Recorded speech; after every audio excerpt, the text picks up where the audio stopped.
This is Meri at the Meri Atelier, and it is Sunday evening, May the 26th. Happy Memorial Day weekend in the States. If you're out traveling, please be safe. Please keep all the people in Texas in your hearts and prayers. They got hit pretty bad last night. It just breaks my heart to see all these spring tornadoes go through and just devastate the towns and the houses. So please keep those people in your prayers. I think there's more tornadoes. Noticed Ryan Hall was on live this afternoon. There's more in Arkansas, Kentucky, Tennessee, up in that area. Please be safe if you're in the path of a tornado. Take cover, take shelter, take care of yourself and your family. Do what you need to do to stay safe.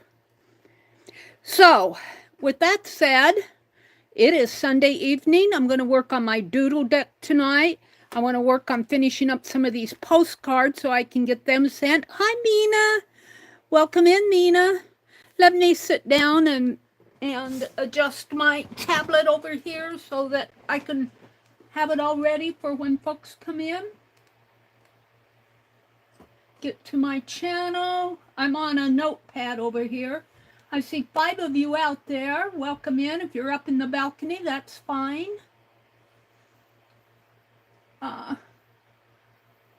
Welcome in to the folks on the replay on the balcony. Hi, Renee. It's good to see you. Hi, Melody. It's good to see you too, Melody and Nina. Welcome in, folks. Let's see.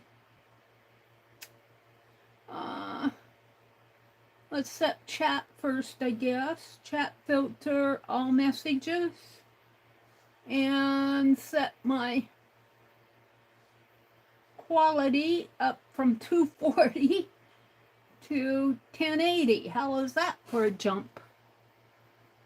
And I'll probably zoom in a little here. It's good to see you, folks. Nina says she's at home and relaxing. She's watching You Make It Art Makes It Perfect. Huh. You make art makes it perfect. Oh, and watching you make art makes it perfect. Thank you, Mina. We went out and I did show a little video. When the sun is so bright, I can't see very well what my camera's filming. And my videos that I take with the camera held in my hand are a little shaky. I noticed the wind was blowing. We get pretty high winds here in Nebraska just on a regular basis. The wind was blowing, so a lot of the things I said just kind of blew out with the wind. So, but it was nice it was a nice drive down to where my parents are buried. I like going down there. It's so peaceful and quiet.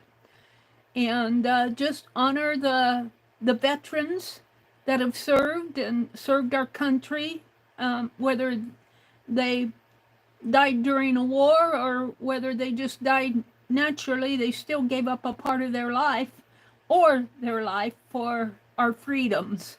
And a thank you to all the veterans that are all the military of all branches that are serving in the military today. We honor you and we appreciate you and we thank you for your service. Mina says, watching you, Meri. Thank you, Mina. Hi, Becky. Well, Becky's here. Let me zoom in a little. I'm going to show my crochet project,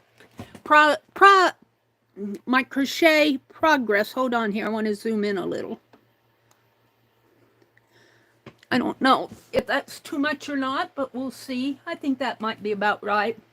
I'm ready for 5, which is the shell stitch, and I did it twice, but it's curving so bad. And I get to the second row, and it curves just like this, or like this. And I thought, well, I have it too loose. And when I went like this to straighten it out, it puckered here and was real tight here. So I tore it all out and just had the first row shell stitches done. And I did it again tighter, and it's still curved. So I don't know if that will eventually straighten itself out. I compared mine to what she does, and she gets it. She's on her first couple rows, and she gets it nice and straight. I don't know what I'm doing wrong. And I'm not talking about the edges. I'm talking about on that shell stitch, it curves like that for me. I don't know what. I'm going to have to play with that more. But Becky, if you have a solution for that, I'd appreciate it. Hi, Jen. Hi, Belinda. Looser. I need to do it looser. Okay. Well, I'm going to have to play around with it. But I thought I would show you my progress. Let's start with the first square. I'm going to just use this because I'm going to hang these on a book ring. And so the curved edge here, what Becky showed me the solution to that, and I've used it and I really like that. So let's see how nice and straight that is and how crooked that is. But I've been doing Becky's solution that she showed me, sent me a video link, and I'm very happy with doing that. I think they call them stacked singles on that you do here instead of just turning it and doing a double crochet. This is the first block, and it is the almond stitch. You might be able to see the almonds a bit better in here. I like that stitch. It's pretty. I thought maybe I'd do this again and try to do it better in here. You can see I started tight, and then I worked looser up in here. So it looks like I might have added some stitches there. I don't know. But I did the stitch. And then the second one was the granny spike square, where maybe if I hold it this way, you can see the granny spikes that come down. I guess it's like this, I think. Because this is the last row. And I've shown this one before. But this one was nice and even on its own. I like doing this. So, and the spikes are in here, these little vertical stitches that come down. The third one, and I think I showed you my start, but I never showed you the finish. These are the baubles. And I finished the third one. I really like this. I like the outcome of this, but see how nice and straight? And I followed Becky's suggestion. I don't know if this is the top or the bottom. I think this is the bottom because I've got my end tied in down here. And then there's just, I put in a double crochet up here. I ended with a double crochet. So, yeah, I really enjoyed doing this stitch. But you know what? I was glad when it was done. But this one turned out better than I thought it would. But see, they're different sizes. These two are about the same size. And then the fourth one, I quit. I quit while I was ahead. But it's still, my ends are nice and even. I wouldn't say they're the best in here as far as stitching goes, but at least they're even. And if I would have done one more row instead of giving up, I probably would have matched the red one. But I don't mind if they're different sizes. Now what I think I'm going to do on these is number them. Let's see, as 1, 2, 3, and 4, and then I think she said there's 21 stitches. And I think I'm going to just either mark it on a piece of paper or a fabric. I might stitch the numbers to 21 and just maybe even safety pin it on here. Put this on a book ring and then put an index card of what each number is. I think that's how I'm going to complete this. But I've been enjoying it.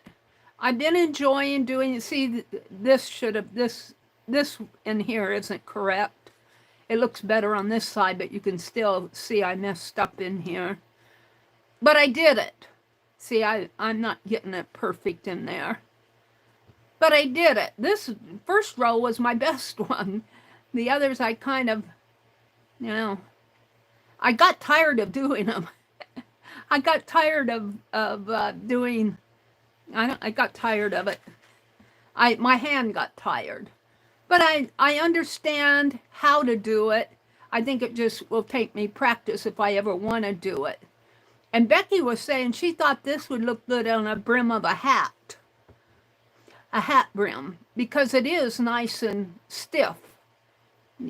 Well, if you had it on a hat, it would be, or even maybe even like so. Boy, I can see my mistakes when I look at this. But that is where I am. I only have one more block to do to be caught up with her, and she'll probably have another one coming next week. But I do them in my spare time. And like I have spare time, I just use it for other things. Then this morning I stitched this little journal charm. Let me hold it up. I put a piece of broken jewelry necklace chain on it as a holder.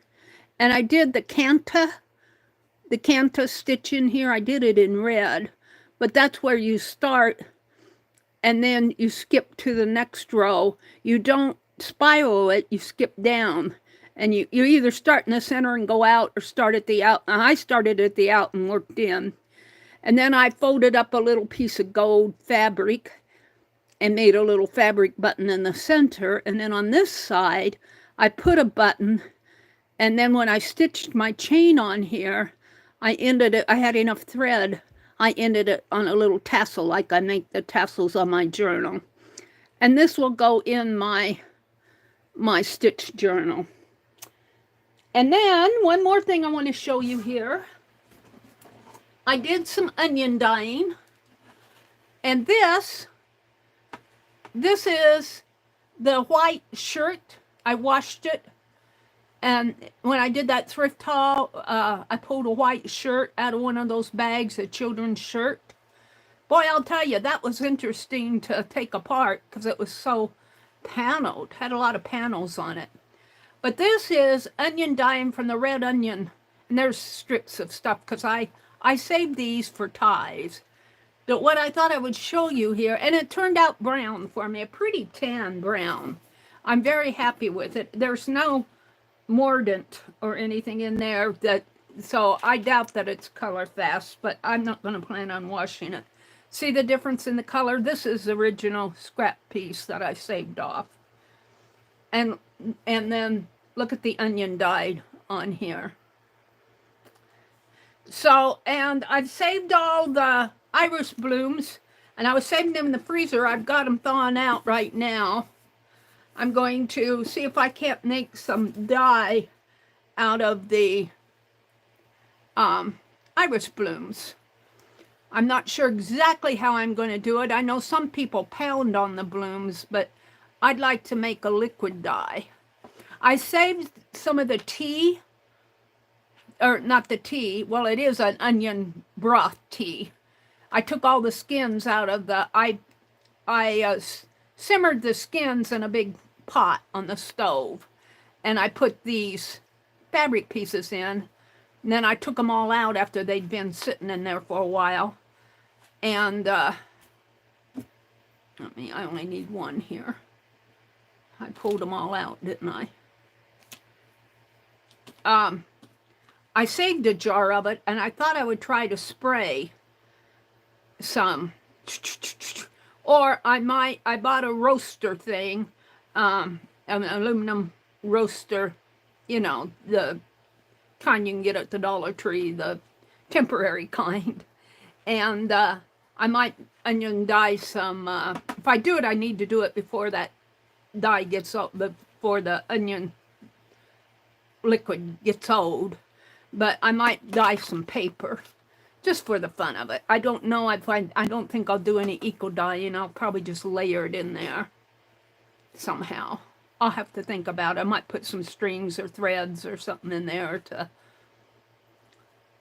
give it a little interest, but we'll see. So that was a project that I did yesterday. I finished it up yesterday. So there's on my progress on all my stitch projects. Let's see. Jen came in. Hi, Ruth. It's good to see you, Ruth Lamb. Hello, hello. Nina's here. Becky stepped in. Melody's here. Renee is here. Welcome, everybody that's coming in. Did I miss anybody? Becky. Belinda. Hi, Belinda. Mina, Jen, Belinda. I think I'm caught up with you guys. Oh, Cynthia McCoy. Hi, Cynthia. Cynthia, is it a wedding anniversary? Is it today your wedding anniversary, or was that just this week? Or I noticed it on Facebook. Happy anniversary. Was it 47 or 42 years? Thank you, Becky. It's good to see you, Cynthia. Happy anniversary. And I did these goats the other night, Friday night. I drew them, and then I realized I was going to do one for Aunt Beck's mother. So let's finish that off. I had the pattern here. Where'd he fly off to? All right, let's do this. 1, 2. That's a flower. 3.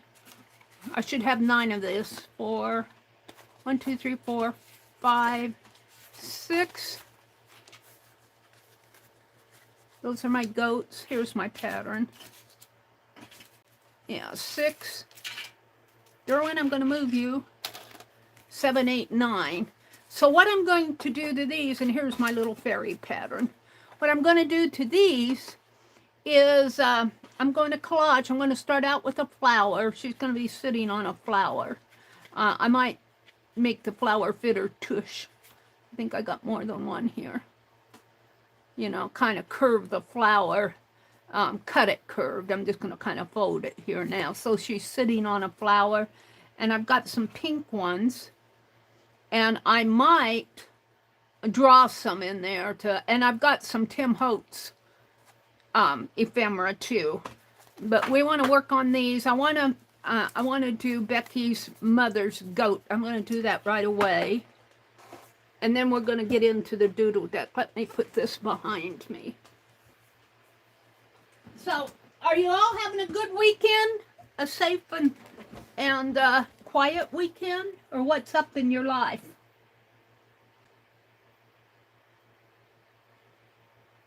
You started on that cardigan, Becky? Oh, wow. Becky's going to crochet a cardigan that she saw on Bag of Day Crochet. Good luck on that, Becky. You're way ahead of me with that. Oh, you're not married? Well, what was it I saw? Didn't I see you on Facebook? Didn't I see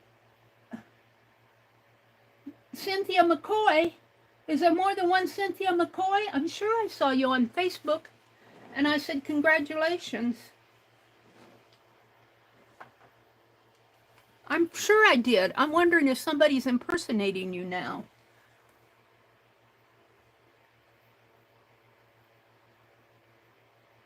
Hi, Beth Schuler. She says she's outside, but she's listening. Love to you all. I hope no one is. Let's check that out. Let me see, because I'm really curious, because I know I said happy anniversary. I can check on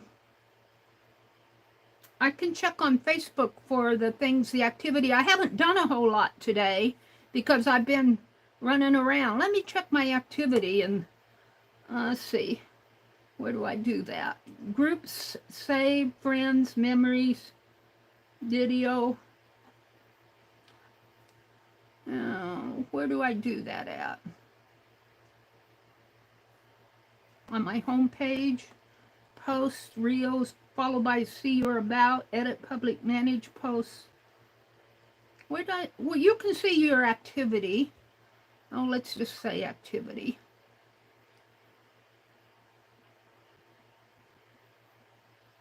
Activity log, manage your Facebook activity. Your recent public posts, trash, activity history. I want to see, Cynthia, because I'm real curious. It's getting out my history. It's taking a moment.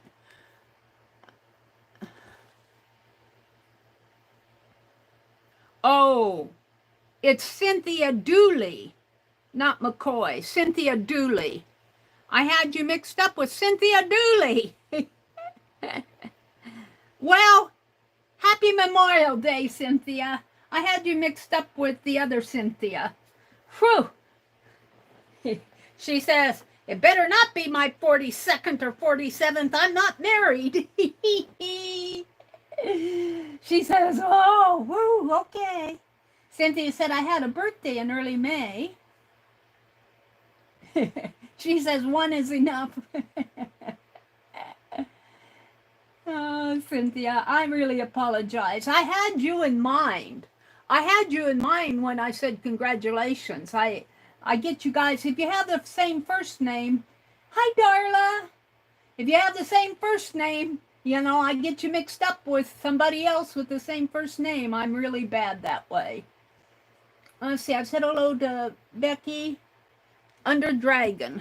Under Dragon. What's under the dragon? This was probably under the dragon where she was telling me where my goat was.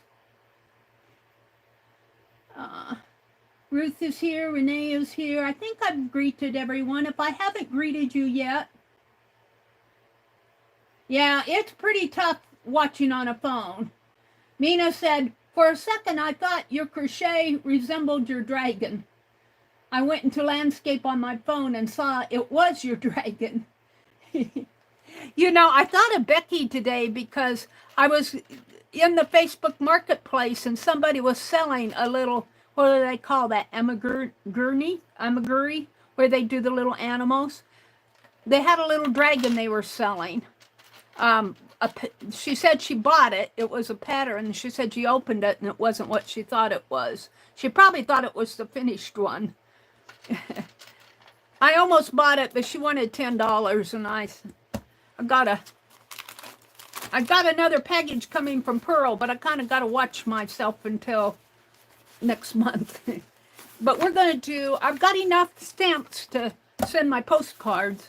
We're going to do Becky's mother a goat. I signed off and I thought, oh, I forgot Becky's mother.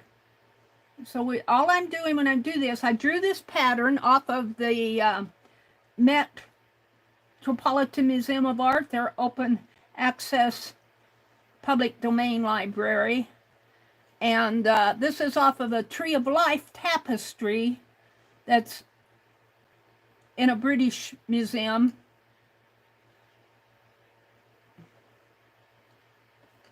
And what I do is this, I mean, there's probably 100 ways to do this. This is the way I do it. I drew it looking at the tapestry, and then I cut it out, and then I trace around it to make multiple copies.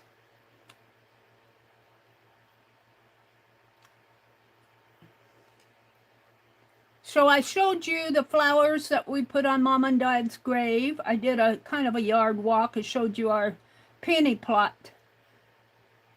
They're blooming out there. And then we went down to take the flowers down and put it on the headstone of my mom and dad.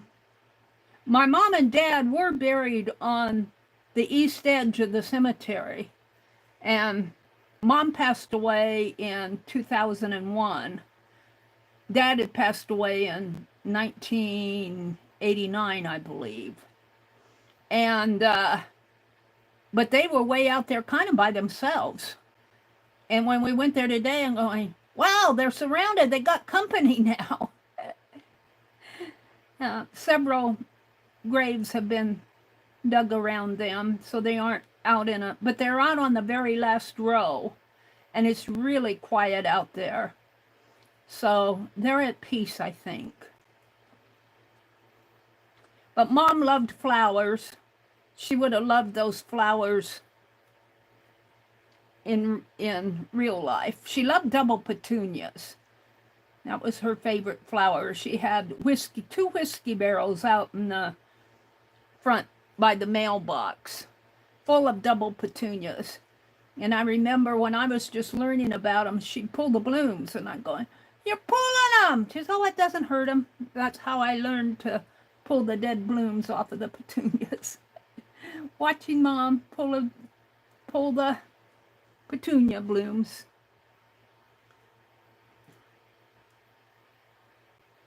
And then last night, I was telling my brother, I got to watching, I found a video of the town where both of us went to high school.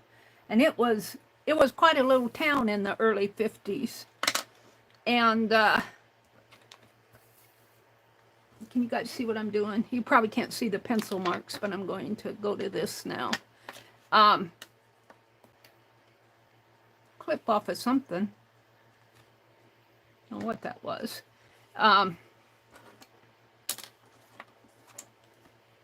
Anyway, I was watching the video, and it was an 8-year-old video, so that the guy who was narrating it or talking that they interviewed there, he's passed away. But I saw the old school and the church where I was confirmed, and all those buildings are falling. Well, the school still is there, but it's not falling in. But a lot of the buildings are no longer, the town buildings are no longer occupied. And then from there, I found the cemetery. And they had a list of everybody that was buried in the cemetery. And I was going through the list. And some of the people I knew, some of, you know, one of the little friends that I used to be friends with, play with when I was younger, she's buried there. And her mother and her dad. And I think our school bus driver, we called him Danny Danielson. And it was just kind of interesting to see all and to see all the people that we once knew, their headstones. And it was findagrave.com where I found that.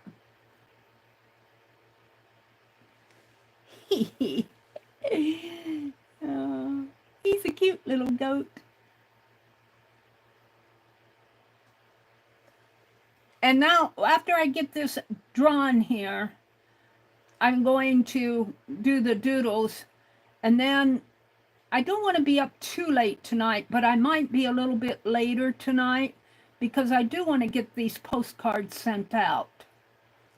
I have 2 weeks worth of postcards that need to go out.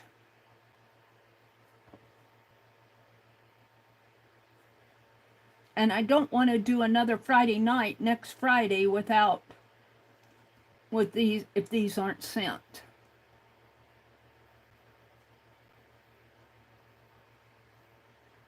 So I don't know if I'll get them done tonight, but I'm going to work on them. But we're going to do our doodle deck first. And I get carried away with that too. Now, if you want to see the goat, I mean, most of you have seen me draw this goat. I painted him on the box. I think he's painted on the box. No, it's the camel and the unicorn. I'm going to put the goat on. I can use this. Then I'm not going to do that tonight. Let's go out to my gallery. Go to this. Let me show you the goat. Oh, let's see. Do I have him in? Let's go back one. I think I have a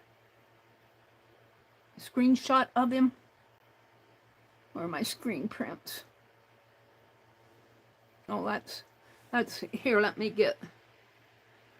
Here's that's the cemetery of the town where my brother and my high school initiation. In those days, when you started high school as a freshman, the seniors would hold an initiation, and they took us. There were 5 of us in my freshman class, and it's dark. It was at night. And they took us out to the cemetery and left us. The school is probably over here about a half mile. And I got scared, and well, it wasn't that so much as then they made us walk through this mushy stuff. You know, it was in a high school initiation. And it was a little bit too much for me, and the principal made them tone it down a little. Let's see. Oh, the name of the town is Ong, O-N-G. And I never knew this. The term Ong, O-N-G, is an abbreviation that stands for on God. The slang, see, I grew up in that town, never knew that. The slang phrase on God is used to express honesty, strong belief, or strong emotions. Ong is used to phrases such as "I swear to God," like "I swear to God I didn't do it." Ong, I didn't do it. Or "as God is my witness." I never knew the meaning of that word. It's a Chinese word. The town was founded by a judge who happened to be Chinese, and he was one of the original settlers in this town. There's the old school. I went my second grade through my freshman year in that school. Of course, it's all old and closed up now, but they made a hunting lodge out of it, and I was telling my brother about that, and he said, yeah, he was in there when it was a hunting lodge. He said he walked in there and saw all the rooms that they converted, but it didn't stay open because his wife, the guy who ran it or converted it into a hunting lodge, his wife died, and he kind of lost heart and everything. There's the school. But over here was our science room. This was English and typewriting. Over behind this room was another room, kind of in the back, was our music room. This was science. There was a study hall way at the back. On where this window is, there's some steps, about 6 or 8 steps going up to the second floor.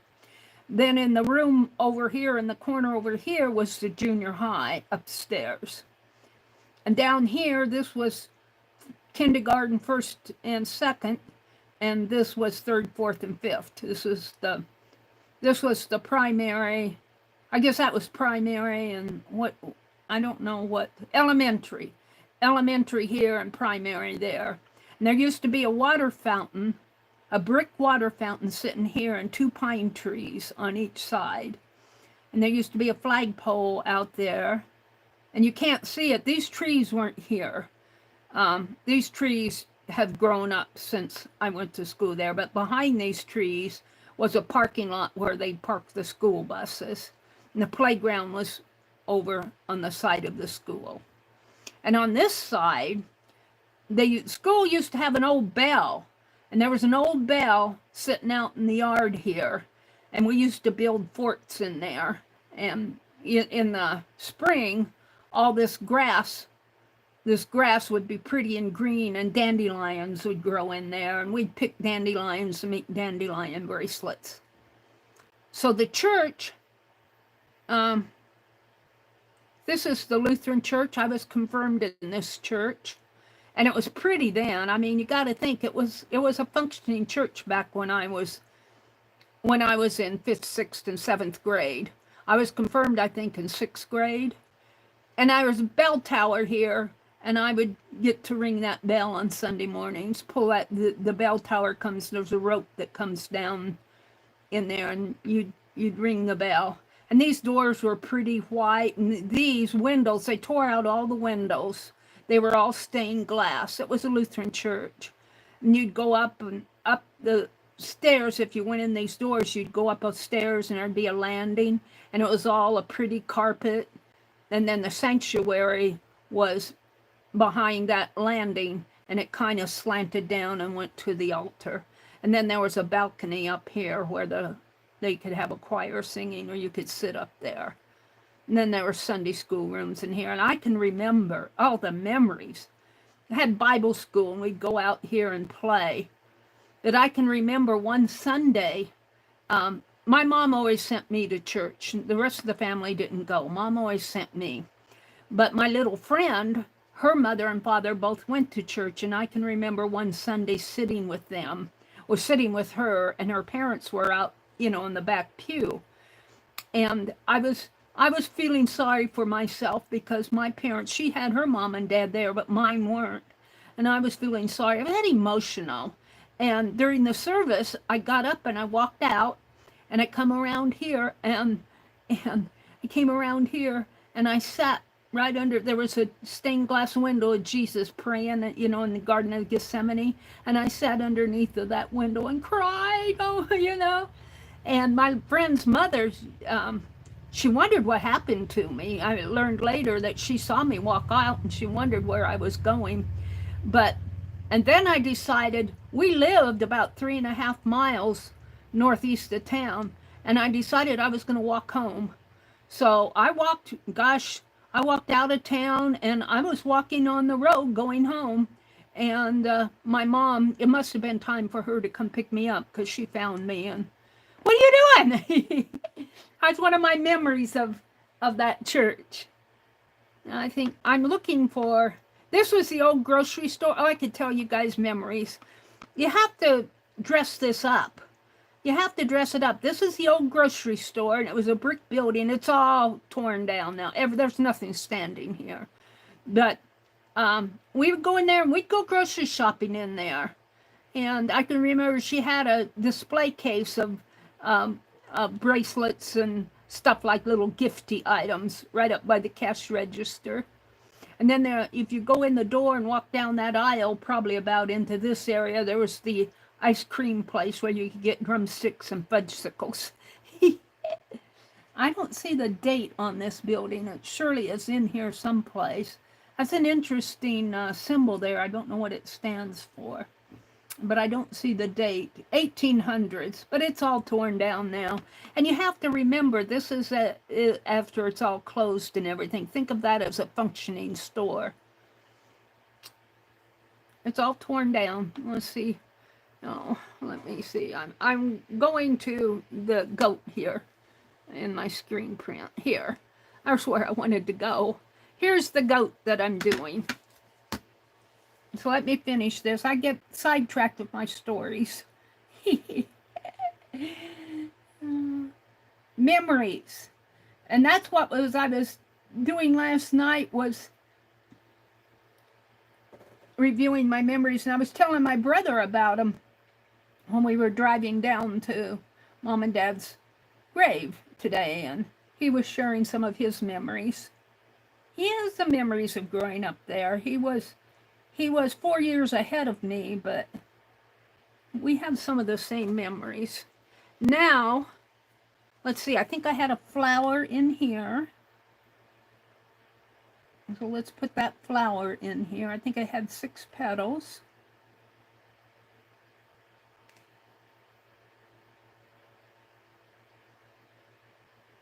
And then I think it went up like this and went up like that, little vine. And then I think I went off this way. It comes down, filling in the space here. And then I think I let it come down like so.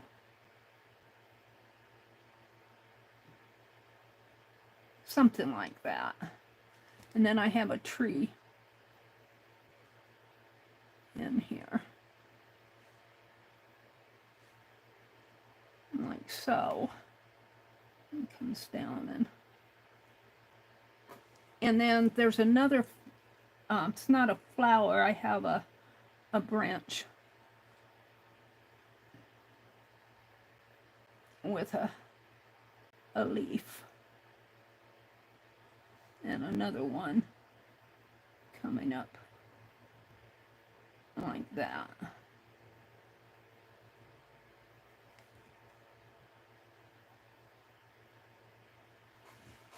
And then the other thing I have on here is the grass.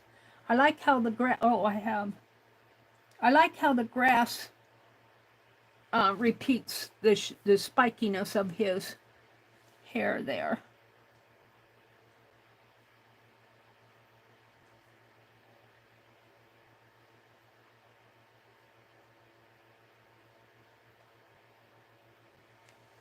All right.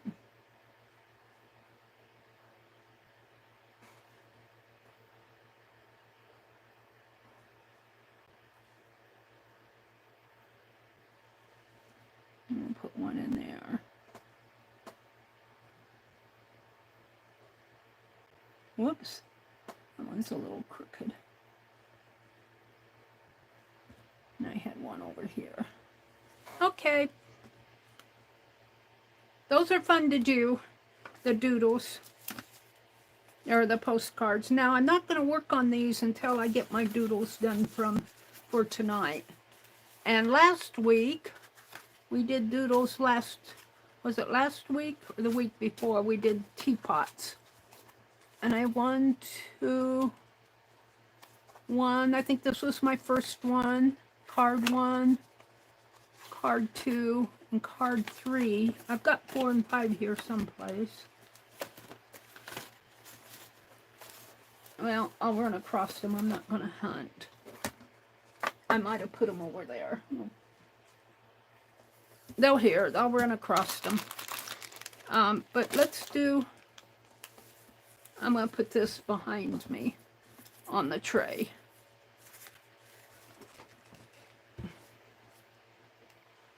And we'll need 5. Let me get some paper out. Well, what did I do with that other pad? I'm not going to hunt all over for it if I can't get to it. It's not it. I'll use this. This is a new pad. I'm only using it because I can't put my fingers on the one I have opened. And we're going to cut some 4x6 pieces here. And I'll come out and chat. I'm going to do 5 of them tonight. 5 doodle decks. So I'll need 2 sheets. I can get 4 out of a sheet. I'd like to get out and do some urban sketching, but it's not going to happen tomorrow. It'd be awful busy on the roads tomorrow. I'd like to get out and work in the yard tomorrow. Let me cut these and then I'll come out and chat.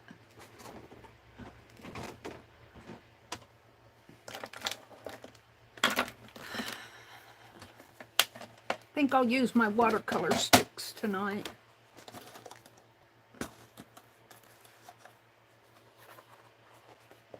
Might as well use them. I bought them. When you buy that stuff and don't use it, that's not a good thing.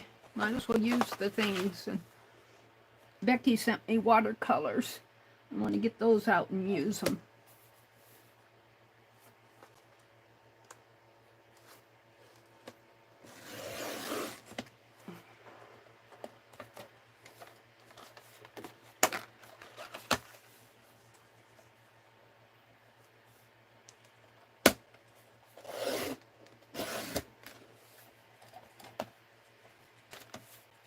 So all I have to do is cut it in half. And we have our 4x6 piece.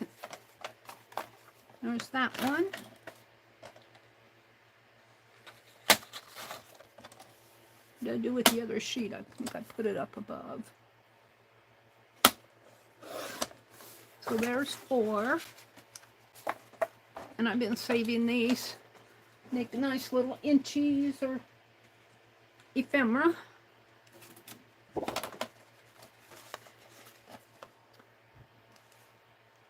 Yeah, it was a busy week last week.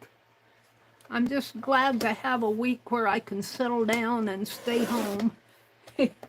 I'm letting my iris blooms, I had them in the freezer. I've got about a gallon bag full. I took one of those 2-gallon bags that Pearl had sent, because I didn't know how many I was going to get in the end. And as you wait till they start to dry up. And as I pulled them off, I can't pull them all at once because they don't dry up all at once. As I pulled them off, I put them in the freezer. And I got it out this afternoon before we went down there. And I'm going to have to read up tonight after the stream of how to make that die. Now, I was reading one site that said that they used them and they took a cloth and they soaked it in alum, which is, alum is I want to say it's a plant-based powder. And they used to soak that cloth a couple times in alum, and then they let it dry, and then they'd soak it and let it dry to build it all up, and then they would put some of that iris dye on there, and I think they were just building something that they could reconstitute. And they said they used to do that. Painters, that's how they used to make their. I read that on some site. Not painters, but like, I imagine they used it like a watercolor. I don't know. All right, let me review chat. Let me refresh it. Top messages. And chat filter. All messages. I put Penelope down below with the postcards. We'll get her one out here. This little dragon came from Becky. Thank you, Becky. Angie's here. She says, I'm still here, just watching. Hi, Angie. Beth Schuler says, bye, Belinda. Bye, Belinda. Have a really good weekend. She says, gotta go for now, Fibs. Bye. Thanks for popping in, Brenda. Be safe this weekend. Jen says, we did 5 cards, Mary. Yeah, we did. I have finished the other 2 up in another stream, and they're here someplace. I just need to find them. I've probably stacked them up over on this cart. And they weren't on my tray, but they're here. You should draw those buildings someday, Mary. That would be cool to do, wouldn't it, Jen? Yeah. That would be fun to do. I think I've done the church. I actually went to the church and did a urban sketch of the church. And I think that I did that after I came back to Nebraska. It's just so sad. The roof is falling in, and, you know, going back there and seeing it in that condition just breaks your heart. Let's see. Oh, I posted the last set of bingo winnings, too, except she's talking to Beth. Beth Schuler does bingo games. Beth says, I know I was so tired this morning, but I haven't forgot you. A super box filled. She's talking. Kitty Jen and Beth Schuler are talking.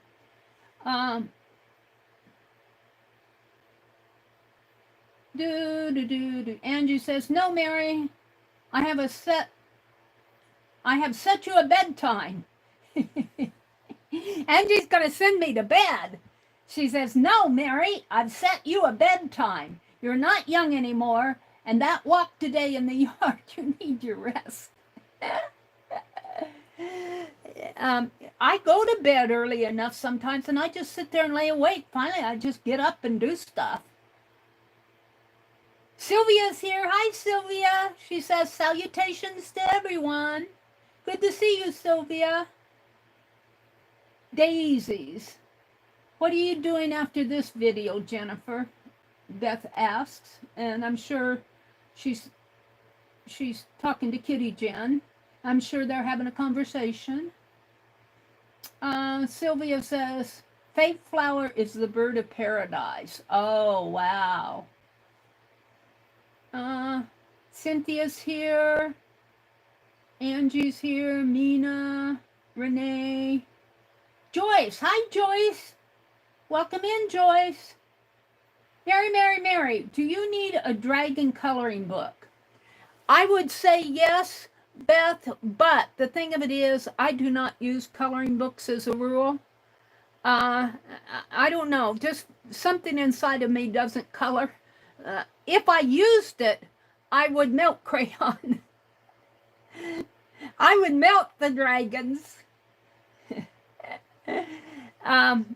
I can't color in the lines, and I'll do that beautiful color work that a lot of you do. I get too impatient. I'm more of a sketchy draw person. I don't have anything against coloring. Well, I'm trying to get over my against coloring stuff. Adult coloring is fine. I was brought up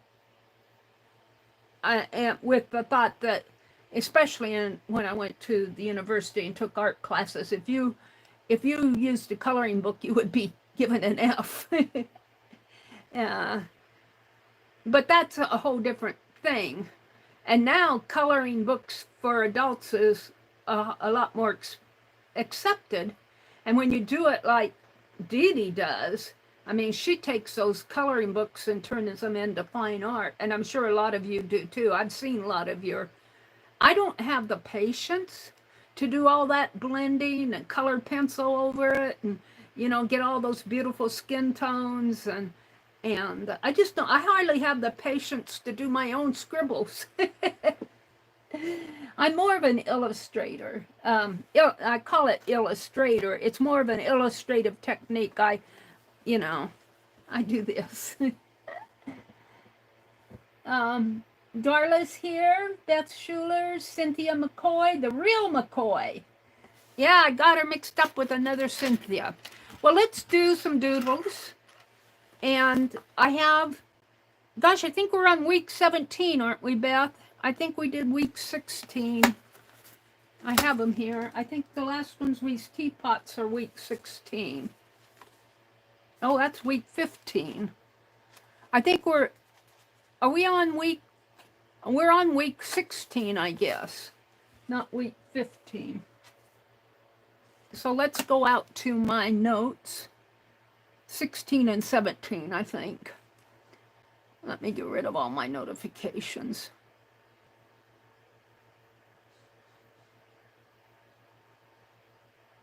Marguerite commented, 77 here in Harvard. Let's go out to my doodle deck here. Come on. Doodles. Doodles. Oh, I got week 6. Let me go down and see what Jen says. We're on week 16. Okay. Well, I got 15, 16, and 17 here. So I'm sure we didn't do, we might have done a couple out of this. I think we did the teapots, search for teapots. These were teapots. Portrait of a family. Let's see what this is. And for some reason or another, on some of my notes, they're not giving me the links like I think they should, and I have to, let's copy this whole thing and see what it is. I'll put it in chat. Go out to YouTube, go to my channel, go to my live stream. Oh, I got the sound on because I was recording a video. And let's go to all messages. They do a lot of finagling here.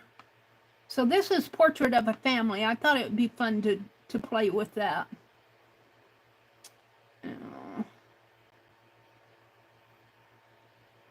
I have to put a space in here or it will, what did I do? Let's select all of this and paste. And let's put a space right here. Maybe even 2. It's not putting a space in. This may not,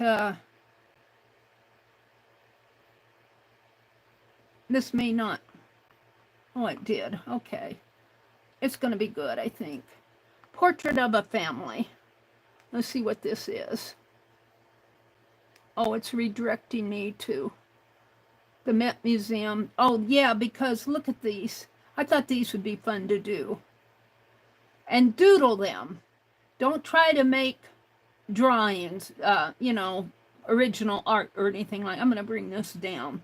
These are going to be doodles. Let's save image, download it. Download completed, open. I always have trouble when I download this way, but let's see if it did it. Go to my gallery. Did that open it up? Yeah, edit it. And I'm just going to move it just a teeny bit, and I'm going to save it. Increase resolution.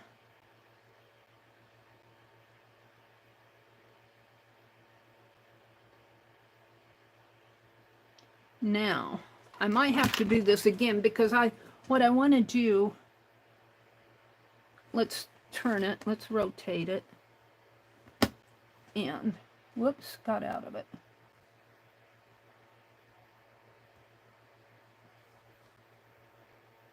Let's see if I can swipe this. Yeah. And we'll play with the one that went in my screen prints here. We want that. Let's go back to this. And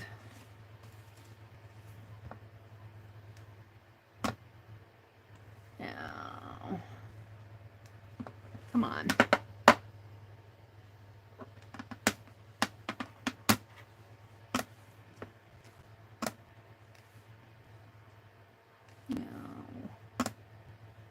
Come on, that is what I want. Explore your stories. I want albums. And I want screen prints.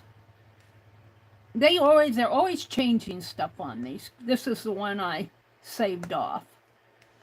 And I want to edit it. And we're going to zoom in on a face here. An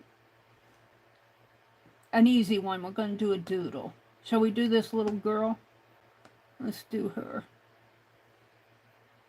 And it changes the resolution when you do this. All right. But I get oh, that might be a boy dressed as a girl. It's hard to tell whether that's a girl or a boy. Because, you know, in the olden days, they put their little boys in dresses. I think that's a girl, though. It looks like she's holding a book. A book and a paper there. But we're going to, I can't bring her in any further. We're going to save this. I'm going to increase the resolution. Okay. So we're just going to do the face and this much of it. And this is a doodle. You know, in fact, I'm thinking about doing 2 on a card here.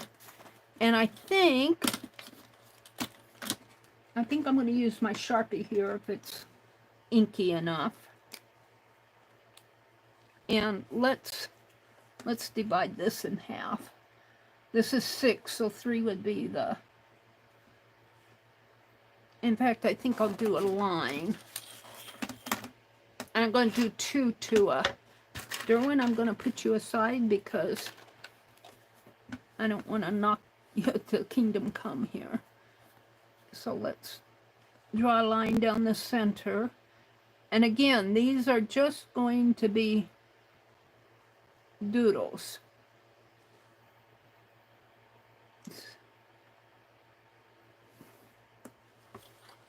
There. That's good enough for this. So what attracts me to this, it looks like this in here goes to whatever's going on behind her. That's not a part of her or him or... let's do the eyes first. The eyes are so expressive. In fact, we could do just the face. The eyes are so expressive. Let's do those. And I got to get a sense of the whole head here, though. So... Alright, the eyes would come right about maybe in here. And do I need to... Let's see.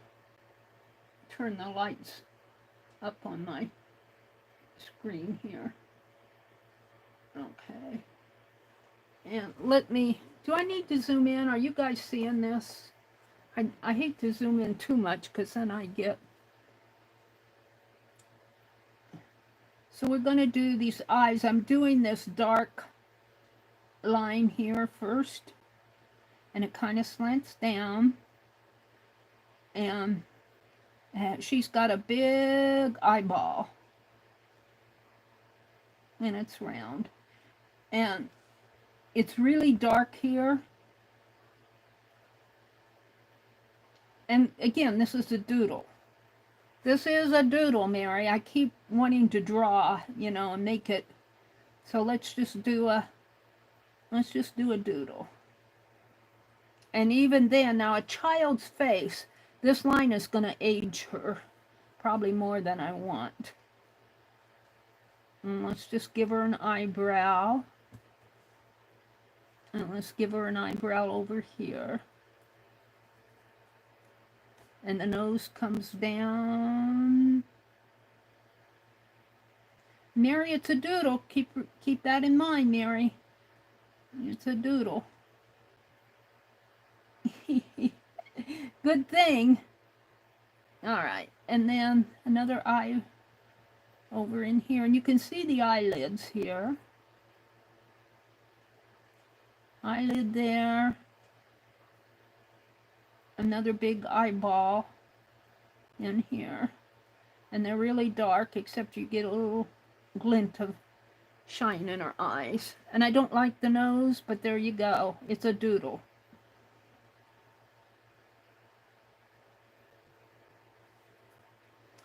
And let's put in some hair here.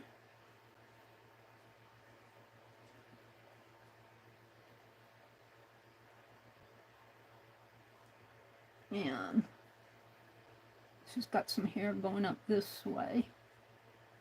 And she's got an older face. I would say she's probably, in here, her face looks like she might be about 12 or 13 years old. She's got a line going up this way. She's got hair here. So I'm not going to get her all on there. I don't like her nose. I automatically want to do her again because I don't like the nose. But I have to tell myself I'm just doodling. I'm not trying to do a realistic portrait here. It's got a chin. Let's put that there. It's got a ear coming in here. Comes almost even with the nose. And we'll just bring it down there. She's got an earring on. Looks like she's got pierced ears. It could be a clamp, but she's got an earring on. We'll give her an earring here. It's kind of an oval. Looks like it might have a string and some beads hanging off of it here. We'll put a couple more there. I messed up on the nose for sure. Here's her neck. We'll just make her hair go off of the page here on this side. And her neck is here, and she's got this, some sort of a beaded necklace on. Could be stones or beads or a choker or fabric. We don't know what that is made out of. Here. I keep wanting to expand my paper in the same way I expand the phone. All right, and then in here, a colonial style art, their shoulders are mostly, look how round they are. They're kind of slanty. It starts in here though. They kind of slant down like that on when they do their drawings. Now she does have hair coming down in here. We'll make some curly hairs. Do more of that in here. So your art, when you do these cards, do not have to be beautiful art. You're just playing. And that's what I should be doing here. There's something behind her here. I'm not sure what that is. Looks like it's sticking out of her head there. We're not going to put it on there, but I'm going to put a curl. I'm going to, and I don't like it. I don't like it. I automatically don't like it. I automatically don't like it. But I don't want to get caught up. Let's put some ruffles in here. I don't want to get caught up in trying to make beautiful sketches when I do this, and that's what happens, generally what happens to me. I just want to, and I think if I just work faster here, it might be more doodle. She's got a smocked top here, which comes clear across the front here. Okay, and her hair comes back this way, her whole head. And I don't like the shape of her head, but we're going to not worry about it too much. I almost want to do it again over here, but we're just going to leave it. Now let's go back to the big one, which was in here. Is that the big one? No. I'll go back one more. That was recent. This one. And let's pick another person. Looks like there might be a book sitting on. Oh, what is that? What is comes somewhere an instrument there? That's a book. I don't know what this round thing is. And then there's a harp here. And looks like somebody's got a hand on the harp there. Whose hand? This lady down here is the harp player. But she here does not look like she's 12 or 14. She looks more like she's 38, and it's her nose. I messed up on her nose. But don't worry about it, Mary. Just go on. Let's pick something else. Look, she's playing. Oh, this looks like this is the bottom of an instrument like this. Look, there's another little girl down here, and I'm pretty sure that's a girl. Let's do this one. See if I can do any better, because she's got pretty little lips here. The noses, though. The noses get me every time.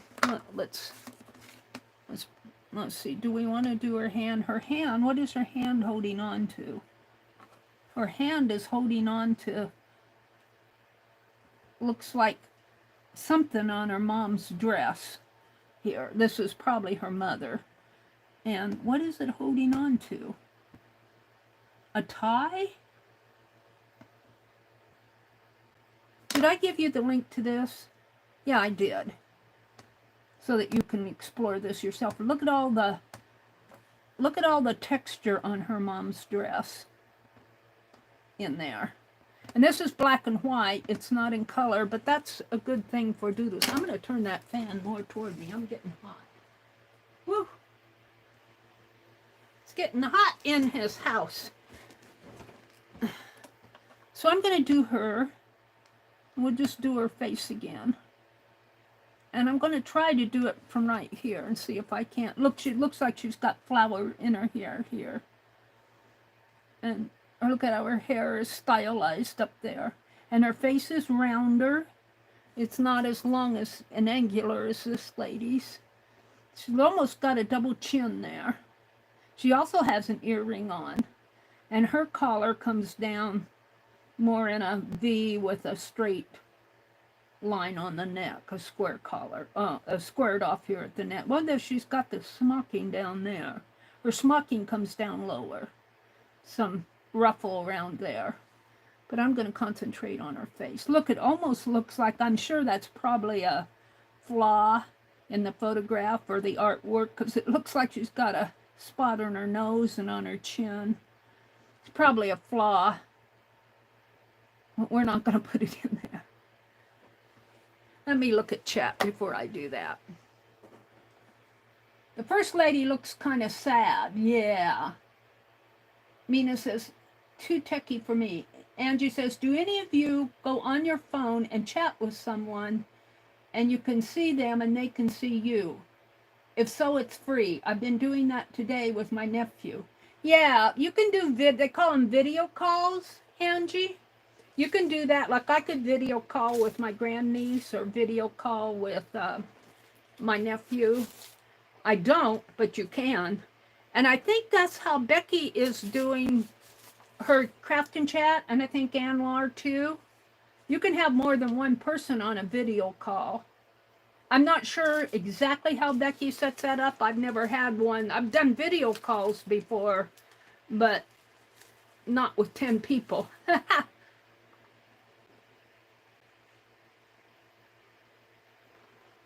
Angie, in Messenger, there's a phone and a camera you can push. Yeah. I think you can do a video call on your phone app too. You can, if some people don't have Facebook or Messenger, but you can go, well, let's just show you here on my phone. I'll get to my desktop. Here's my phone and keypad.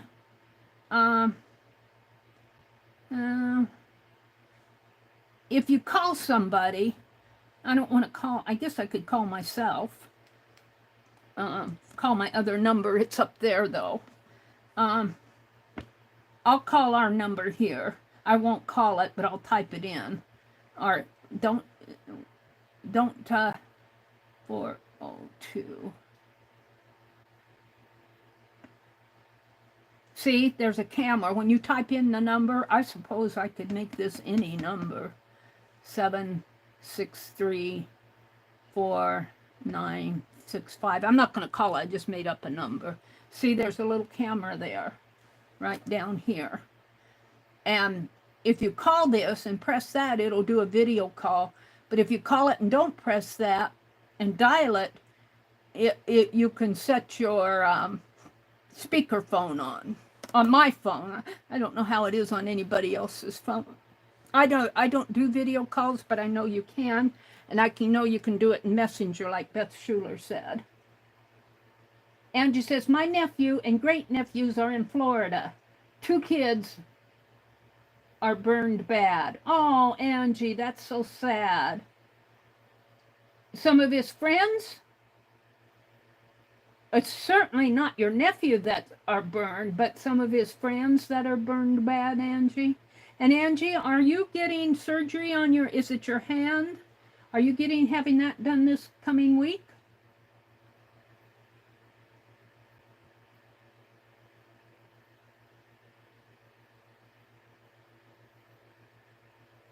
And Beth says you can Google videos to learn how to. Yeah. Sunburned? Question. Becky asked you, Angie, if they're burned, sunburned, or if they're another type of burn. Angie says they're going to have potato salad with the steak. Must be a Memorial Day. No, Mary. Oh, it's 2 of your great-nephews? Are they the ones that are burned? How are they burned? Aunt Beck wants to know. Is it a sunburn, or are they burned? Were they in a fire? Or tell us more. We want to know more, Angie, so we can keep them in our prayers. Angie's going to have potato salad and steak. I'm going to have a salad. Beth says, Angie, I agree. Take the steak. Joe found a good brand of hot dogs that will go with kraut and smashed potatoes. That sounds like a good Memorial Day dinner, Beth. It's good to see you, Beth Schuler. Mother's apron strings. Is that what she's holding to? I'll bet you it is, Becky. Becky said in this picture, this little girl is holding on to her mother's apron strings. Where is it? Right here. I'll bet she is. It's very interesting. And look, it looks like there's a bell. No, I guess that's part of a flower. Almost looks like a bell up there, but I think that's part of the dress. There's probably an apron string coming down there.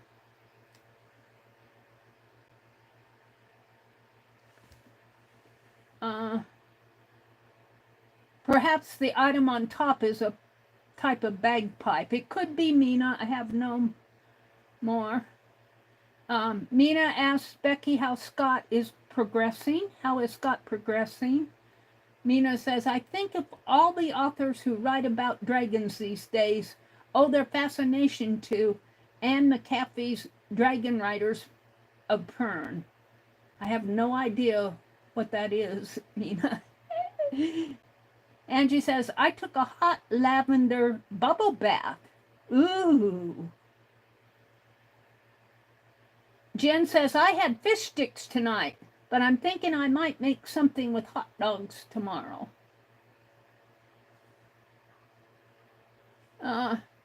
Jen says, I like dragons. I guess it comes from when my son had a thing with reading about dragons. And then I started liking them better than I used to. Let's go down to the bottom. Mary, I go on the 12th to a surgeon. They are sunburned. Oh, her nephews were out in the sun too long. They got burned. Did they use lotion? Use suntan lotion? Well, sunburns, bad sunburns are not fun. That's bad enough, but I'm really glad they weren't burned in, in a fire or anything. Jen says, I like the dress and stuff from the back, and then there's always very detailed and pretty. She said, yes, they did. Okay, let's draw this little one. I think I want to concentrate on the eyes. The eyes are what are drawing me to this picture. So let's go down maybe right like that. And again, I'm just doodling. Keep that in mind. I'm just doodling. I'm not trying to do beautiful artwork. We're just playing, let's put it that way. But to kind of loosen up. Now on this one, I'm going to put those dark eyeliner on her, and then I'm going to put in the line, and I'm not going to put that bottom line in there because I think that ages her on a drawing. I think that aged her. And let's see, the other eye. Now they say when you draw faces, the length of your eye, which is from the tip of my pen here to about the first edge here, should be the length of the eye. This should be like a third eye here, and then you start the other eye over here. Now let's see if that's true here. It's kind of hard to measure on, let's grab this, because I always move the phone. See, like that. Oh, where is she's over here? Yeah. It's kind of hard to measure. And she's got her head is tilted maybe about a 5 degree because you can see this side of her face. But let's see if I can do this without. If I touch it, it wants to move.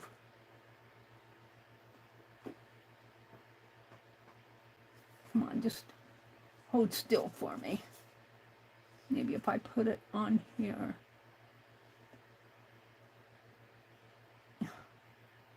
I don't care how big or small you are, I just don't want you to move. There, there, there, and maybe there. So in here, this space in here looks just about a little smaller, but she's got her head turned. And let me grab a scrap here. So from my mark, let's just mark it on this. From here to here should be about the same size, and it is. From there to there, and from there. This one's a little bit longer, but it could be because she's got her head turned. So if I mark, let's use my scrap. If I mark this one on the other side, the length of the eye, from this corner to this corner, then the space between the nose and the other eye should start right about in here and end right about in here. And that always looks so big to me. That looks like too much space. But the thing of it is, it's got shadow in there. It really is pretty wide when you look from here to here. That's pretty wide. But And I always tend to get my eyes, let's see how I did on this one. Let's go back over here.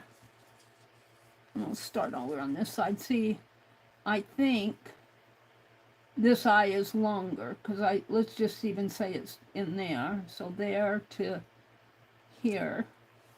And see, I should be starting my second eye way over where I have the eyeball. I never put enough space in here, because in my head that looks pretty big. But we're going to do that here. So I'm going to start it right here and draw it out. See, and this one doesn't look like it has enough to me. We'll draw it out. And then it's kind of narrow right in here, and then it curves down for the eyeball. So it kind of goes like that and up. And then the eyeball is really there in the corner. And I think I have that eyeball bigger. I'm going to make this one a little bigger. And it's got a dark eye, and you can see a little white gleam in there.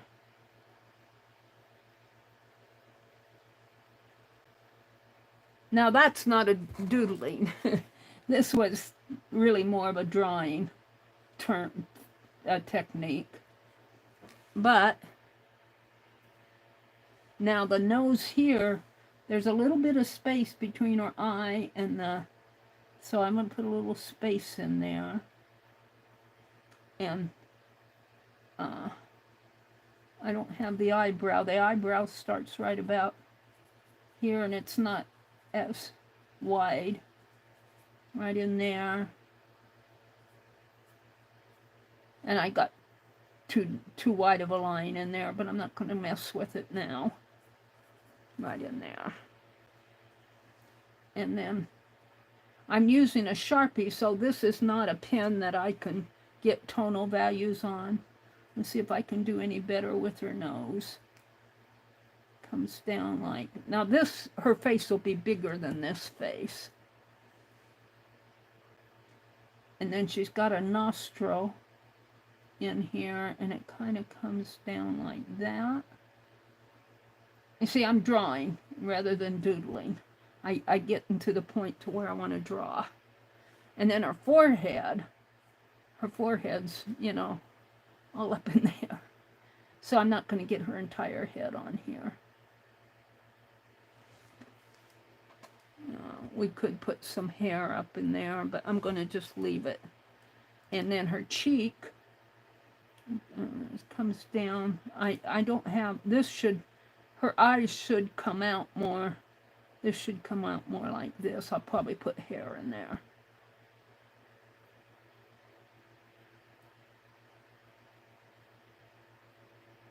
And let's just color this in as hair. And I suppose we could put some hair in here just to kind of give us an idea that she's got hair up here. All right, now her cheek. Her cheek is rounder. Comes down. Now, I don't know how. That's probably too much. Undoubtedly is too much. And she's got a pretty little mouth here.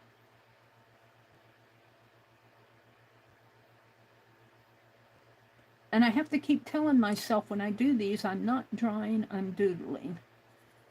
So, and then I try to loosen up a little. Now,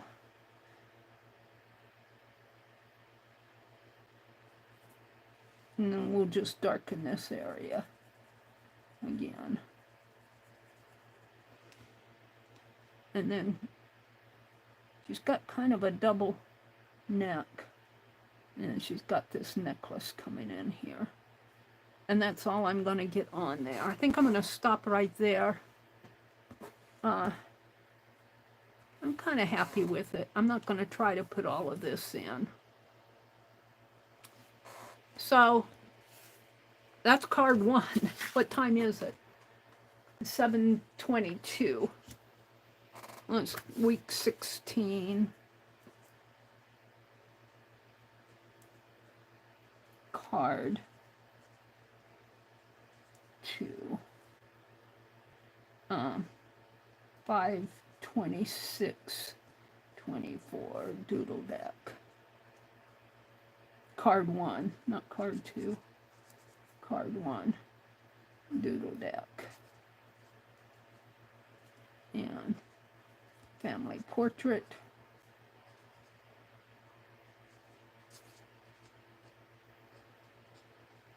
Met. Open access.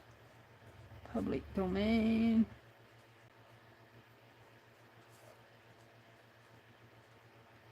And for the tags, I'm just going to put girls. GIRLS. People. And I think I'll put colonial. Colonial, because this is kind of a colonial portrait. All right. Doesn't look a thing like her, but I like it in the long run. See, I kind of like that. It doesn't, it's inspired from that, but it doesn't look like that. It doesn't look like her, but it's fun. It's fun just to do them. Let's go pick another one. I think I'm in my, yeah, I am. My gallery. How about doing one with a side view? He looks like she's saying, shh, be quiet. Or she could be saying, counting or something. He looks bored up here. What is he doing? What does he have in his hand? Is it an offering? Ashtray? He's got something in his hand, but he looks a little bored. He's looking off that way. Who is he looking at?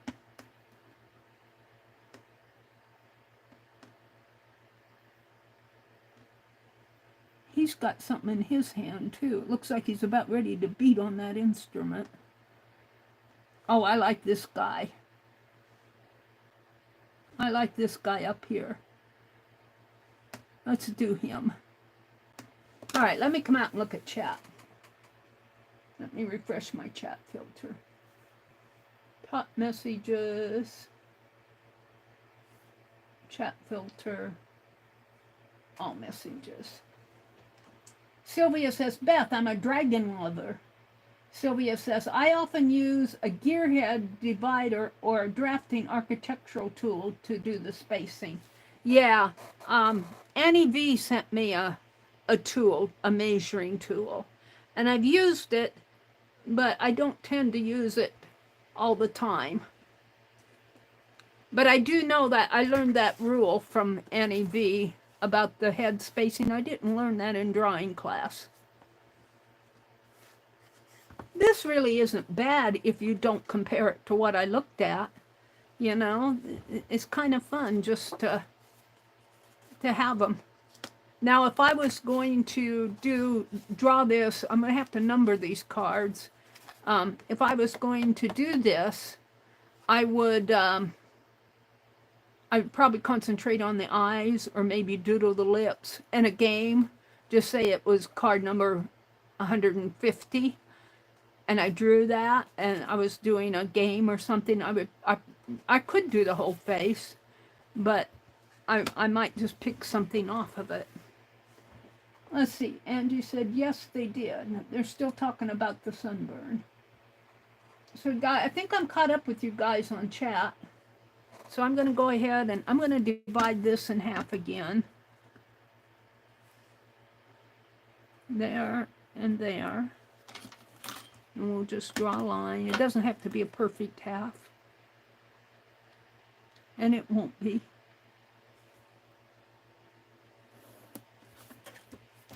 All right, we're going to do this guy. I'm intrigued by him. I can't move him down. So look at his eyebrow, though. Look at that eyebrow. He is a thinker, I think. He is concentrating on the tune, the music. He's got something in his hand. Is that his hand? What is that? See, I never know what... This is her hand. I'm not sure what's going on in here. Is that a hand? It doesn't look like a hand in here, but it's holding something. This is a tool here. She's holding on to something. Now we got him. I'm going to do him too. He's not as serious. He may be thinking, but he's not as serious as this guy. All right, let's concentrate on the eyes again. So he's got big bushy eyebrows. I'm going to bring them down into here. And they kind of curve down like that. And they're bushy. So let's just play a little. And maybe like that. And there, see all that space between his eyes there? Let's go ahead and put in there's a lot of space. This is actually more squared off in here. Kind of squares off and then gets lighter in there. And so his eyelid kind of comes up this way, goes this way, and comes down. And this area is all dark in here. Then he's got his eyelash, which is a dark line. And here, see, I'm drawing rather than doodling. I should, well, you know. Well, you know. Let's put in his eyebrow. And I won't get his whole head on here. I'm playing with the eyes. And he's got his eyeball here. Little white speck in there. And then this is dark in here too.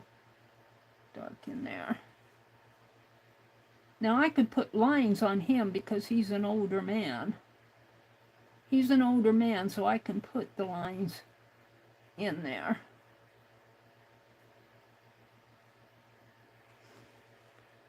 And this really comes down in here more than what I have it. Comes down and like that.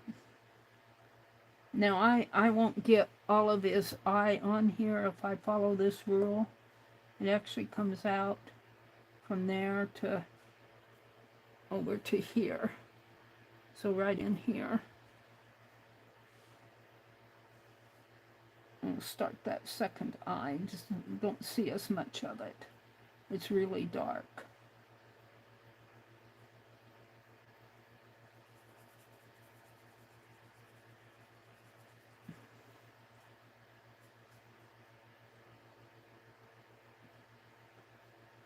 And this whole area here is dark. I don't like, for some reason I'm wanting to bring that down more. I don't like that area.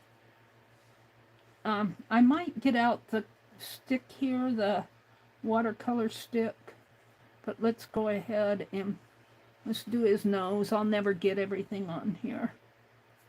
Let's do his nose, which comes way down, kind of at a slant, and the tip of his nose comes below the nostril. More like that, and then the nostril is up in there, and it's just a little a little bit bigger maybe.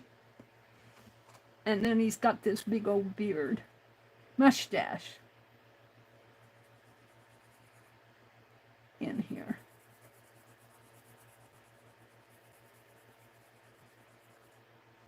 And it gets really dark on this other side, and that's where I'm going to get out my watercolor stick. I'm just going to color all of this in, scribble it in. And then his lips, kind of straight. And you aren't going to see much more. This is all dark in here. Now his head, forehead comes comes up, kind of comes at a slant in there. It's not too bad. And he's got a jawline there. It's not too bad. Let's get out a dark watercolor stick and play with that. I got a couple out here that should be put away. I was using them on the fairies. Where are they? Well, I don't know where they are. They're here somewhere.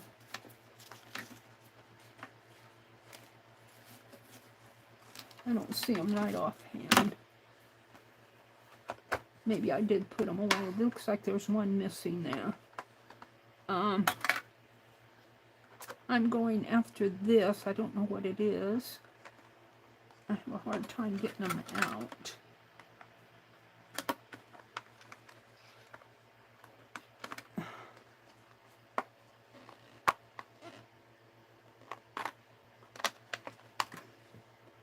This is prize ribbon. Prize ribbon is what it says.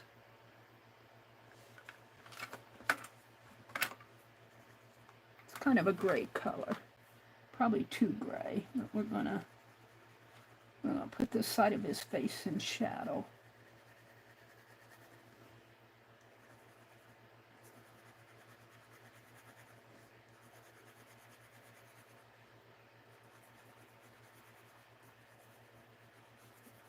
And even his eye is kind of shadowy in there.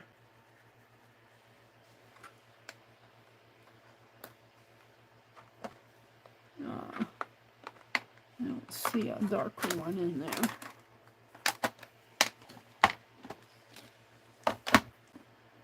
Gray, gray. Let's see what these are. I like these cases for storing them, but I don't, they're kind of hard to get into when you're trying to use them. I almost want to dump them out in a cigar box. What is this? Black. That's what I want. So we'll do a black in here. And we'll do black up in here. And black in here. Now I am going to come in with watercolor, with water on this, so we'll see. And then I shouldn't have put that gray away. Let's try this gray. Oh, maybe that's what I need to do, is press down on it. See, I got that. I need to put a little gray underneath of his eye in here. A little bit of gray in there. A little bit of gray coming down that way. And he's got a shadow there going up here. All right, we just got him peeking out. Let's see what happens if I put water on him. I'm going to leave these two out because I'm going to do some more. I might come back and put some. I don't know if I want to put much color on here, though. Let's put a little water in here.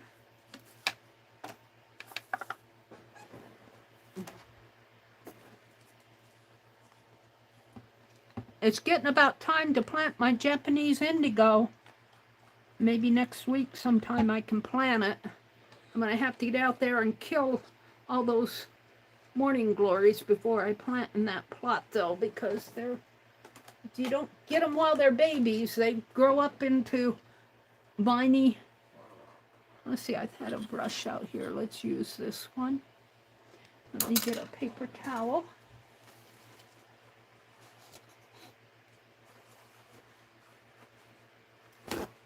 I kind of like just doing a portion of his face.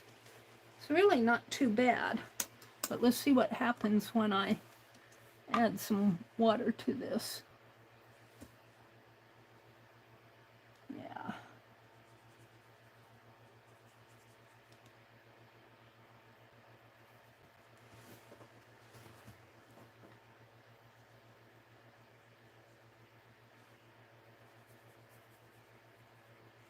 So I'm going to bring some of this down in here.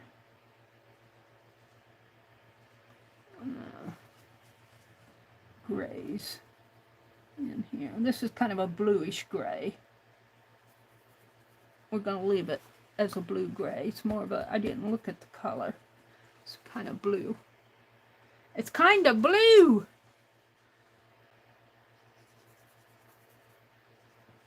I can lift that up and try a different color or not. I don't know. Let's see. No, I think it's going to be. That's okay. Well, it's shadow. He's got a blue light on him. It's more gray in here. I used a real gray in here.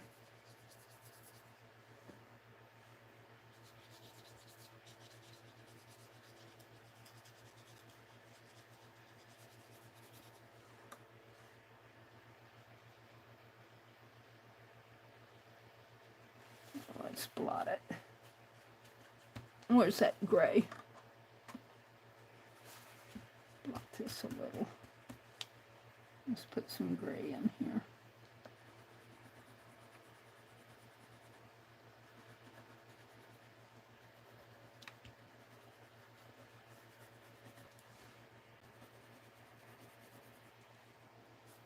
I'm kind of liking him.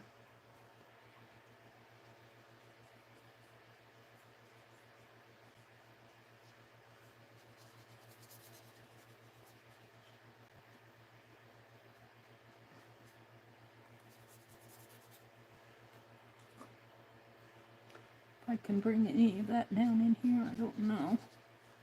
Put some shadow on here. Some shadow in there.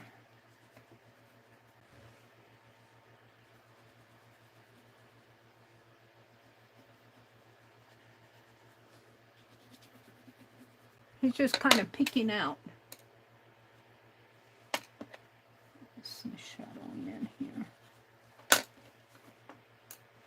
I think I have his nose smaller than what it is on the photograph, but that's okay. It's just having fun playing. I'm just having fun with him.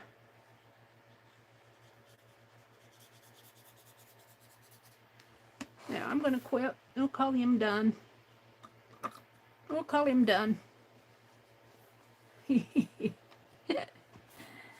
see what you guys are saying. Hi, Marguerite.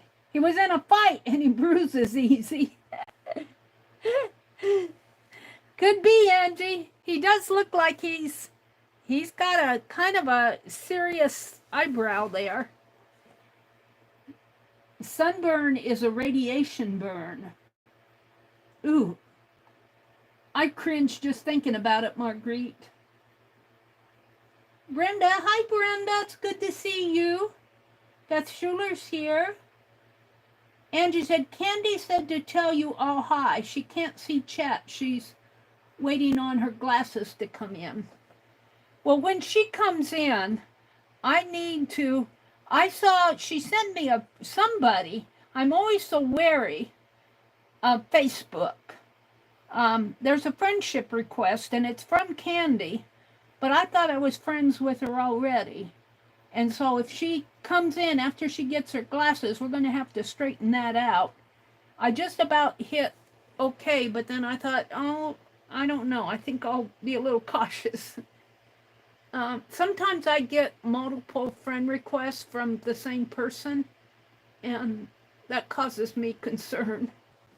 Hi, Katia. Welcome in. There's Katia, our tatting instructor. Katia is taking a break, though, until she gets her, I think she's calling it for a fair. She's going to teach some classes and have a show, show some of your work. Katia does beautiful, beautiful tatting. I've been so busy last week, Katia. Just run, run, run. Go, go, go. Do this, do that, do this. I'm hoping next week kind of settles down for me.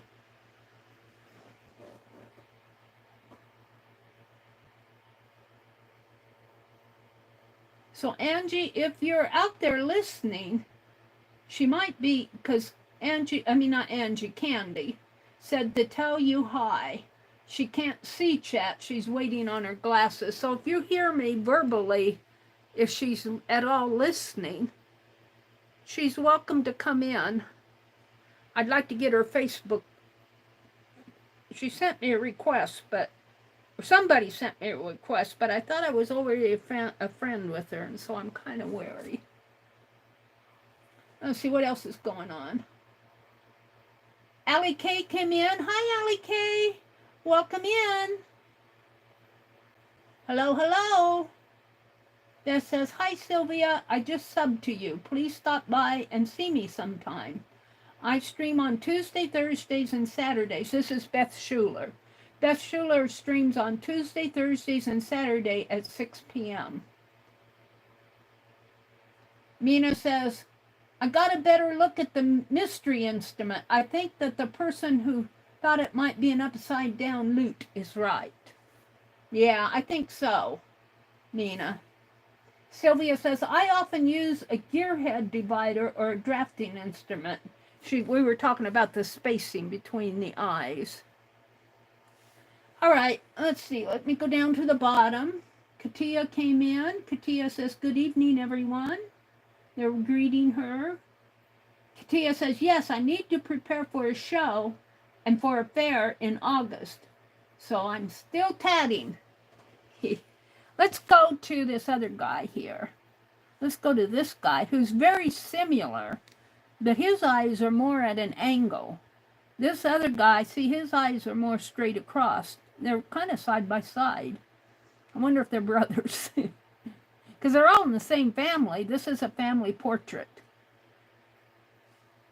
Let's see. I think I still have him on Facebook. Let's go look at her. She must be the mother, the grandmother. Let's go read about it. Portrait of a Family.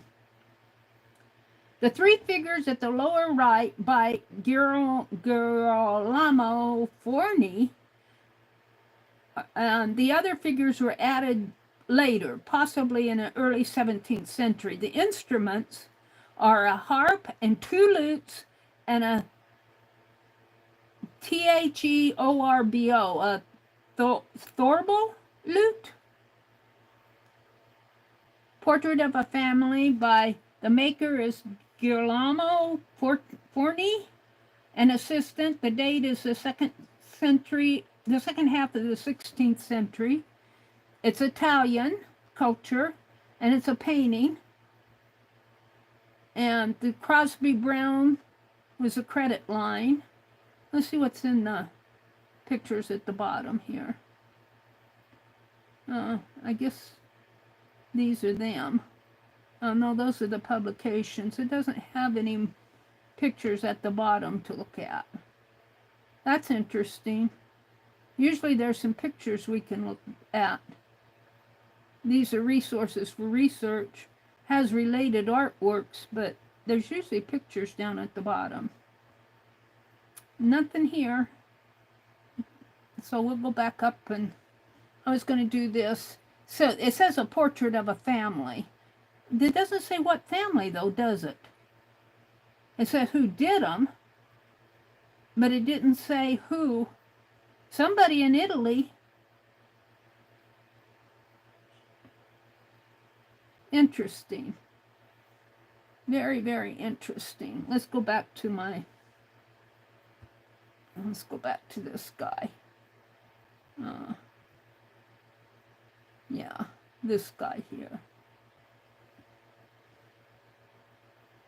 So they're very similar. They're probably brothers. They just look like they might be brothers. This guy's nose is bigger, more prominent, than this guy's nose is longer. But they both have those mustaches. He's got a longer face, I think. Well, not too much longer. They both have mustaches. I think this guy has a little bit more of an angle on his head than this guy. So, and we're going to do them again here. And I'm drawing them with the Sharpie pen. So, and I'm concentrating really on the face in here. And should we do the face on the same level here? Let's do it right about in here, this eyebrow. Right about in there. And again, these are supposed to be doodles, but I get the sketching them. A doodle would, now see how close I made that? That. All right, this is his eyebrow. So he's got a space between his eyelid and the eyebrow. So that's that space in there. And it doesn't really go down. It kind of ends right in here. And then he's got his eyelid in here. And his eyes are slantier, I think. This guy is slant, but it's more wide open, I think, than this guy's. Well, then maybe they're about the same.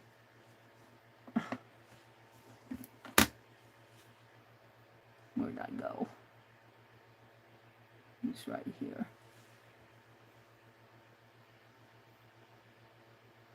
And let's just draw the eyeball in here, and I'm going to darken it.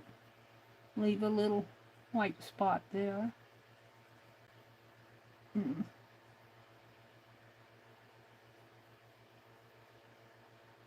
And I can put shadow in here. Shadow in there. Now, let's say this eye is, again, about to my top ridge there from the point. Maybe a little bit more. A teeny bit more. So right in there, and it starts a little bit higher too, because his eye is not on a level plane. It kind of at a 10-degree angle, maybe 5 degrees. Just a little bit more of an angle in here. And let's do the eyeball here and here. And again, it should end right about in here. I could do that with a paper than my fingers, but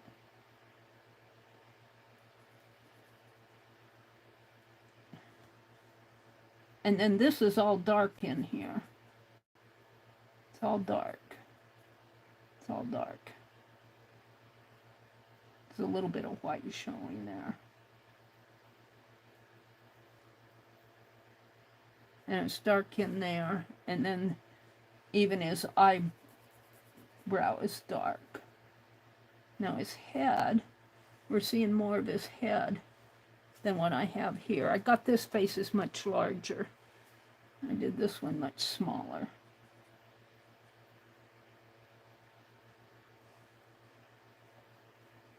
So the hair comes out like that. But his nose, and I might use rather than drawing a line, I might use a crayon here to color in the nose area in here, because this is all, you see a little bit of white on his cheekbone. He's got a high cheekbone.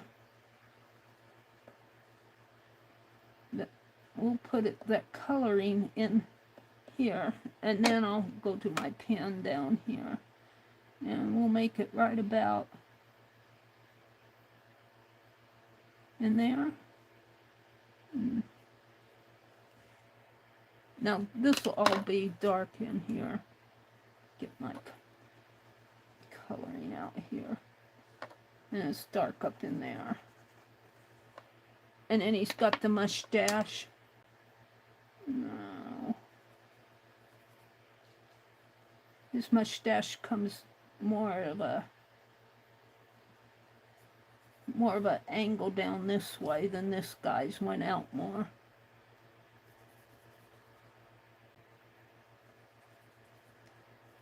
And it comes down and around his mouth like so. Forget that line. Actually, there's a shadow in there. And then we can kind of see the other mustache, sort of, but it fades into the side of the face, which is all dark in here.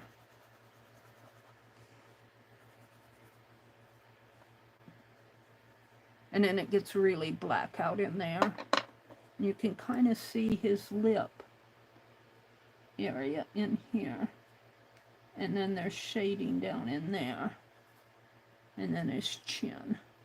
I think his mustache comes down more, though. Well, let's get out that black and put in some black in here.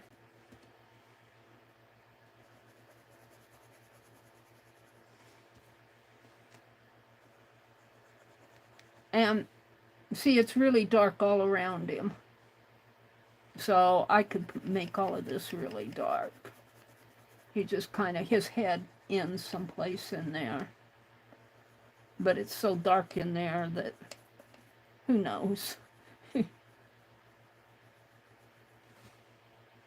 And I tried to put his eyes at an angle, but it's hard to tell. Let's get that gray out, because he's got gray underneath of his eye in here. And he's got sort of a beard going on here. Darker chin line beard. And you'll see that more when I wet the... And of course, you know, I'm cutting it off.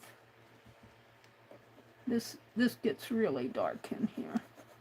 I'm cutting it off because I'm just showing a portion of the face.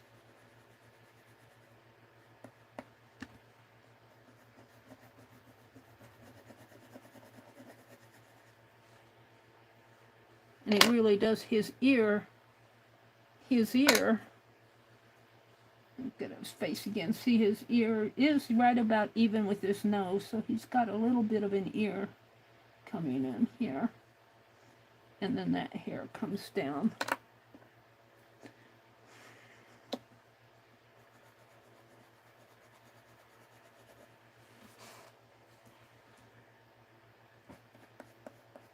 Now, let's just darken this whole thing in here. And what happens over here, it's all dark. It's all dark. He's just kind of peeking out of the dark.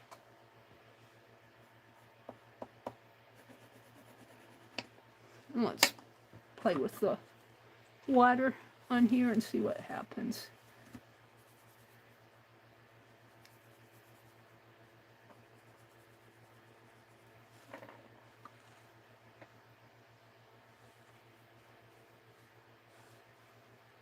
Let's blot that.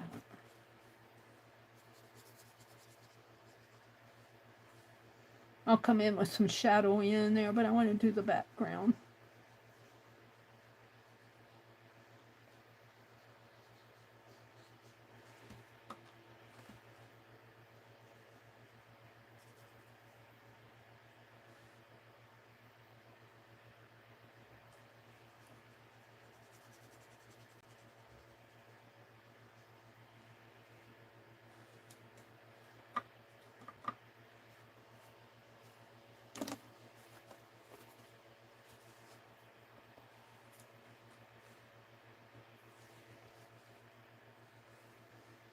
Let's put in the shadowing in here. And I want to kind of leave a white area there for his cheekbone. And then there's grays going on up in here, grays in here. And I don't think I put... Let's make a black line here and a black line there. Fill in his mustache. And he probably has a beard too. I think he's got a beard going on down there. So let's just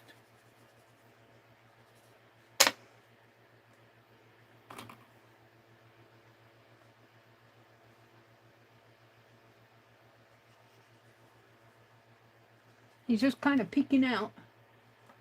I think I'm doing a better job on him.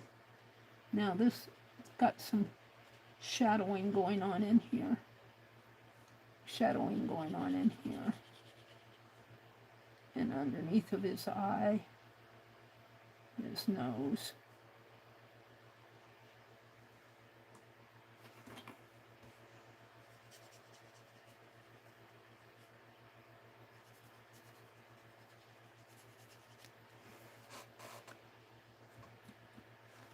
And there really is shadow going on in here too. If you could see it. Shadow going in there underneath of his eye. Here. Some shadowing going on up here.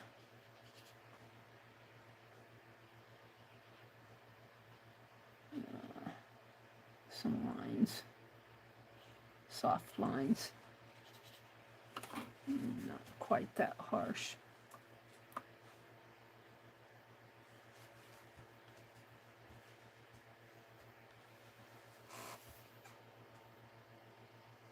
Not to play with him too much, just to have fun with him. I'm going to call him done. I kind of like him. Kind of like them. These I'm not going to do anything with. I might repeat them on another card, but it is almost 8 o'clock. I did this, what, in a half an hour? When did I say it was 7:30? After I was done with him? Let's get out another card here. I'll document that, but I want it to dry a little. Let me come out and look at chat. My towel is going to fly away there. Okay, let me refresh chat. Chat filter, top messages, chat filter, all messages. There's Candy. Hi, Candy. Yeah, it's hard to draw kids and not age them. Welcome in, Candy. It's good to see you. Can you all still see me? Angie says. I tried to write something and it didn't show up. Oh, I see you. I see that message, Angie. We see you. Becky said, I hope that's the little girl's bottom lip. What? Here? That's her bottom lip. Is that what you were talking about, Becky? That's her bottom lip. I'm not sure what she meant, but yep, that's her bottom lip. Oh, Becky. Jen says, I ended up with one person per paper. I made it easier for me. Yeah, if you draw them on one sheet, maybe we'll do one with just one sheet. I always do better when they're larger, but drawing tiny, tiny ones are really hard. Candy says, thank you, Meri. I'm having eye problems and it's hard for me to read chat. Well, you just take it easy, Candy, and sit back and listen. Thanks for popping in, though. It's good to see you. Mina says, I drew the last little girl and somehow aged her. She looks to be about 16 in my sketch. Yeah, I aged this one. She looks much older here than she does in the picture. This one's not too bad. Except that's the bottom lip. I think that's what Becky was asking about. I'm not sure. I'm giggling over it. Marguerite says, a soft G, William in English. Katia says, yes, I need to prepare for a show and tell for a fair in August. Yeah, so I'm back to where Katia came in. Welcome in, Katia. Mina says, I can see you, Angie. The last entry before this was you commenting that these men were likely to fight. Yeah, because I used blue here. I used blue, and I thought I had gray, but I had a blue. And Angie said, he was in a fight, and he got black and blue. I kind of like the soft blue on him. All right, let's go and pick another person. We're going to do a full one. How about this lady? She would be a challenge, wouldn't she? She looks like she might be a grandmother, maybe in her 70s or 80s. I don't know if I want to do her. She's probably the matriarch of the family. Here's a young lady. This is the mother, I think, to the little girl, holding on to the apron strings, Becky says. She's kind of pretty. But you have to understand, these are very stylized. Their heads are very stylized. They almost look like marionettes. Marionettes, is that how you pronounce that? The wooden, you know. They're very stylized. Their eyes are very stylized. Now this is a lady back here. She's got an earring on. And the only reason I know she's a lady is that I see her chest area. I bet she's married to this guy. What do you think? Whoops. She's standing by him. She looks like she might be a mother, though. And, you know, this lady looks younger. She looks like she might be, she's a mother. I don't know what she's holding. She's holding a flower there. And look, she's got a ring on. So she might be married. Is that her hand? Yeah, I think it is. It's an awfully big hand for her body. When you look at it in context. So see, they have their problems too. And look at this hand. This is his hand. But it's just kind of sitting there. It almost like he looks like he's touching the elbow of this other lady over here. Oh, here's another guy. I'm kind of liking the bearded man. He's just kind of off to the side here. I'm going to do him. I think I'll do him as half again, though. I don't know if I want to do him. Well, I guess I could do him full. And I'm gonna use my Sharpie pen. So once I put those lines down, they're down. Jen says, Candy says, Jen, the proportions for children is different than that for adults. Jen says, it's interesting to decide how they're related. Yeah. Becky said, probably only in her 40s. She didn't live long after 50. Oh, yeah. They didn't live that long after 50. Are you talking about this lady over here that we were looking at? She looks older. She looks like she might be a grandmother or the matriarch of the group. Look at her neck, see? Look at the lines and how thin her... The artist did a pretty good job depicting an older lady for this style of art. They all have these long noses. They all have these long noses. And I don't think her eyes are as stylized as the other eyes. Her eyes look a little bit more expressive to me. And look at the wrinkles in her forehead. She's got wrinkles coming down her cheek here. So I'm thinking she's, well, it just depends. And he's got more shading on her nose. On those others, there's nose area in here was white. Her face is almost totally gray. And then for the lines, he's got white. Now this is a photograph too. And, you know, as I expand it and look at it like that, it looks gray. But when I squeeze it down like this and look at it in context, I know it's gray, but it blends in more. And this lady, she's either counting or saying shh, because she's got her finger up here to her mouth. It looks like she's telling somebody to be quiet. And this, of course, is a younger boy here. A young man. Looks like he might have some sort of a decorative element on his coat. But we were going to do... Now, she might be in her 40s or even 30s here. But this is a painting, and it was done in the 1500s. I think I've said 16 something or other. So this one's very well done here. Her eyes are a little bit more expressive, but they're still kind of stylized. All of their eyes are stylized. See, I guess maybe that would make them all in the same family, except for the grandmother over here. I think her eyes are a little bit more not quite as stylized. It's just my reading of it. Let's go back over to this man. I like him. And I'm going to do him full figure, which means I can probably get his coat on there.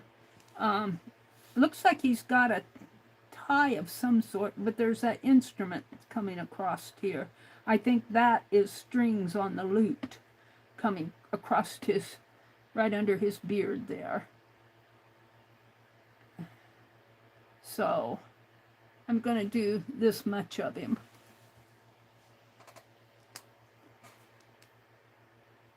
Did Sharon Lombard pop in? Hi, Sharon. Welcome in.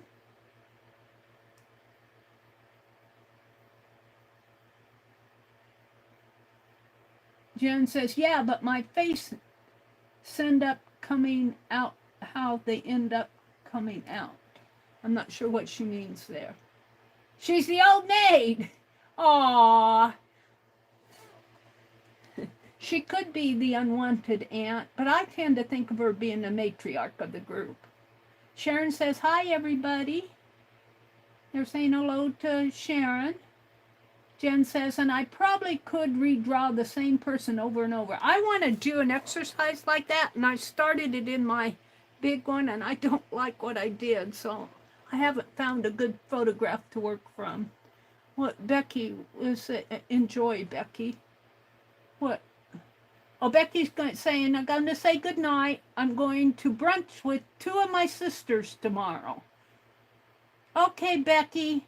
Have a good evening. Have a good lunch. If you have to drive, be safe out there. I'll tell you what I tell my brother every time he takes off alone. I say, you watch out for the other driver, because they're not watching out for you. Good night, Becky. All right. So we're going to do him. This phone is just about the same size. It's a little bit more narrow. We're going to do him full figure here. So I'm going to start his forehead up here. I'm going to come down. I'm going to do the eyebrow. And I'm just kind of lightly putting it in, kind of figuring out where to go. And, well, let's go ahead and do the eye. I wouldn't say that they're on the same level. This eye is just a bit higher than this eye. The left eye is a little bit higher. But I do see this expressive eyelid here where I call them stylized. And then underneath of that is the dark line. And we're just going to bring it down. And the eyeball is looking, he's looking off this way. He's looking that way. So there's more white over in here. So let's just put in the eyeball there. Leave a little white in the corner. Darken it up. And on this photograph, you can actually see where it gets darker in the center, but I'm not going to try that. And then his nose actually curves up over that. You can see it kind of goes like that. He's got kind of what they call that bump on the nose. There's a word for it. There's a word for people that have a bump on their nose. I can't remember what it is. And it comes down, comes down, comes down. Noses are a challenge for me. Comes down like that maybe, and like that, something like that. Now, I made that eye from the tip here to, again, to the top of my pen, right there. So that's what I'm going to do here, which brings it right about in there, right about in here. Good enough of an estimate. But it's lower. It's lower. I can't see how much lower because I have to get my nose over it. But it's a little lower than this one. So I'm going to kind of guesstimate that it's in there. but it comes down like that. And yeah, I think I'm about there.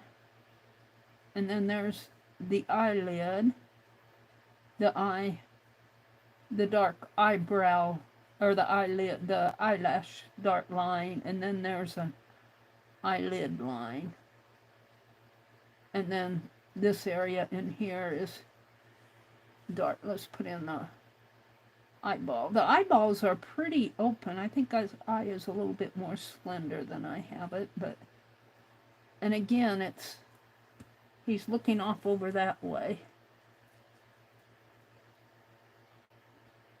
And he's got a little white in there.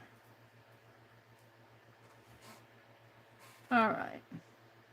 And then I'm going to that gray again. I got the gray out, not the blue. And we're going to put some shadowing in here. Right in there. And some shadowing in here. All the way down his nose. In there. And down in here. And this is very lightly shadowed in here.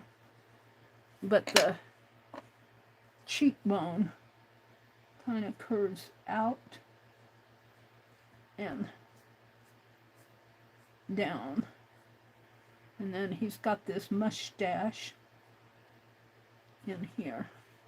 Oh, let's do this.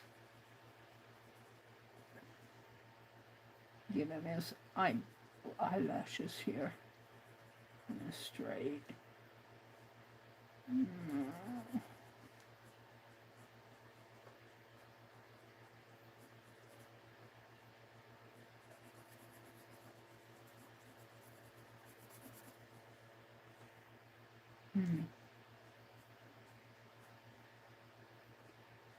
come like that, sort of.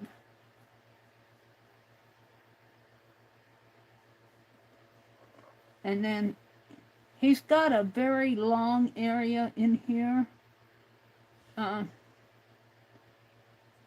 I think you can see a part of his lip up in here. And then he's got the lower lip. It's hard to see his lips in here. I'm not sure what's going on in there. I don't know if that's, I know there's a white area in there. But I think he starts his beard. I think he's got a beard going on in there. And it looks like it's a soft hair in there. I'm not sure why, but I'm going to put it in there. And then this area comes down kind of underneath of his eye. Let's see what's... See, his face gets cut off here. His head gets cut off. It looks like there's a part of a... And this is how it is out on the web, too. This is the web. See, it got the link up there. See, it's... Well, you can kind of see a little bit more of his ear here. I cut a little off, I guess. So let's work off of this one. Whoops, that's what happens when I go to the web. If I try to expand it too much, it gets fussy. So let's put in some shadow in here, up in here, bring this down in here, bring it down, and it'll get a little darker in there too. Let's put in the rest of his mustache in here. It's very dark.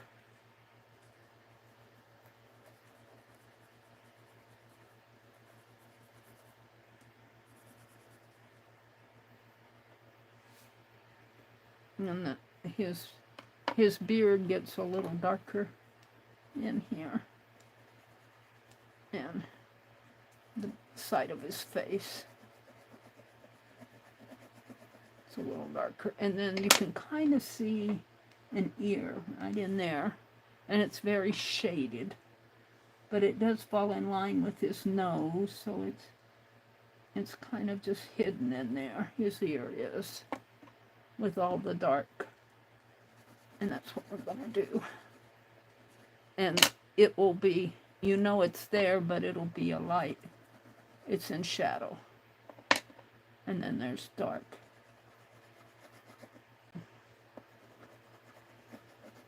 And this is all dark. All dark.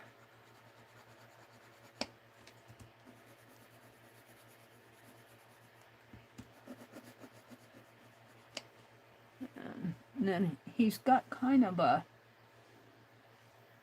let's do it in gray first.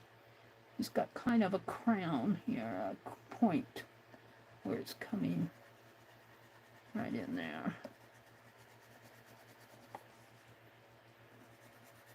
And then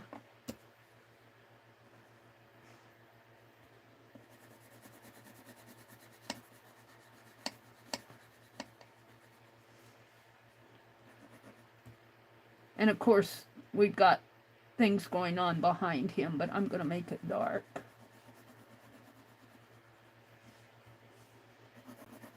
I'm just going to darken all of this out.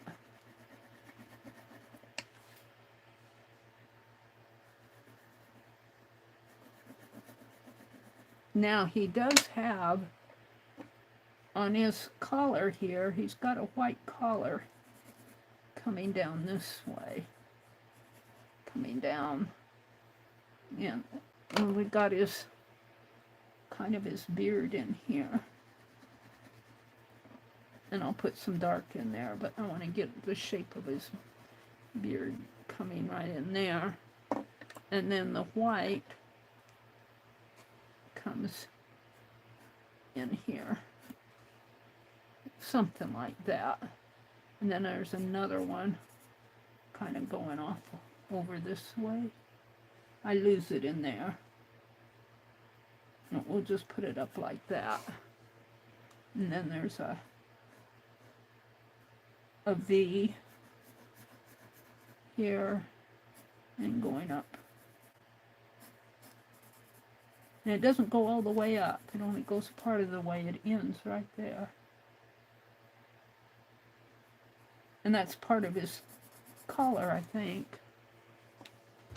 And then, let's get out that dark again.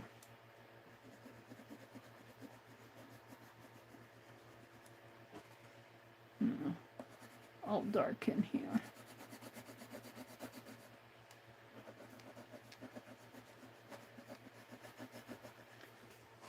And once we get water on this, it'll be as dark as this. So this is card 3, and it's 8:20. So I should get 2 more done. I'd like to work on my goats tonight. I'd like to work on the fairies. Maybe I'll do some collaging on the fairies of those flowers, and they can dry while I'm working on the goats. All right, we're gonna put some dark up in here.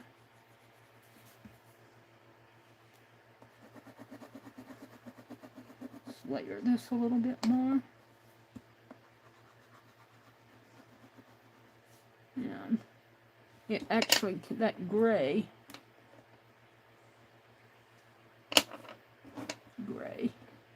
right here comes out in this area a little bit more too, in here. And it actually falls in here. Gray, gray. And he's got a gray line in here. And then this beard has some dark areas in here. And he's got kind of a dark area in there. Kind of dark. You can tell it's a beard.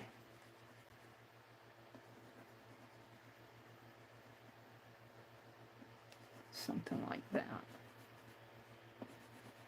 And there's some kind of grayish going on down in there. All right, let's put some water to it and see what happens. If I find my brush.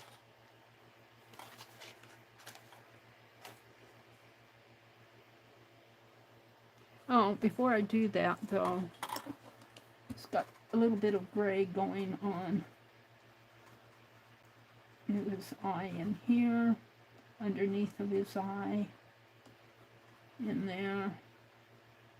A nice gray line coming there. Some grays up in here. All right.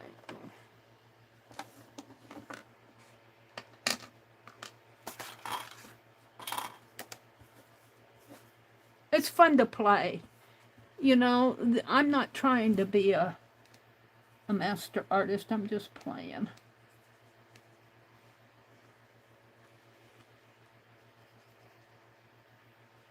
No. I don't want this area. I need to get rid of as much of that black as I can. I just want a little shadowing going on up in here.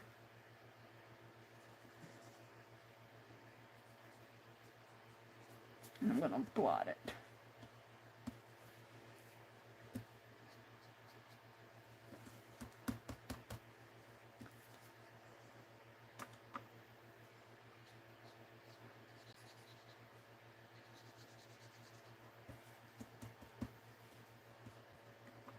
And that shadowing comes in here,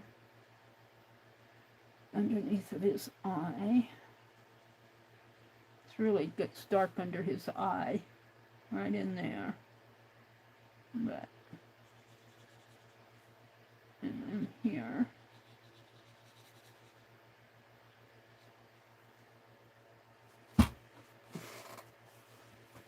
And I need gray again. The thing with men and adults is you can have more lines. You can have more lines on their face without totally ruining it.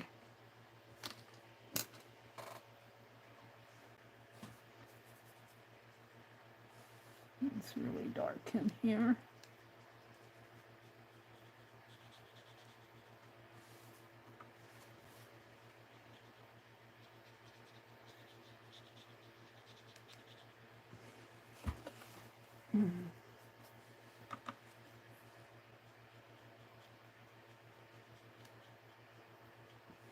So we know there's an ear in there, but it's kind of hidden.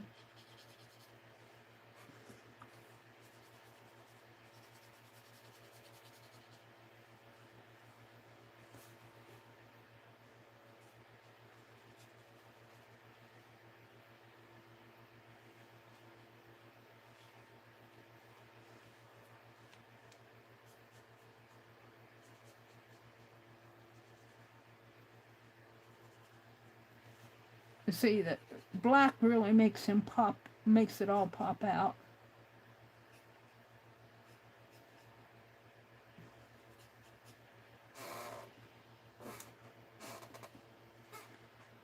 His beard in here. And I don't think I put black on his mustache.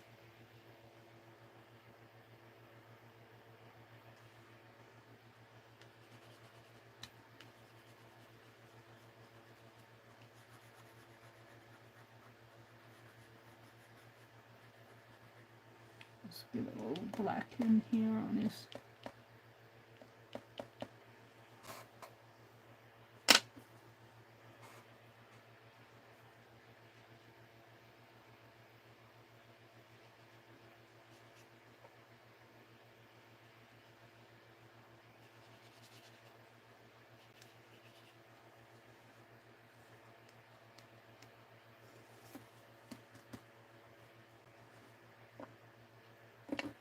Get in my way, and then I have to find him again.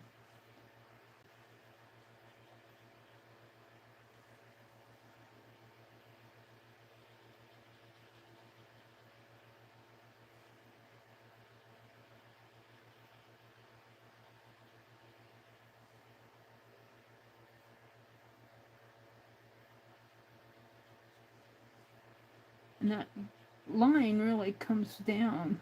He's got more. Where's that gray again? It's the black. He's got more shadow in here than than I have. It kind of comes down.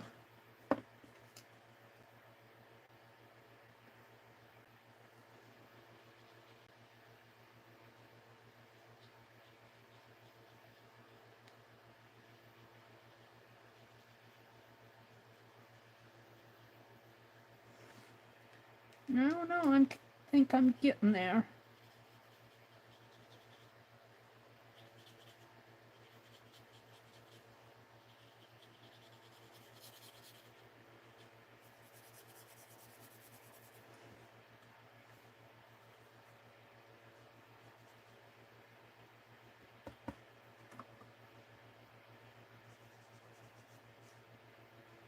I think I'm going to call it. I think I'm going to call it done almost.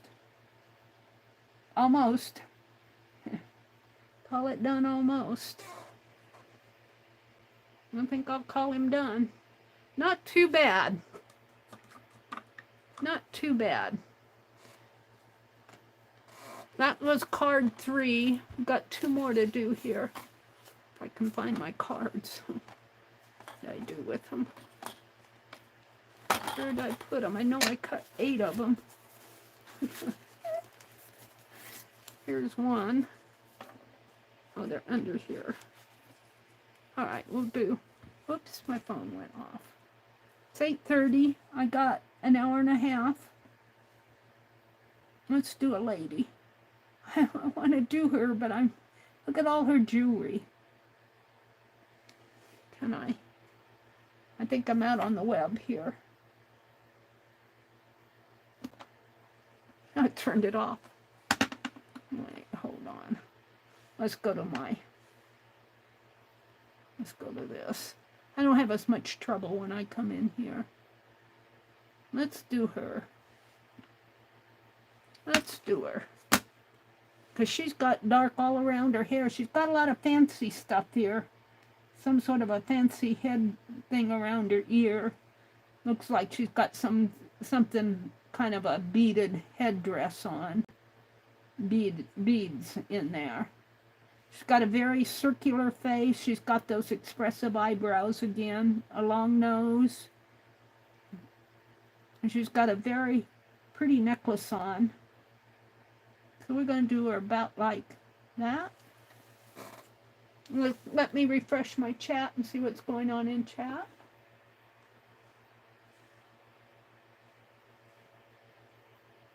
Oh, messages. Brenda says, I watched a documentary that said these types of paintings were done by roughing in where each person would be. Then the individual people sat individually. A large group, oh, my towel wants to blow away.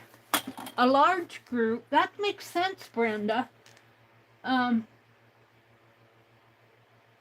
large group could take several years to paint.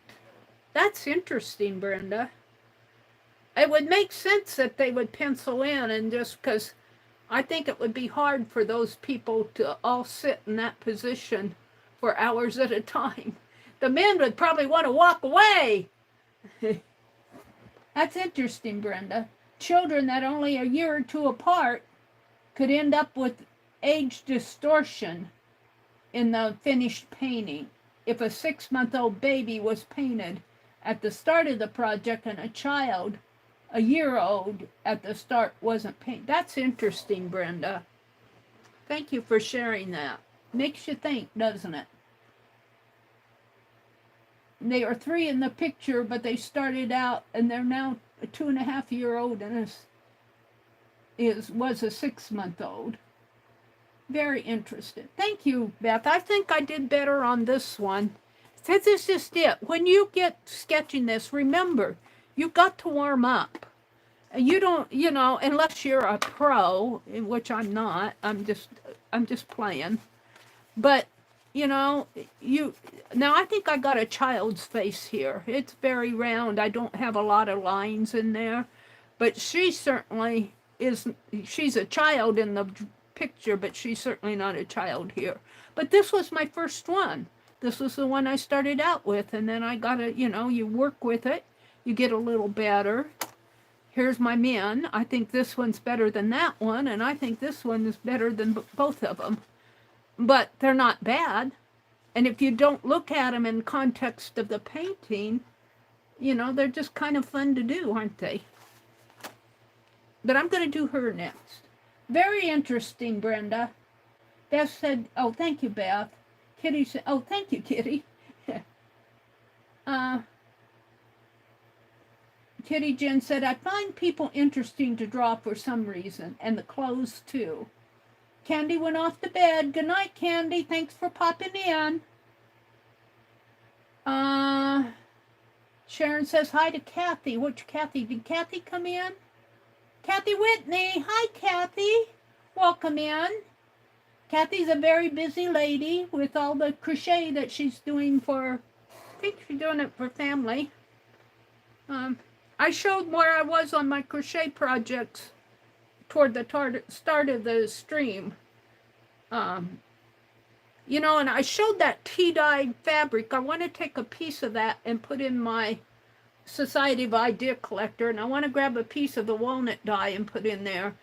And I want an iris dye. I was thinking I bought a bag of that, what is it, PEA, not PEE, PEAT leaves, and that's supposed to come out with a pretty blue. I want to do some dyeing. I want to dye some marigolds. I better get them planted here pretty soon. I tried dyeing with marigolds last year, but they came out so light. I had to add some turmeric to them to get even a hint of a yellow color. But I want to try some dyeing, just simple things. Black beans, avocado. I want to try some avocado. I've seen people do it all over the place, but I really haven't done avocado. I almost bought some the other day, and I thought, no, I want to finish with my onion. This, I'm off on another subject here. This was onion skin here, and this is what I want to put in. And I was showing the difference in the color here. I've got my little scrap bag here. See?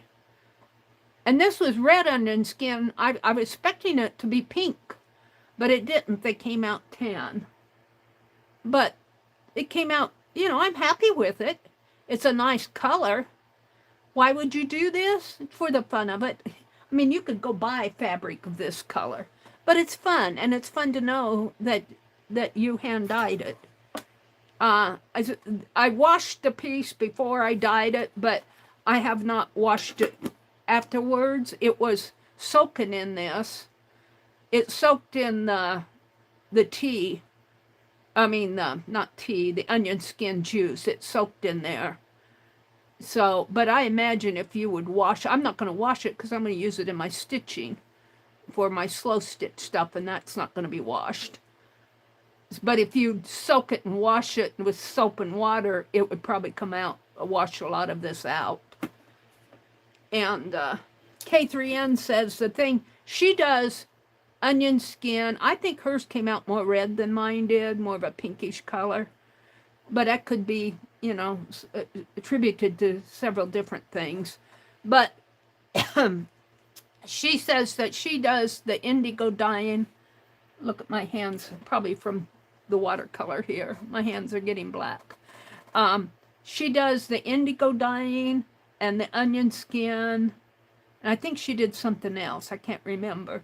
But she said she doesn't do a lot of dyeing with a lot of different stuff because over the years, you know, it's not light fast.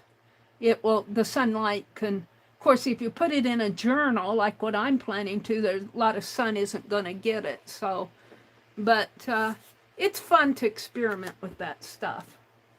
Let's go down to the bottom. Can't wait to see the black beans. You're thinking of faded black. I don't know. It might turn out kind of gray. I don't know. I know people dyed with, but Beth, I'm going to do my iris next. I want to read one more time because I'm thinking I can put them in a pot of water like I did the onion skin. But I know there are people, I think you have to kind of pound on them too to get the juices flowing.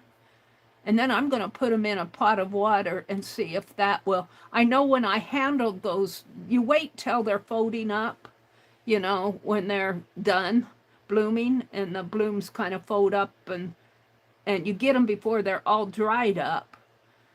There's still juice in the blooms. And I got a whole, about a gallon size, because I got a 2-gallon bag and it's half full. And it's half full, puffed up, you know. So, I mean, it isn't flat half full. It's fairly well packed. So I would say I have about a gallon of them. We had a lot of irises. Angie says, okay, I'm getting sleepy, so I'm going to go take a nap. Bye, Angie. Rest well, Angie. She says, she's saying good morning. I think she means good night, all, and be safe. Be safe. What did I miss? Brenda was telling us about how they painted those pictures. Angie says, Meri took us on a walk today of her yard. After that walk, I had to take 2 naps. It wore me out. I didn't do that much walking. That was a pretty short video. But I wore Angie out. I was showing the bouquet that we took down to my parents' grave. Becky left and went to bed. Kathy Whitney popped in. Hi, Kathy. Sharon Lombard popped in. Candy said good night. Nina's here. Let's see. What did Nina say?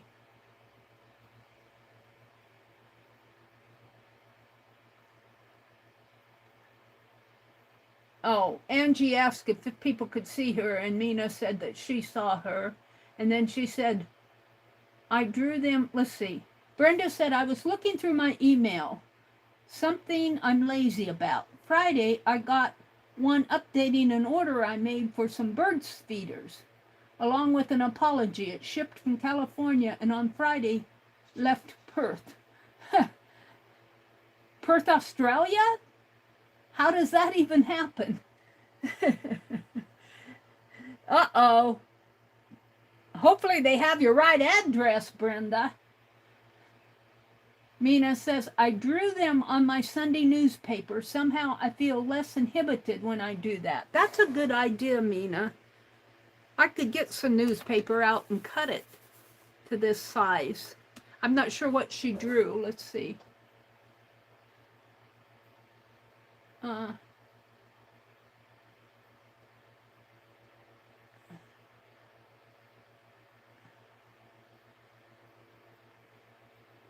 Mina says, I drew the last little girl and somehow aged her. She looks to be about 16. She drew the gentleman and he looks positively devilish. Oh, Mina. Let's see. Sharon says, she's listening, eating dinner. Jen says, are you drawing the people, Beth? You should. Yeah, you should. I gave a link to the gentleman. Did I give a link to the ladies? I gave a link to the picture, the entire picture, I think. And then I zoomed in on, because see, on these, I was concentrating on the faces primarily. So I didn't do the whole context of the piece. Yeah, this was the first man. And see, I get better. The more I do, I get better. All right, let's go on. Let's draw this lady. Come on. Let's draw her. And shall I do it in pencil instead of my pen? Because I can't, oh, there's my pen up there. We're going to start out with pencil here. You guys can't see very much pencil, but here's her forehead. And there's all this beading going on up here. So her eye is very slanty down. I'll just kind of get a sense of her head, and then I'll come in with ink. So she's got a pretty rounded cheek line here. Pretty rounded face. And it comes around like so, and then her neckline is here, and then those necklaces come up like that. And then you can see some of her neck beneath the necklaces. So it's her eyes that we want to concentrate on.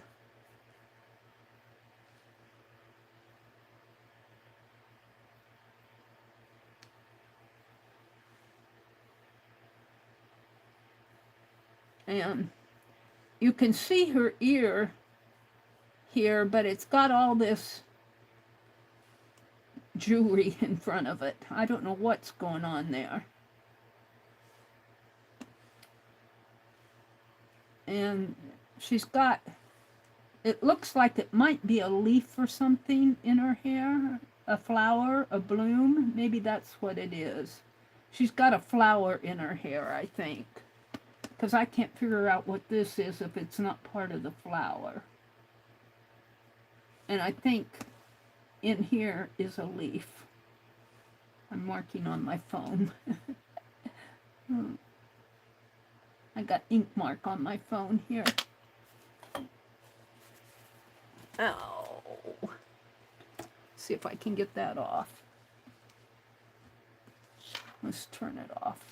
Oh, I got out of it. Let's turn it off here. Let's see if I can get that ink off of my phone. Did I get it off? Let me bring her back up here. Yeah. It was right in there. Okay. I think this is a flower in her hair. That's what we're going to make it. So let's come in with her with the ink pen so you guys can see where I am at on here.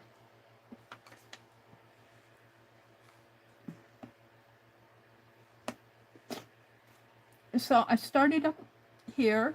I had the hiccups today, and then I had the hiccups, and then it turned into tummy gas. And boy, I was really burping. I don't get that too much. So her chin comes way down here. And I was telling my brother I had to burp. He said, burp away. All right, we're going to put the necklace in here.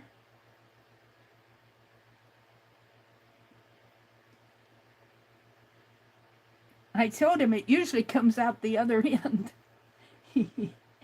All right, so that necklace actually comes down beneath of her ear here. Kind of comes down this way. Gets bigger. Kind of looks like a shell necklace. If you look at it, you can see it's got a round part here, and then it's got a little something in the center. It's not pearls. They're more squarish. They're odd shapes. Could be shells of some sort.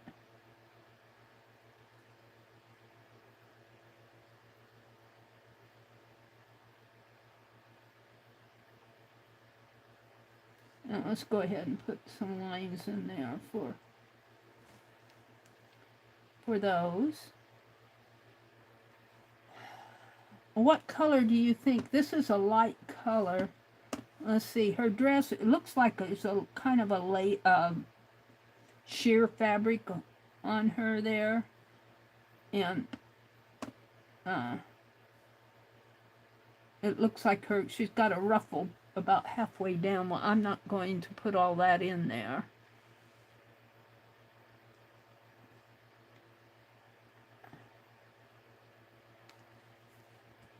And let's see, up here. Okay, so I have her eyebrow coming like that. in. Let's do this eye. There's a lot of space. There's a lot of space in there. So we're going to make it right. Make a kind of a line there. And then your other eye comes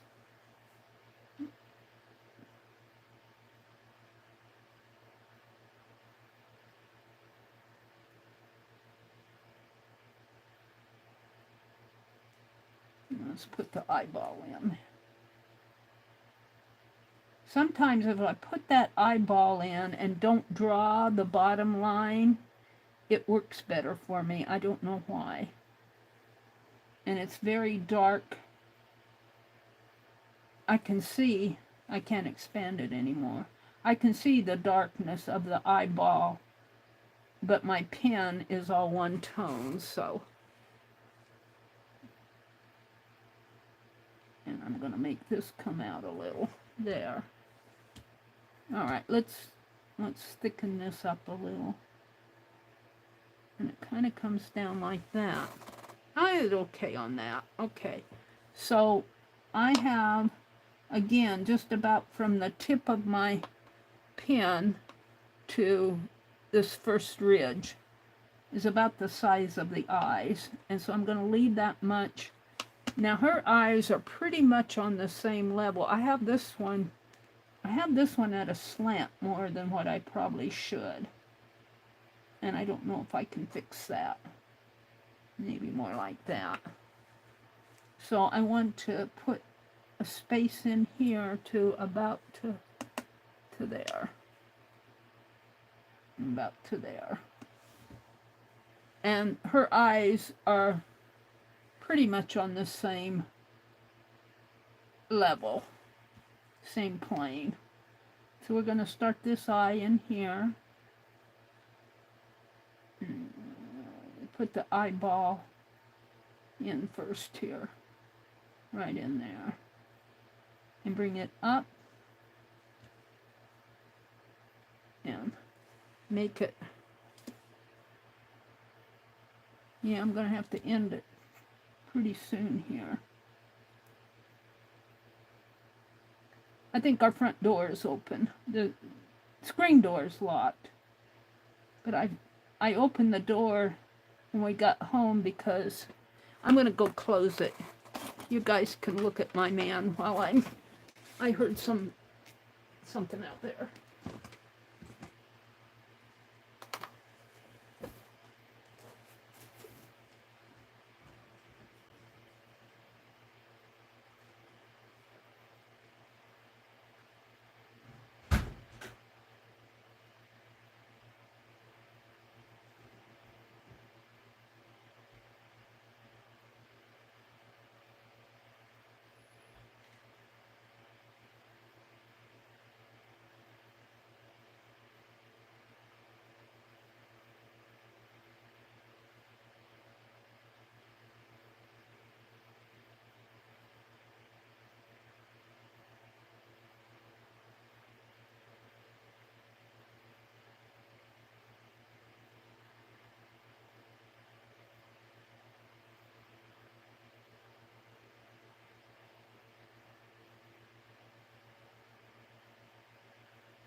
Okay, I'm back. Sorry about that. I needed to check on things, make sure everything was okay. Everything's fine. Thank you for your patience. Oh. Let's get, I have too much white in her eye here. Let's darken it down a little there. Darken this a little.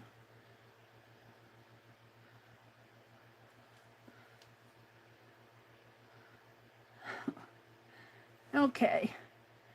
So this eyebrow ends right about in there. Let me look at chat. Let me refresh chat because I had to take a break. See what you guys are. I want to thank you all for coming in and spending a part of your Sunday evening with me, a part of your Memorial holiday. I miss you guys when I'm not on. Brenda said the address is correct. I can't wrap my mind around it ending up in Australia. The last globe I looked at, Australia isn't between California and Tennessee. It's weird sometimes the path those packages take. Okay, we're just going to do it like that. I think I got her looking younger on here than there, but by the time I put all the shading in. And for the nose, now on this guy's nose, or was it this guy? It was this guy. See, I did not put that hard line. On this guy, I drew a line down here. On this one, I just put in the shading. And that's what I'm going to do with her. I'm just going to put in the shading. And that makes all the difference. Now on his, I drew a hard line because there wasn't as much shading over there. So let's get out the gray and let's just put some shading in here and see what I end up with. Because it comes down and she's got shading in here. And shading underneath of in here. Now I can put lines in here for her nose. And the noses are very interesting. Very interesting. I'm not the best with doing noses. They're not my thing. I'll put a like that. And then she's got very thin lips.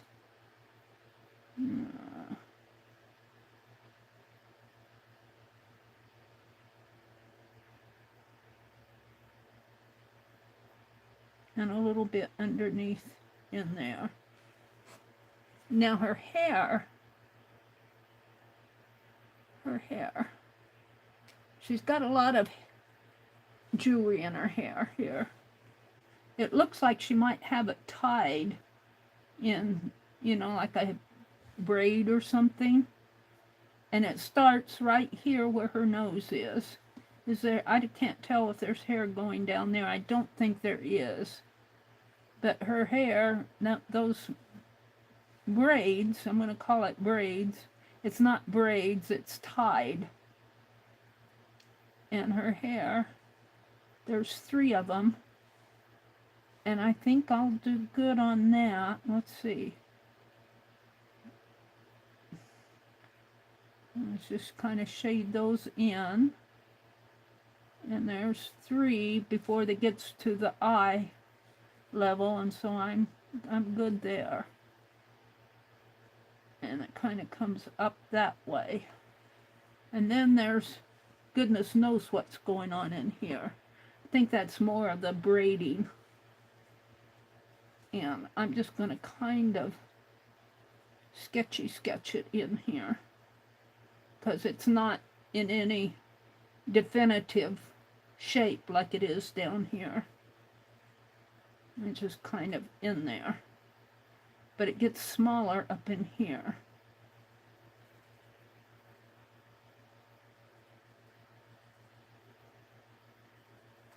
And then, if you come around into here, kind of the same thing. It's it's not definitive like it is here. It's just kind of, I'm not sure what's going on in there.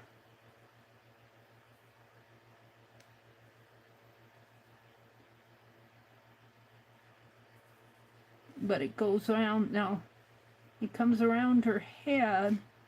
Let's put some shading.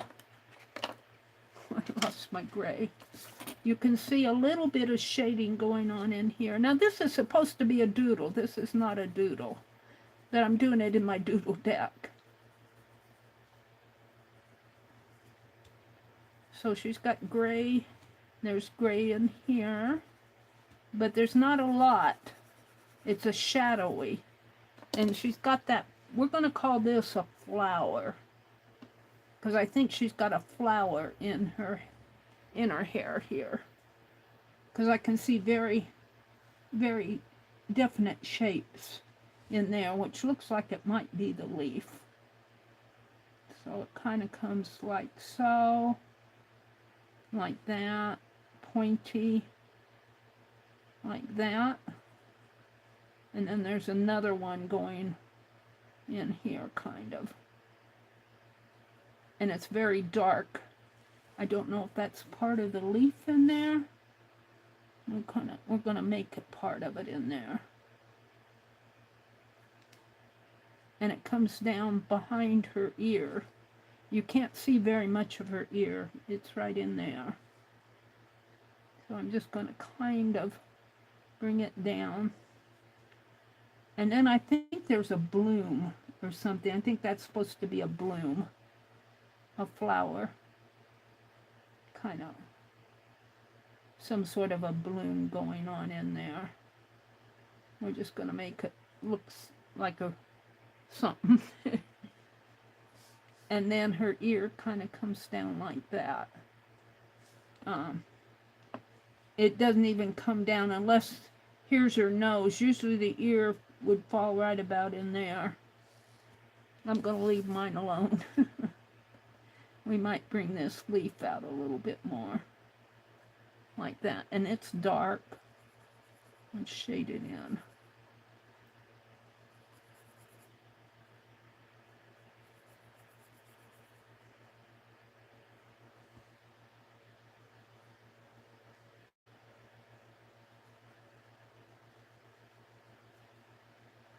Like that. Oh, I kind of liking that. And then she's got an earring going on in here, so we're going to, well, really, we could make this the earring, because the earring really kind of falls out, but I like it more underneath of her ear. And then this is all dark, so we're going to make it dark, but then we're getting into this part of her head up in here, where goodness knows what's going on. Kind of a shape in there with some shading, and another shape, some little bumpy things going on in there, up in here. I don't know what those are, if that's part of a headpiece, maybe. She might have some sort of a beaded head ornament on. And it looks like it kind of circles around it in this way.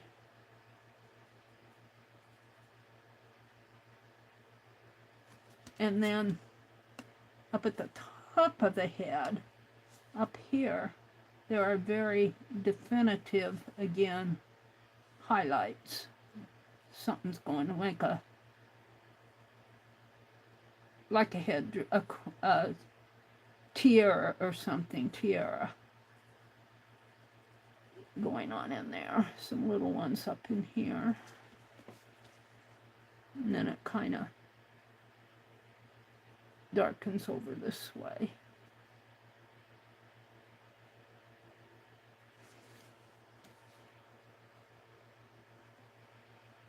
No, we're going to leave that. Come over, and it really comes down. That might be part of her hair. I'm not sure if it looks like her hair comes down to there. There's this man's coat. I'm not sure what's going. That might just be a part of the painting. He didn't know either. I'm going to make a hair in here. It's going to be a dark hair. because she needs it. And there's, if you look at this, it looks like it's some sort of a headdress going on up in there, some sort of a lacy or beady affair going on in there. And looks like it might have sort of a button shape in there, some sort of a round. We're going to make it kind of shady in there. Some highlighted areas.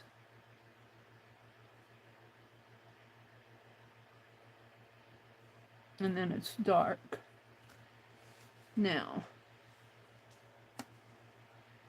and then this is all dark in here.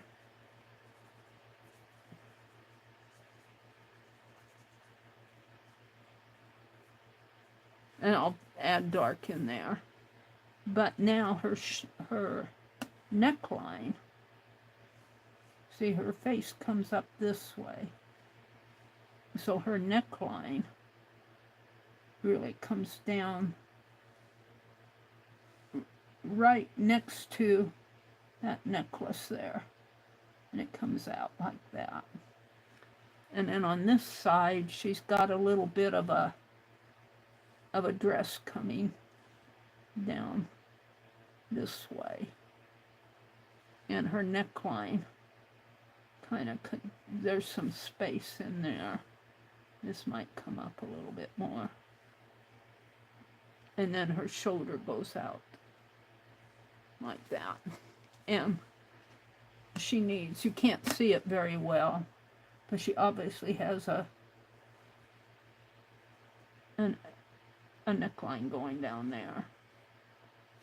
And it's very sheer.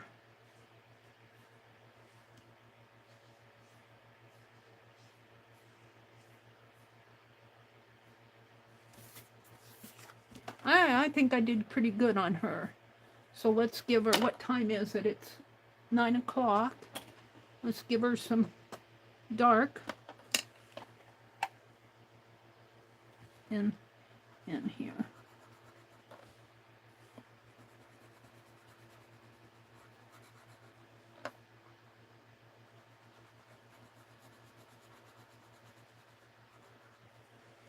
And what I like about these is I can use and use and use them, and the point's not even down to the paper here yet. They're very, if you buy these, they'll last you a long time unless you use them every day. I do like these distress watercolor sticks, whatever they've done to make them. I think they've done a good job with them. I like these almost better than I do the Crayolas, but the Crayola, if I put this much pressure on a Crayola, it would snap and break. I put a lot of pressure on my Crayola, too much. All right, we're going to put some more dark, a lot of dark in here.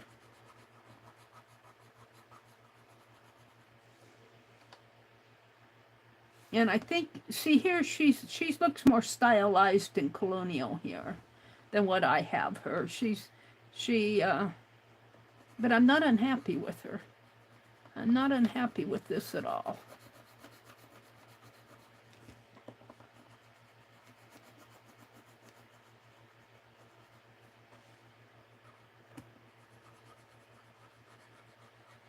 Oh, and as we were coming home today, there's a train that goes from the town where we go shopping across south central Nebraska, and it went across the railroad track of that little town where we went, and we were heading home, and my brother said, there was a gravel road catty corner to it, or not catty corner, parallel to the tracks.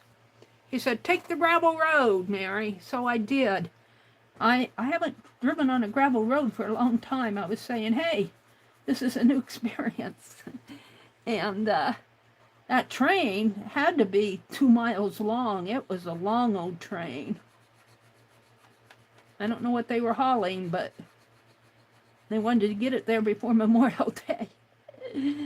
would have been there at 15, 20 minutes, half an hour if we would have waited for that train.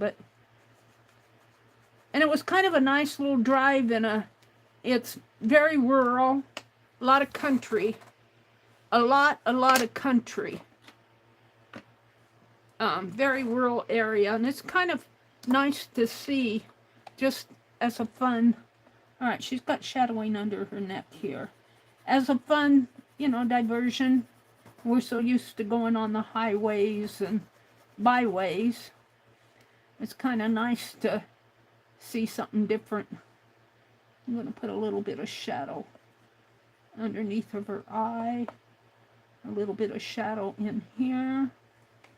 A little bit of shadow in here. A little bit more in here. And in here.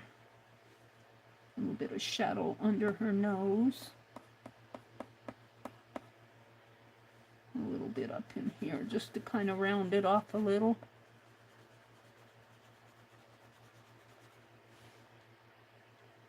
And that town where we went, where my parents lived before they passed away, they kind of retired in that house. It was down by the river. And they were buried in a small town. And that town actually has an opera house. One of those old opera houses that you would think of in the Old West. Let's see, let's color in some of this up here. Up in here. Shade it in. On this side, her ear is kind of in shadow too.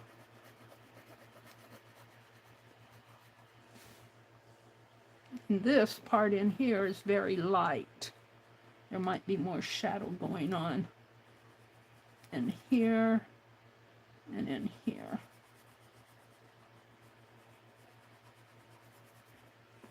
All right, let's hit it with some water and see what happens. This is card 4. I did say earlier that I was going to be on later tonight because I do want to work on the goats and the fairies. I don't know how much later, but I should have these done by 10 o'clock. I only got one more to do. We're doing a family. We're doing, we're getting inspired by a family portrait tonight. And these are supposed to be doodles. They're a different sort of doodle. They're kind of a sketchy drawing. I don't spend too much time doing these, but this, I guess you could call it a doodle. But, you know.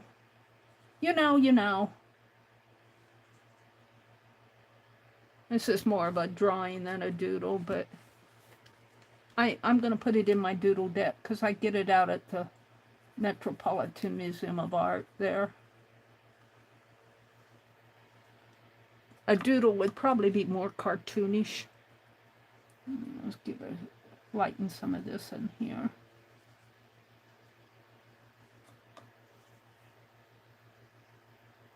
And blot it. So you get a shadow, but it's very faint.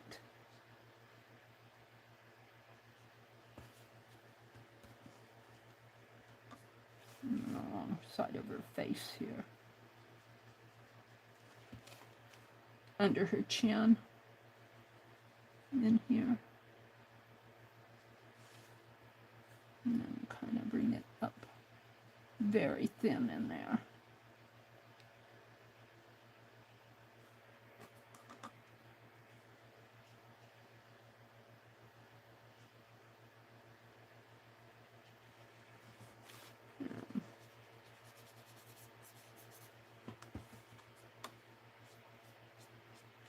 I think I'm going to call it done.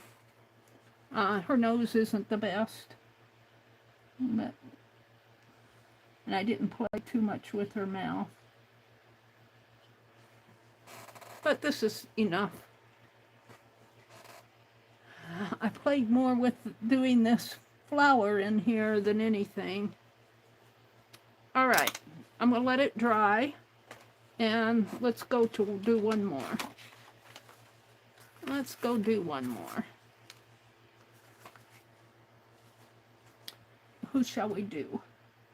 I'd like to do I've done the young girls. So I saw a young man in here, a boy here.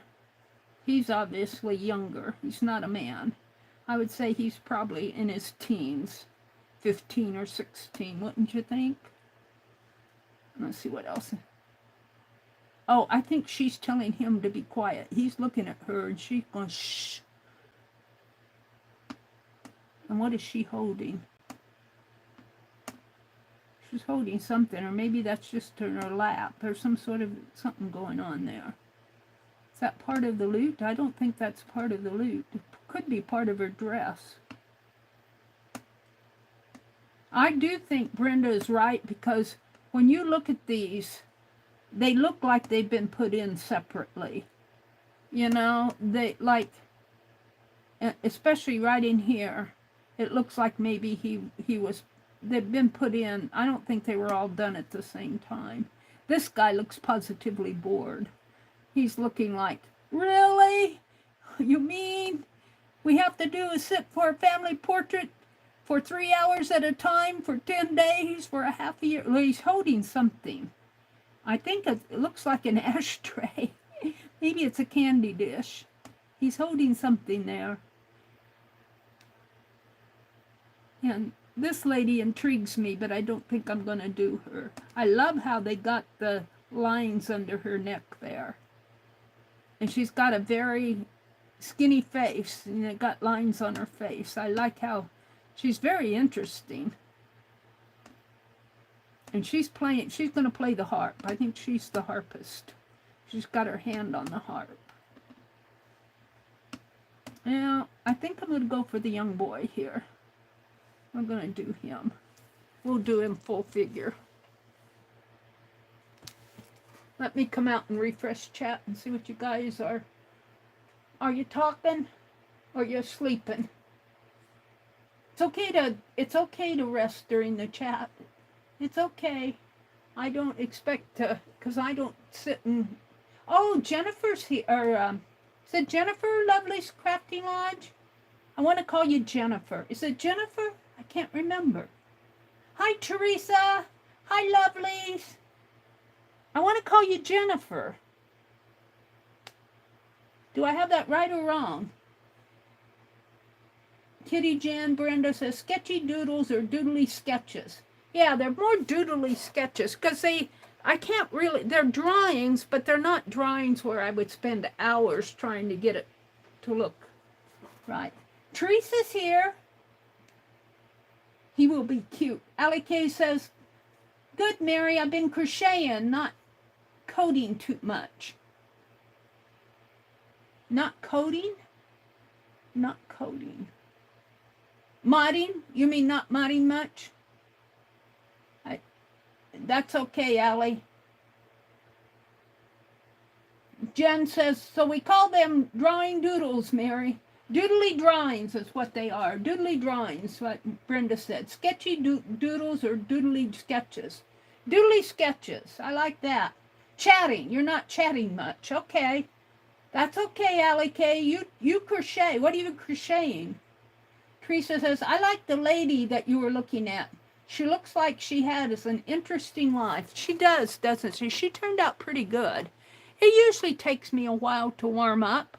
She's not perfect. I see mistakes, but, you know, when you look at her and not look at the piece that you did them from, they're all kind of fun to do. I mean, where's my other man? They're all kind of fun. But if you start comparing them to what you're looking at, this was my first one, and I was saying, you can see a difference between my first one and my most recent one, because you have to warm up. You have to warm up. Even when you doodle, you got to warm up. All right. Ranger Distress Watercolor Pit. Oh, thank you. Yeah, I do like these. I like them because, look, I've used these things, and the points are, you know, they last. That's what I like about them. But we're doing blacks and whites tonight. Lovely's Crafting Lodge. See the link above. Thank you, Allie K. What else is it? Lovely, are you Jennifer? I want to call you Jennifer. Is it Jacqueline or Jennifer? It starts with a J. I know it's not Judy. I know it's not Judy. I want to call you Jennifer. I probably got it all wrong. I get names mixed up quite a bit. Teresa says, their mind never looked like the inspiration piece. That's okay. I don't want a carbon copy. I agree. You know, and you're at your level. You're at your level and your skill level, and you should be pleased with that. That's why we're doing these things. Well, not to I do them to have fun. But also while you're doing them, everything you do, you increase your skill. And you even increase your skill from one sitting session, because you have to warm up. You have to go from this to this. And that isn't perfect. If I did hear her 100 times, she would probably look better, but I'm not unhappy with her at all. To relax and have fun. Yeah, Teresa. Yeah. And I put the link in. Let me put that link in again. Let me grab this link again. It's here. It's Portrait of a Family. They're Italian. It's done by an Italian artist. Let me grab this link again. Copy. And let me put it in chat again if you guys would like to. No, there it is. Now I'm on top messages here, but I'm going to go ahead and put it in. Paste. And I think it's okay if I send it. There we go. So this is what we're working off of. It's in the Metropolitan Museum of Art. Right here. And it's an Italian and Portrait of a Family. It was done in the second half of the 16th century, so the late 1500s. Late 1500s. This is what we're working on.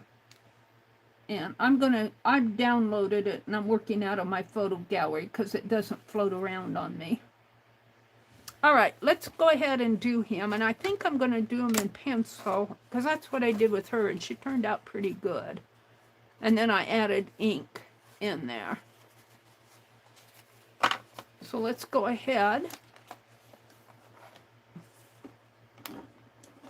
and do that. I knocked my towel off, it looks like. Hold on.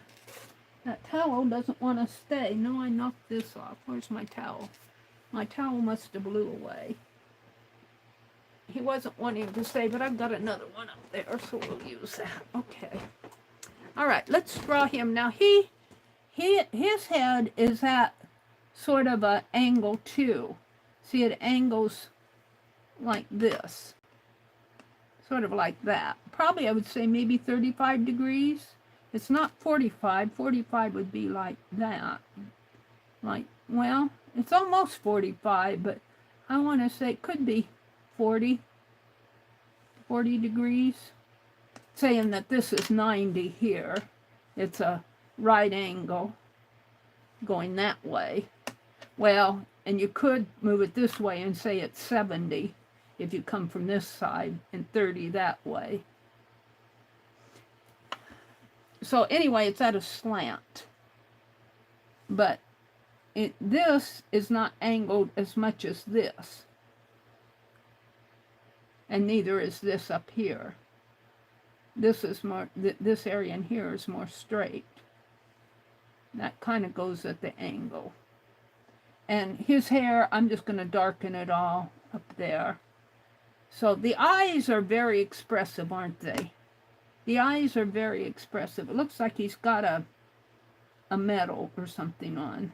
Some sort of an embellishment on his suit. He's got buttons down the coat. He's got it's only one row of buttons, so. All right, let's see what I can do here. We're going to start with this cheekbone in here. And I'm going to draw it, kind of get the layout of it in pencil so I know where I'm going. I did that with her. So, kind of has a little bump on the eye. Comes up and kind of goes like that. And his cheek is coming at an angle this way.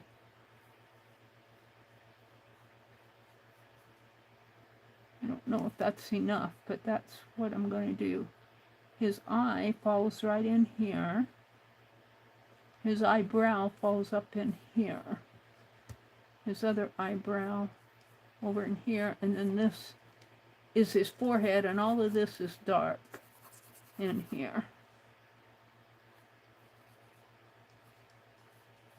And you can see his ear over here.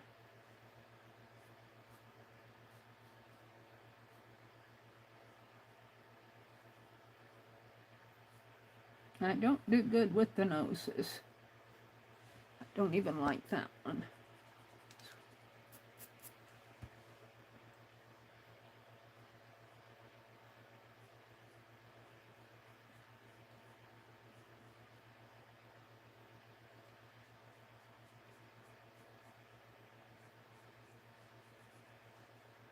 No, straighter than when I have it.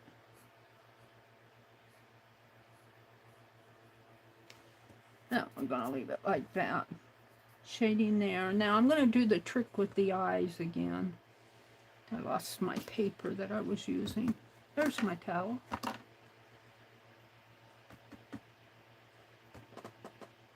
Well, I'll use my paper since I found it. So I'm going to sketch this eye in. I'm just going to sketch where it should be. And then I'm going to measure the length just to play with it here. I don't usually do this on a doodle, but the eye is about this wide. And so if you come from there to there, now this eye is lower than this eye, if you look at it. So let's start this eye right about in there. And it's a little bit higher. Oh, I knocked him off. No, 1, 2, what one did I knock off? The lady, I think. Oh, she fell. Let's see if I can get her without getting under the camera. Too bad. Too bad. She jumped over the cliff. She had enough. She said, I'm going home, going to bed. I'm going to put them up over here where they won't fall off over the cliff. I think my fan is blowing some of this stuff around. All right, so I marked my eye. So I want to start it there and end it. And it's going to be at a slant.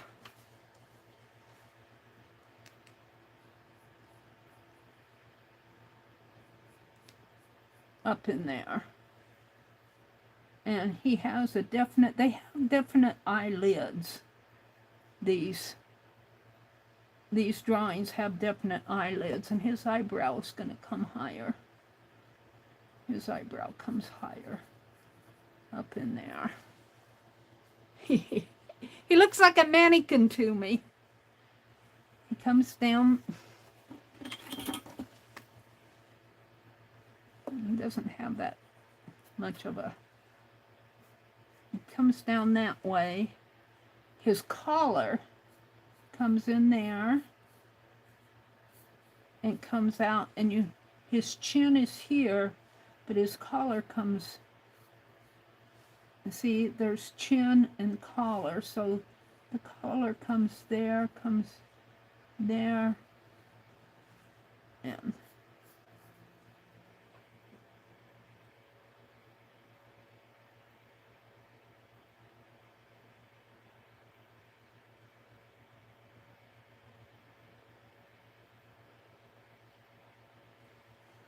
okay. And it comes up around the neck like that. And this is all in shadow here. He's got hair up in there. His eyes probably aren't this big. And then he's looking that way, so his eyes are over in here.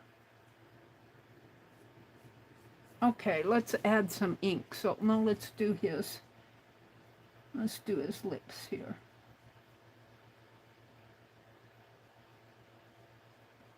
And he's got very pointy lips there.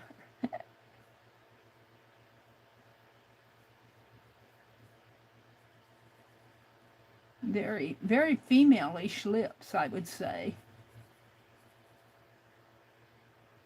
Now this is dark in here, and it's dark in there. He's got very bushy.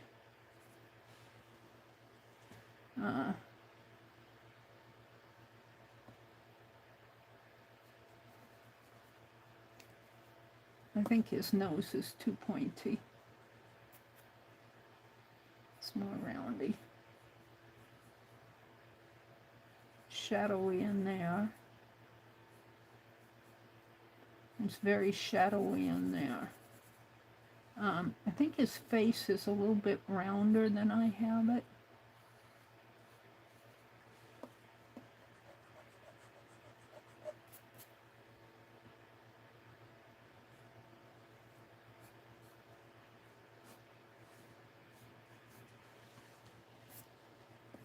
More rounder in here.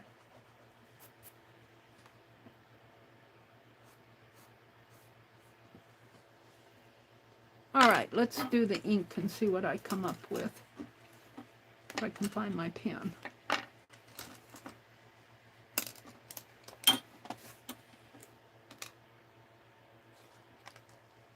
And we're going to start off with his eyes. Very dark in here. Kind of comes down.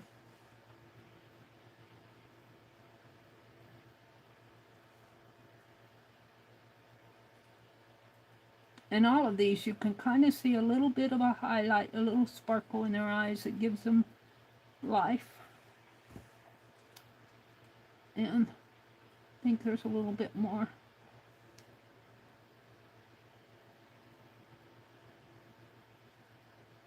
And then there's a line there, but I don't want to make that with my pen. This is very defined area there.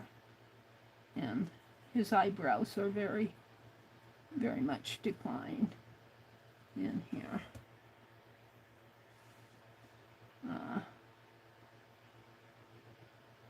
Kind of comes up. Forehead kind of comes like that.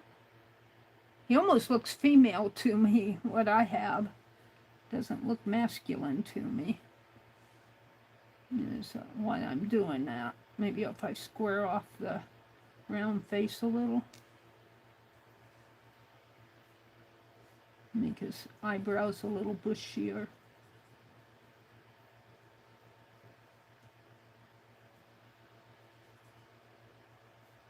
And let's see, I'm not going to put a line on the nose.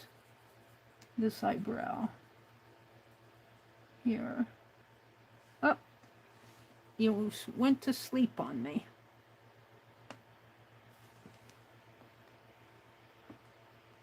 What? Is it running out of juice? It's 59%. How did it do that? Went real dark on me. Huh. It just faded away. He does have kind of feminine features, but I think the problem is I got an awful wide area in there. I don't think the space between his cheek and his nose is that wide. But, oh, and I went and put a line. Look, what's going on with this? Why is this fading away? I've got 50. Oh no, I've got 5% on this. Let me. Oh. I'm going to. It's turning off on me because I'm running out of juice. Boy, that went fast. But I did use this. I did not have a full 100%. I shot videos on this with this today, so I used up a lot of my juice. YouTube drinks it. Let me turn this off. I'm going to have to... I'm going to stop on this because I'll finish this next week. I'm going to work on my... I'm going to work on the fairies because they need to be done. And I don't have to look at anything. I might have to do the goats next week because I could put in the background on the goats. I guess we could do that. This will probably be my thumbnail. But I'm going to stop on these because I need more juice in my phone. And I'm going to leave these two out. Put them there. Stack these up. Let's get out my postcards. It is 9:30. I don't know how much longer I'm going. I was planning on maybe going a little bit later than 10 o'clock tonight because I want to get those postcards done. Let me get them out here. Hold on. I might have to zoom out a little. We'll see. Let me lift them up. They're just right here behind me.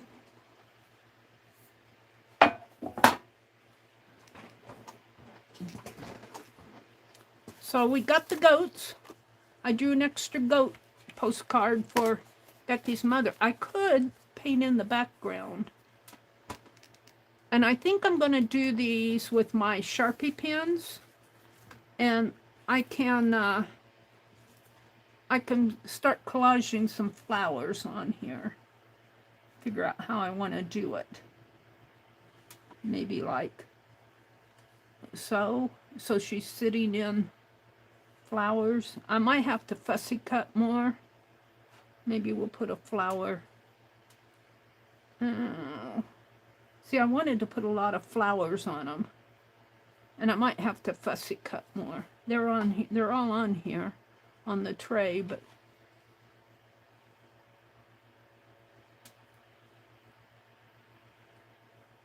something like that. And I can do the wings. So, but before we do all that, let's just put all these together. I want to start on the goats. Let's take this off again. Can I put, no, that's not going to work. Let me put this fan blow stuff around. Let me put it behind me again. And let's get out. I wanted to do these with the paint pens, but it might depend.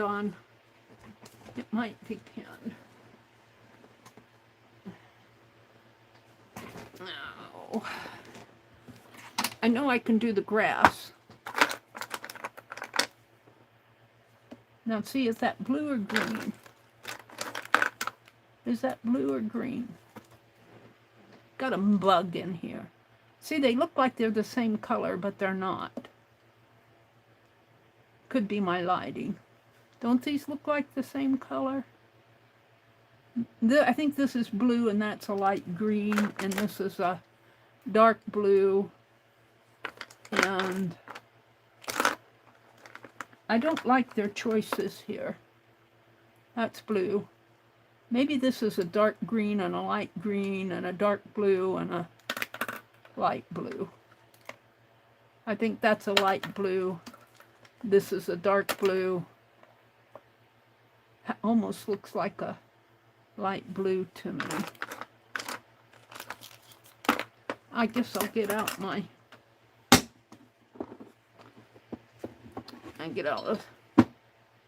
a paper here. A swatchy. And let's swatch these.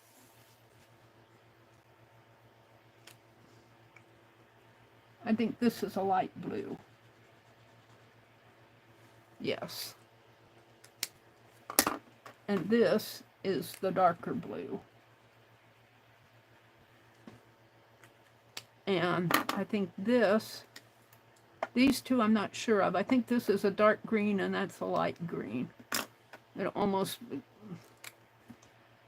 see, I think that's a light, that almost looks like the light blue, doesn't it? I think that's the light blue. And that's the dark green.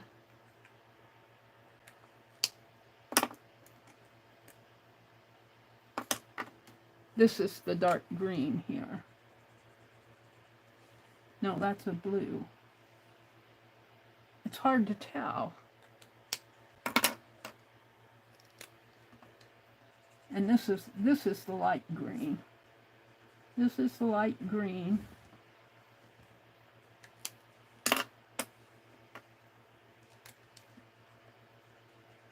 That's a light blue.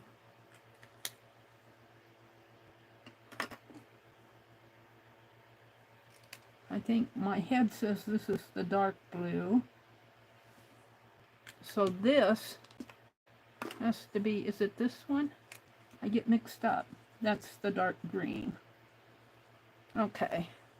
Dark green, light green. No. Is that light green?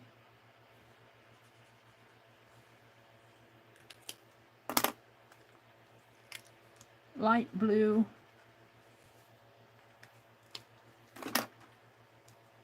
They mix me up. Dark blue. I think that's the way it is. All right.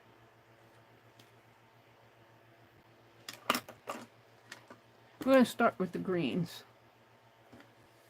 We're going to call that the dark green and that the light green. This is the light blue and the dark blue. I'm going to put those two over there. So, I think I want the dark green in the background here. This will be my postcard, I guess. I don't know. It depends on how it turns out.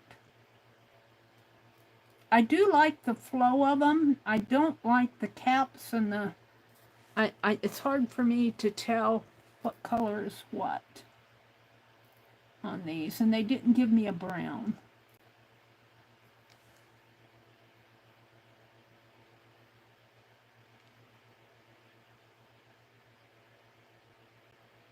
So we're just going to do the background.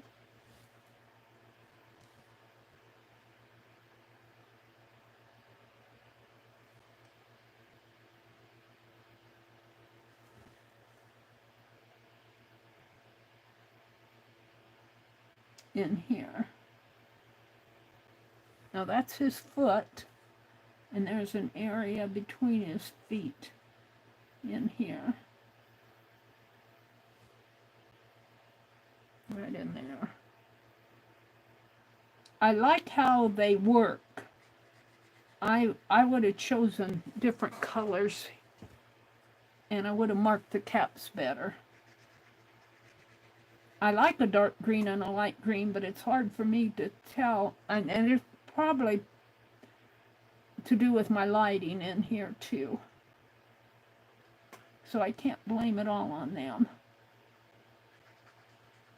But I'd like to have a brown. Alright, so that's dark green. There's dark green between his legs here. But I do like how they act. I do like that about them. Let's see, I make sure that I'm not coloring a leg. The other leg is over here. Can you guys see what I'm doing? Am I out of frame here? Let me move these.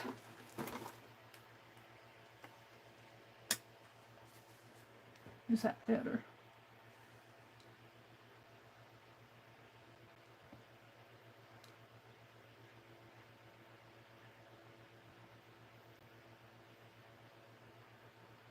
I like how they flow, and I like the control that I have with them. And I like the pointy point, because I can do these areas pretty good. The paint is going where I want it to go. On some paint pens, this is a brush tip. On some paint pens, the tip is round. And this you can get into where you want to, go. Let's see, I'm going to put a grass stalk in there.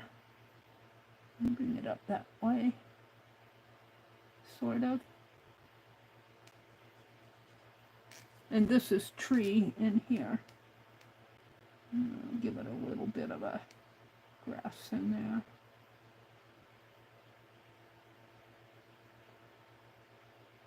And these are very good for one-tone painting. They're very flat. Oh, I better get this other. They're very two-dimensional. You can't mix. Well, you can mix, but you have to do it fast because these dry pretty fast.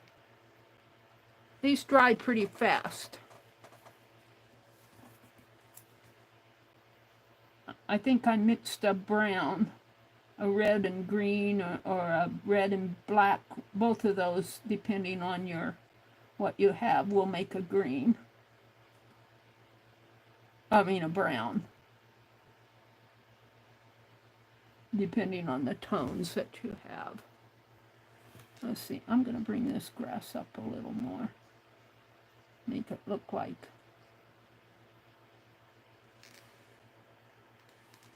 Maybe I will this too.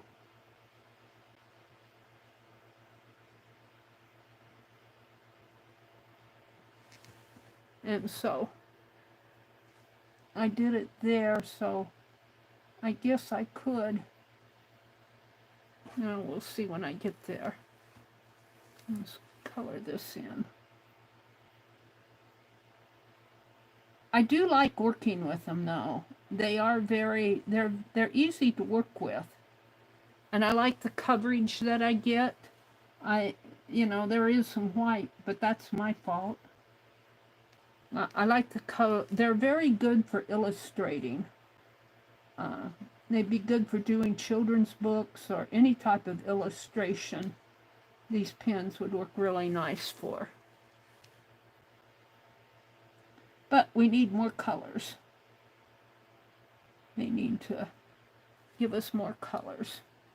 All right, so I have my horizon line here, and I'm deciding whether I want to put some in here. I know I do in here, some grass. But do I want this? I think I'll make that blue in there. And not put anything, his back comes even with the horizon line on this one. We'll see what how the others turn out. I rounded off his tail a little there.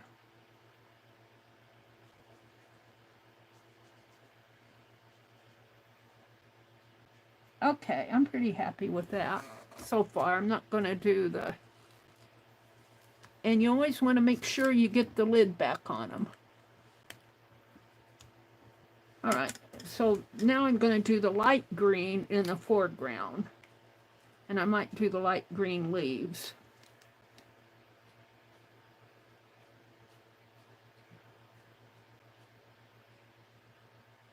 One of these is going to Raul. I think one is going to Mina. One's coming to me. And who won the other one?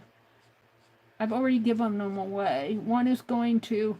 I did 5 of them. 4 for giveaway. And then I did an extra one for Becky's mother because she has goats. And Raul wanted a goat. So one's going to Raul. Is it to you, Beth? Who's the other one? I have it here, but it's buried. I have the list.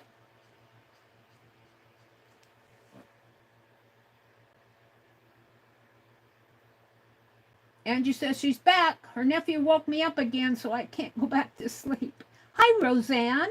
Welcome in. Allie K dropped a link to the a link to these creative marker tips. The big one is the bullet, and the brush ones that I'm using now are brush. They're smaller tip, and these are brush. I'm just going to make the grass a lighter green.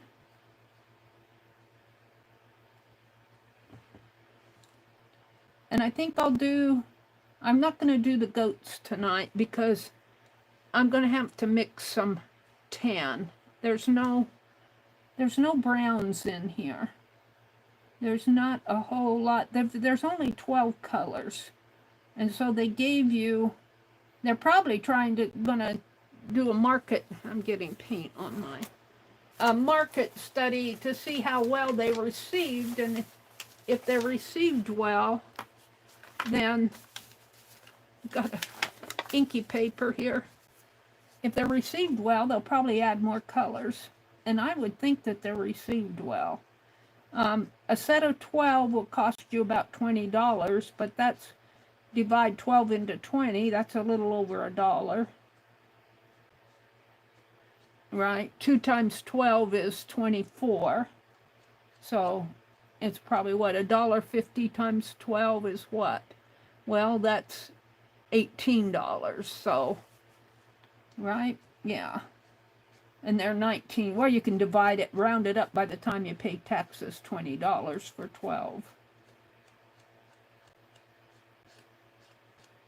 So it's not a bad price for a marker, for a paint marker. Some paint markers will, depending on what you get, will cost you all the way from $3 to $5 to $6 or $7, depending on what you want. $7 might be a little much.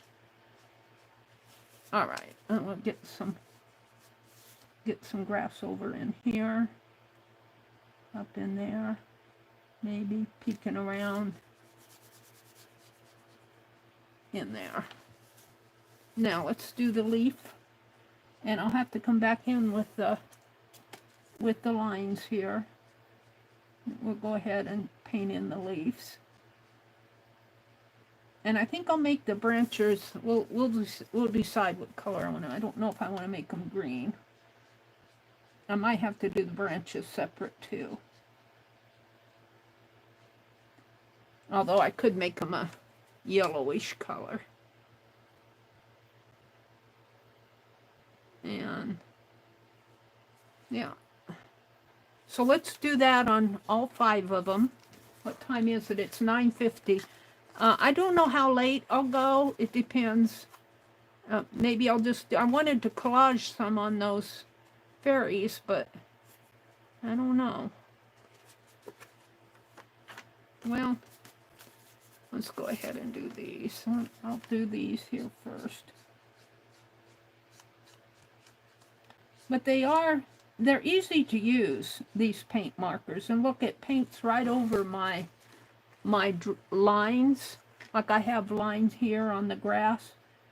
It paints right over them. And so it's got good coverage. I'm happy with that. They aren't skimping on my, you know, the paint's not thin. It's a good coverage paint. So I'm pretty happy with them. There's just a few little things. I need a box of 360 colors, though, at least. Or at least give me a couple browns. Tan. I could use a tan and a brown. A burnt sienna. We got yellows. But I'd like a deeper red than what I have. The reds look pink to me, but that's typical for red. It's hard to get a true red. Even you have to kind of hunt for it even on the market with acrylic paints. I think, my opinion, which isn't worth a whole lot.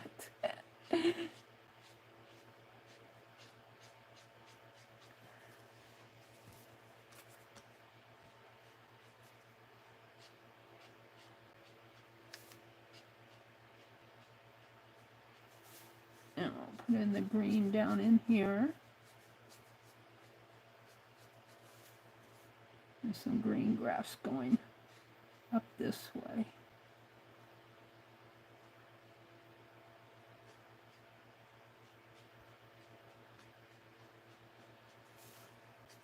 I do wonder, I guess I'll find out, is how much paint do these have. I haven't hit a snag yet, and I've used them several times. Haven't done a lot of wide painting, you know, I've done little things like this with them.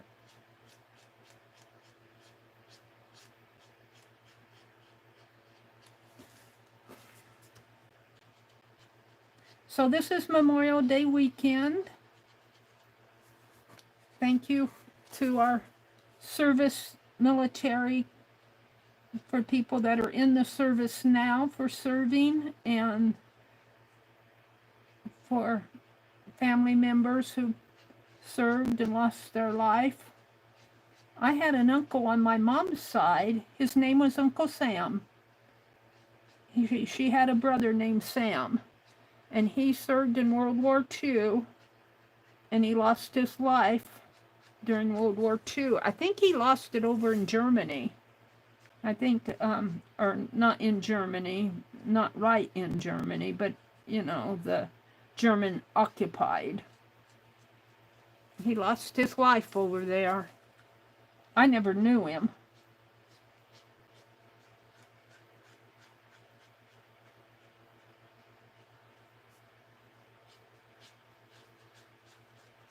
I knew Uncle Leonard, my mom's oldest brother. His name was Leonard. He was a character.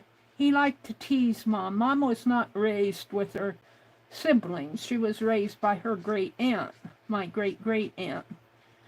But she knew her brothers and sisters, and they all knew her. She was a part of the family, but she just wasn't raised with them. And he would tease her.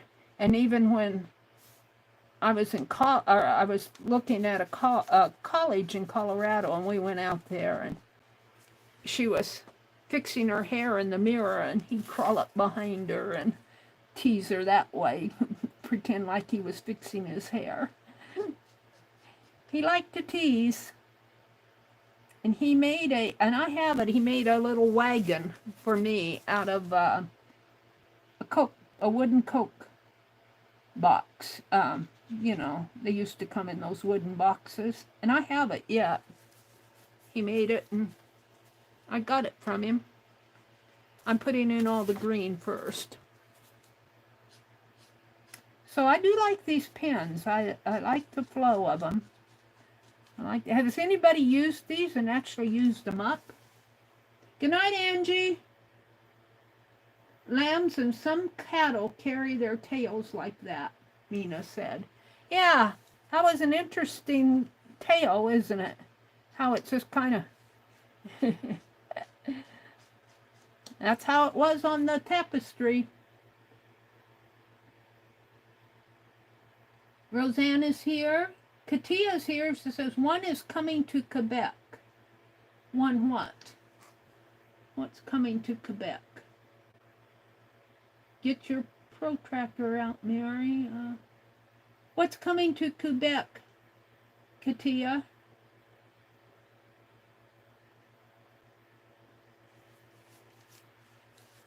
I lost you. I need to get caught up with the tatting. I want to kind of get myself back into doing stuff. My last couple weeks have been nuts. Just nuts. I don't, you know, I'm getting old. All this going tires me out. And Angie says, Mary, you got to take a rest. You're getting old.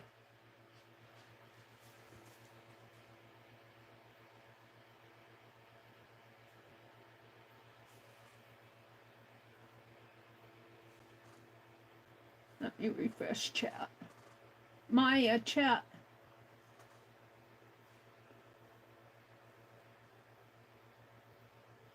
One of those goats? Oh, that's the other person.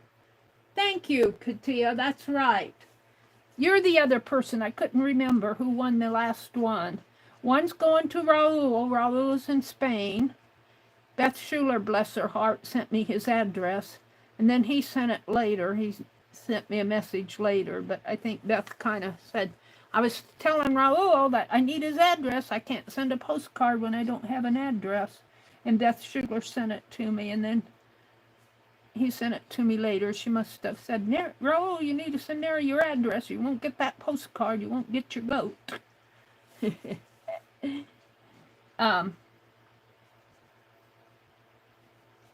Raul's getting one. Katia's getting one. I'm getting one. Now, who's the other person? I said it earlier. Mina. I think Laura Jersey won one for Mina. And Mina is also getting a fairy, I think, if I remember right. She won the first week. And I just haven't... I need to get them out. I need to get these sent. I got waylaid on them. So I do think these markers are worth the money. I would buy them again.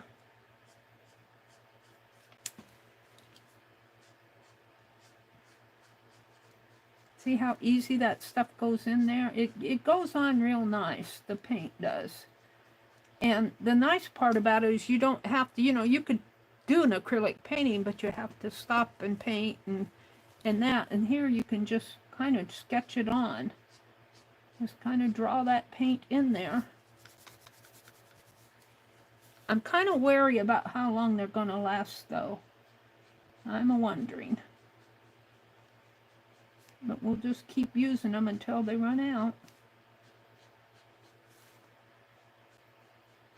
I know they'd say, but Meri, there's more. You just go to the store and buy you another set.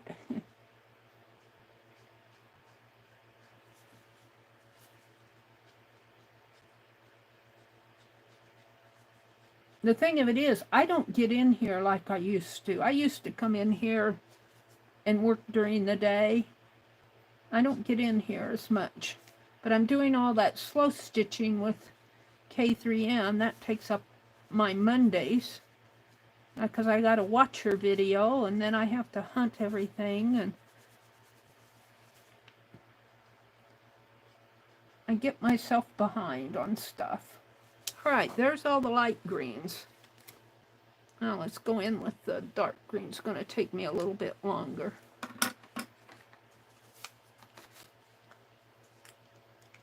Now on this one, when I did the dark greens, I made that horizon line right with his back. I think I'm going to make it a little bit lower here. Right in with his tail and maybe the top of his nose there, rather than making it in line. Not that it doesn't matter, but I think right in here for the horizon line. And we'll just put a little.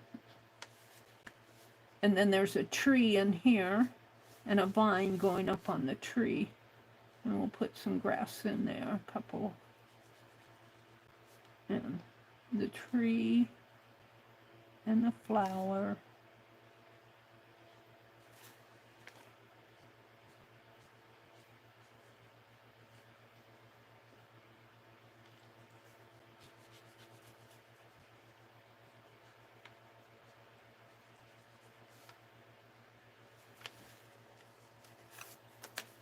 I missed some in there. I'll have to touch them up.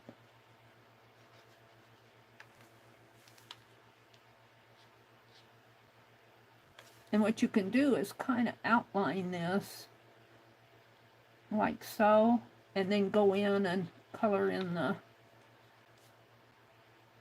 the middle.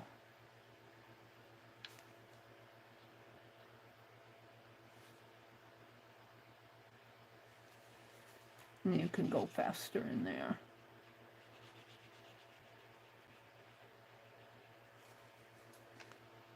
Let's go T.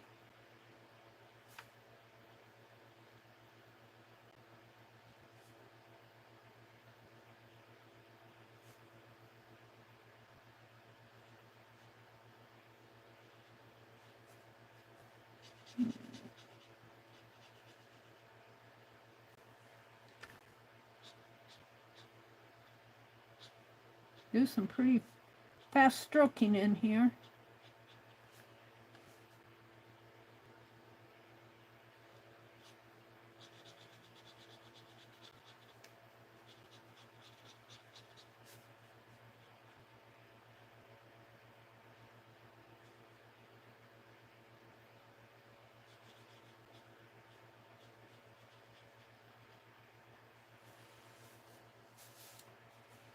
And so we made it right there, so I'm going to kind of bring it up in here. Oh, I didn't do those leaves, did I?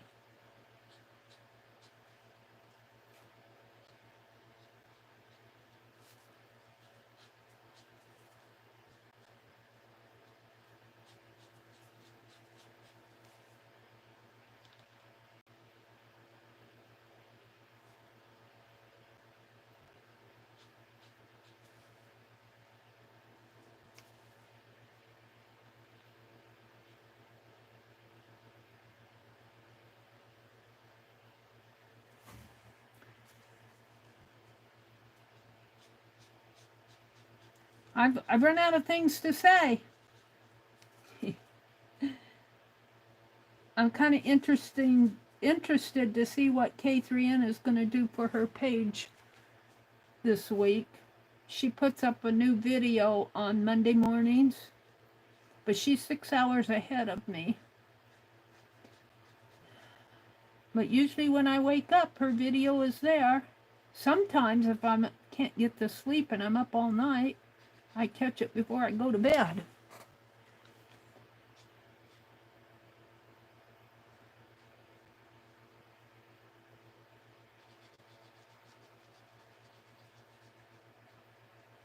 Yeah, I'm pretty happy with that. That's a tree trunk in there. So let's go back in and put in that, the green on here.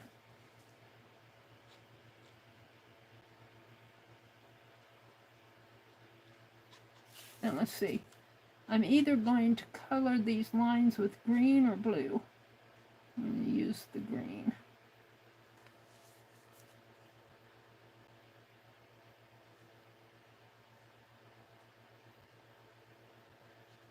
Katia, can you tell us what you're making for the showing that you're having? The show, is it a show and tell? What are you tatting these days is what I want to know. What are you tatting these days? All right, this one's done and this one's done. So I've got 3 more. 1, 2, 3.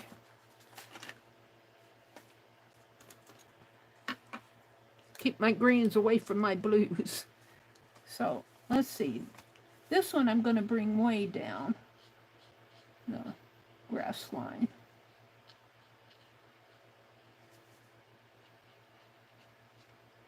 I need to go back and catch up with part 6 and 7. I missed the last 2 classes in tatting. I forgot I had a Wednesday dental appointment. That was last week. And the week before, I think I had to go with my brother to the doctor or something. Roseanne said good night. Good night.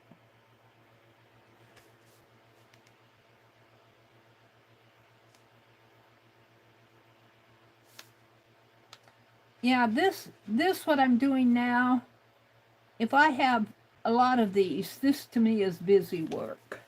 I tire out really fast doing these, but I can do 5 of them. And if I do them kind of like do all the greens and then do the blues, it's better for me. But I call this busy work.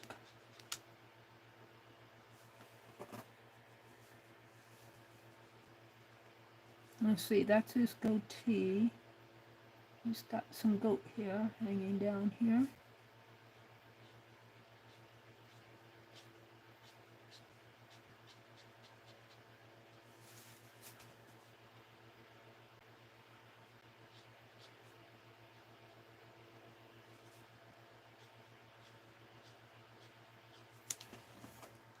And let's put some green in here.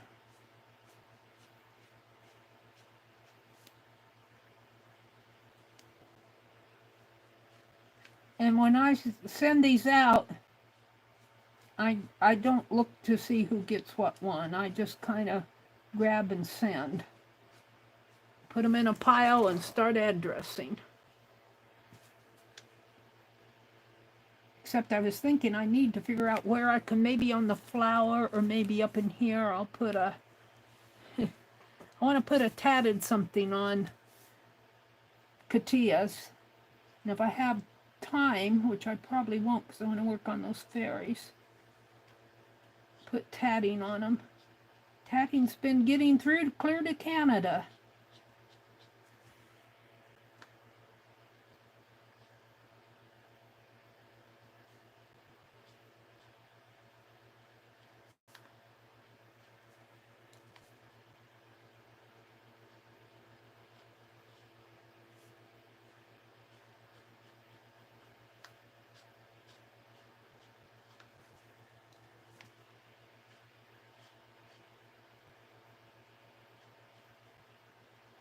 Keep Cheryl Johnson in your thoughts and prayers.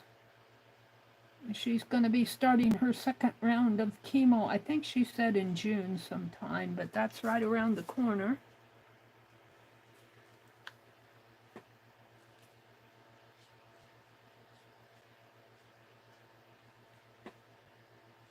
I'm going to bring that green up a little.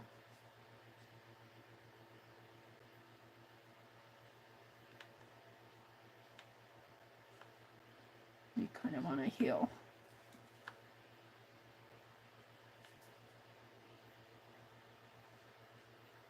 So these are very, even though they're different colors, the paint is on the same tone. I think you see this technique, this kind of a flat, because it's not, there's not a lot of shading going on. They're kind of one tone. And you see this a lot done in the Real Simple magazine. They'll have these illustrations that are very flat and one tone. And I think when we were looking at different art styles, I think we decided that that was what we were going to call this, where we aren't mixing a lot of shades, getting a lot of tonal and three-dimensional colors. And I think we determined that they were called tonal, one-tone paintings or one-tone illustrations. I kind of like doing it. It's my thing. And this one I painted out his head here, but I think by the time I put more paint on here, you won't even know. I redid his head. I was going to redo another head, and I think was it this one? What one was it? This one. He's got kind of a fat cheek, but I think he's okay. I might not. I might just leave him.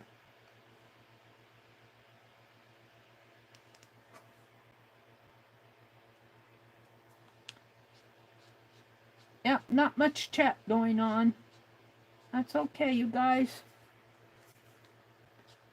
I understand when it gets late, like on the East Coast, it's 10:12 here. It's 11:12 on the East Coast. And I think Ruth Lamb said that she's 2 hours ahead of me. She's in Nova Scotia, I think. And her time zone is 2 hours ahead. So what's 10:12 is 12:12 for her. So I understand that you guys get tired. I get tired. Sometimes I have a hard time watching an entire stream, so I get it. But I want to say thank you for coming and spending your part of your weekend with me. It's nice to be here. I miss you guys. I've missed you guys last week. And I was just pooped myself. I'm a little tired. I just didn't have the oomph to get in here and stream. I did some shorts and videos though. Alright, I'm pretty happy with that. Let's put some grassy in here.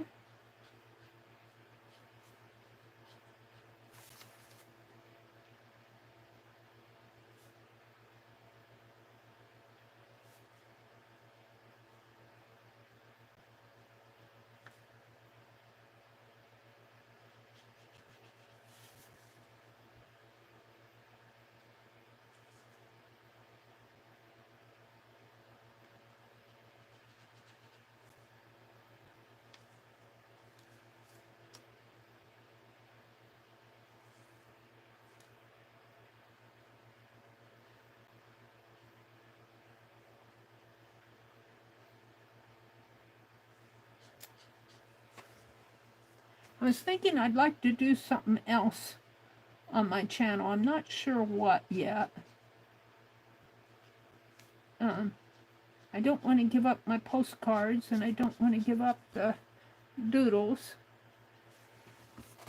I'll have to think about it. But I've been trying to do more shorts and short form videos. Yard walks are easy for me to do.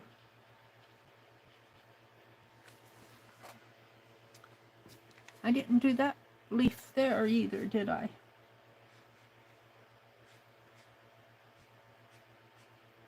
Forgetting the leaves, Mary.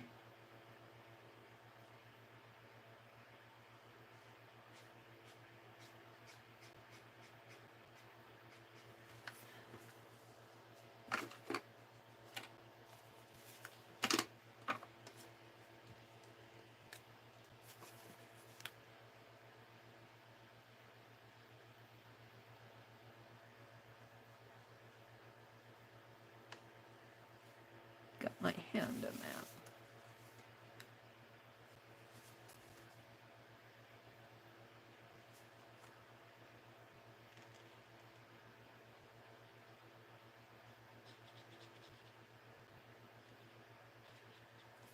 Alrighty.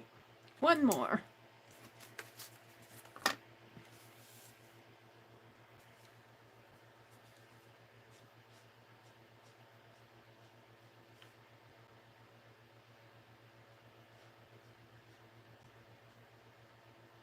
And I guess I'm going to bring this up a little higher here.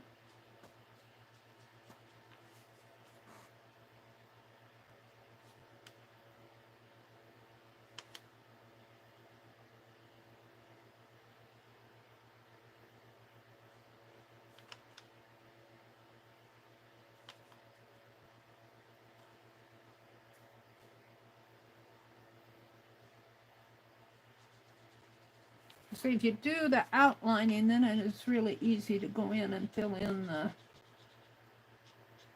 the middle.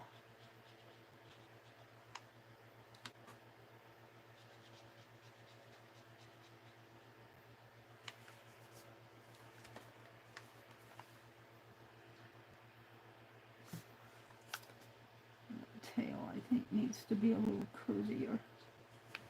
We're going to leave it. Let's see.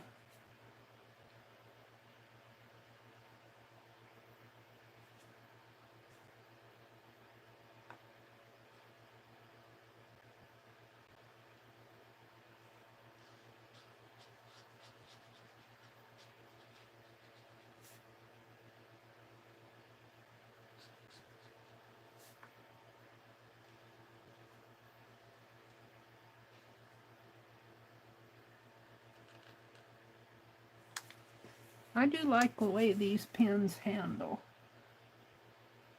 I like the brush tips. You can just kind of drive them where you want them to go.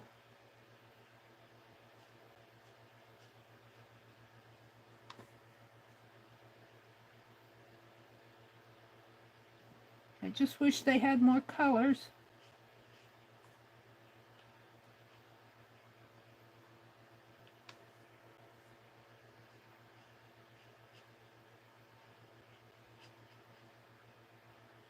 It costs more. If you have 12 colors for $20, it would make sense that they would charge $40 for 24 pins. They might give us a little bit of a break. $36. But they can't give them away for free. Although they could, but they couldn't do it for everybody. You can give a free set here and there. But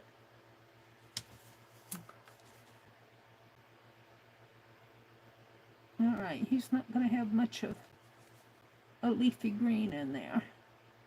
I'll just bring one up there. Might have to color that out. I'm not sure I like it.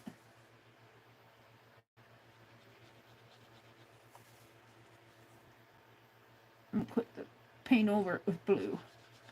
It does paint over. Like I could take white and paint over this and it would have pretty good coverage.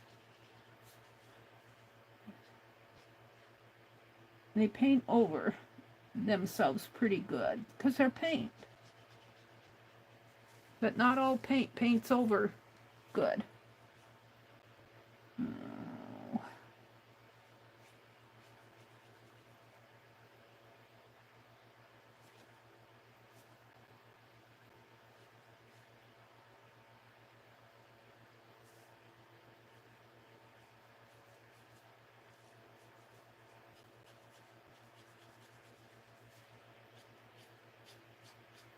Okie dokie. So now I wanted to do the skies tonight. And I think I don't know if I want to do two-tone sky.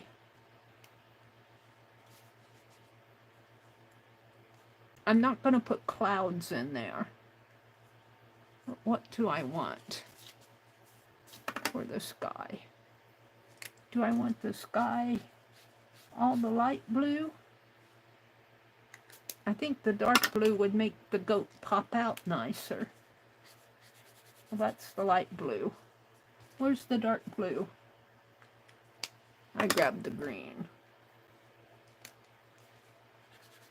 I think the dark blue, even though it's dark, I like the dark blue better than the light blue blends in so much. I think the dark blue will be the better choice in my head. In my head, we're going to do the dark blue.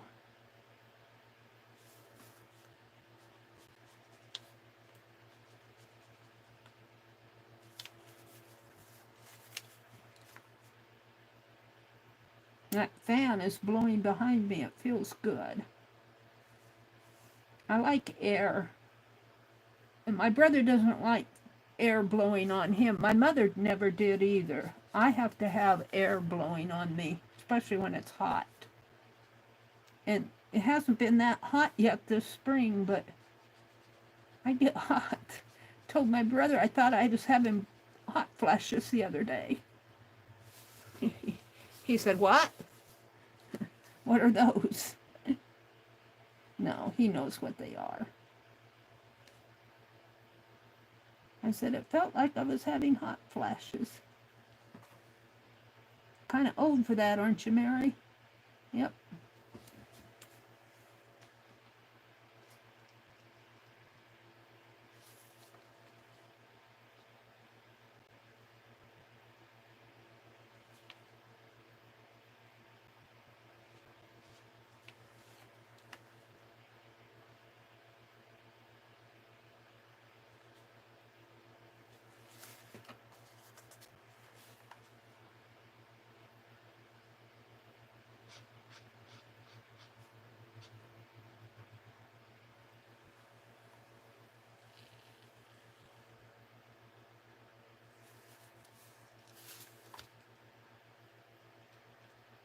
I'm talked out. What do you say now? Feel like I should be talking about something and I don't know what.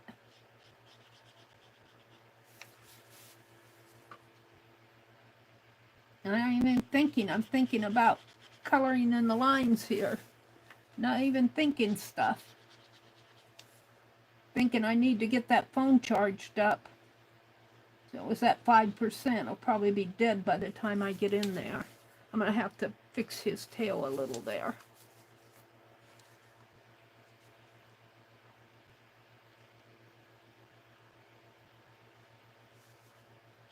See, once you get those outlines in, and then it's pretty easy just to go in and color in the spaces.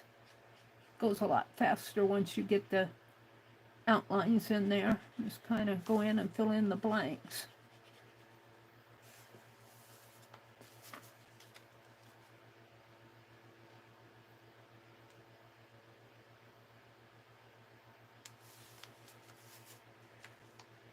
Now there's a space in here with the between the branch and the tree.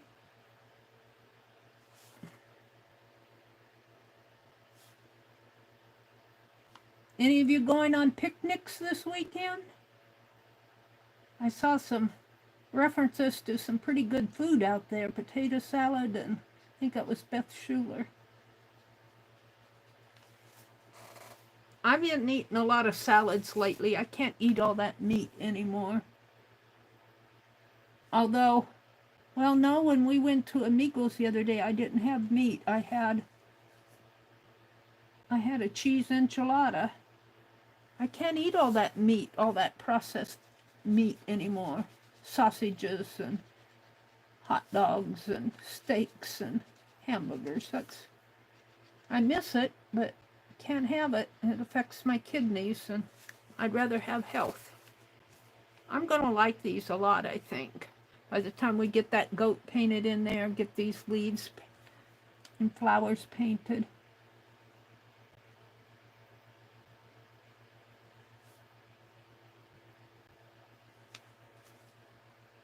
I think these are going to turn out pretty nice.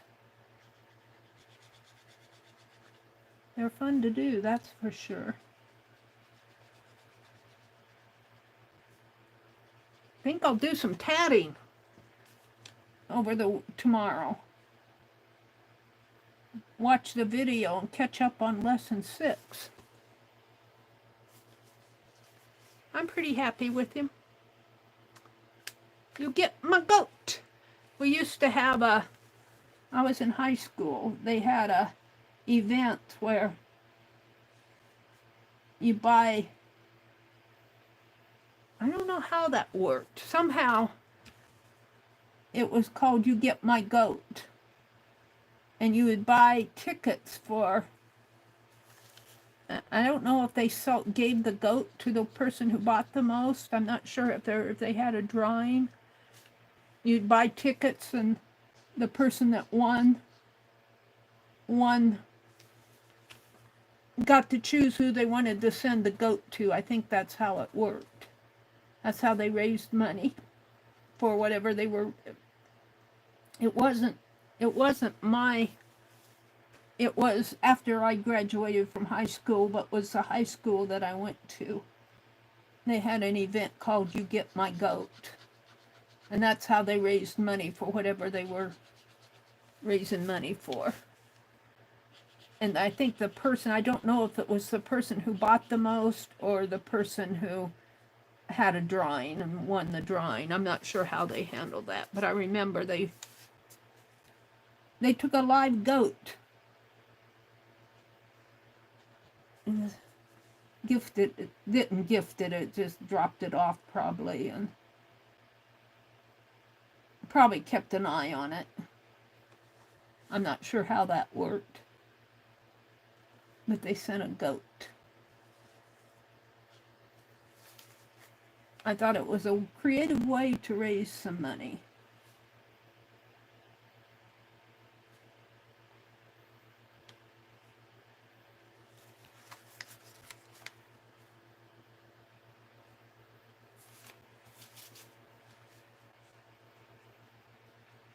That's what these goats remind me of.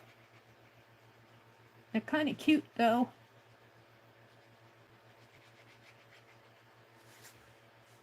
They're kind of cute. You know, he could be chewing on a piece of tatting. Trying to figure out how I'm going to get a piece of tatting in here. I don't want a lot. Or we could tat a flower and put it someplace in here. I want to send Katia a piece of tatting. Let's see, how does that go? That's the tree.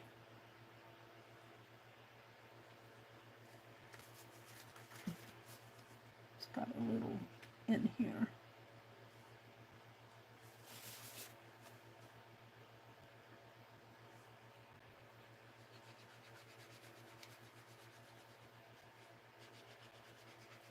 Yep, Memorial Day usually is the first day that they have picnics. Memorial Day picnic and usually kicks the summer season off. Although summer really doesn't come until June. First picnics usually start on Memorial Day.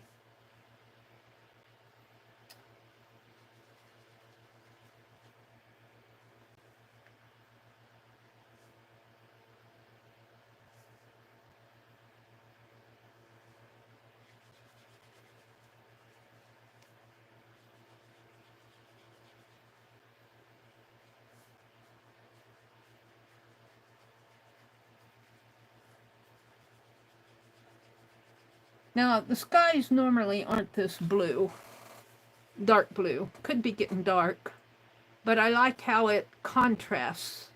I think if I would have used the lighter blue, it would have blended in with my green too much. I like the contrast.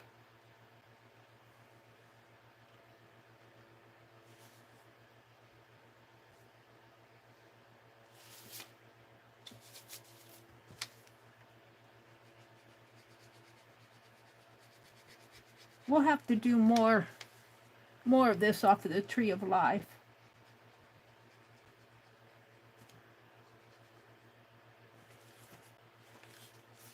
In its time.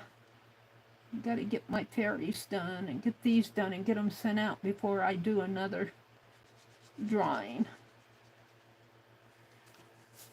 All right. So we got 3 done. No, 3, 1, 2. I've only got 2 done. Oh dear. Doing the sky is taking me a little longer. It's taking me a little longer.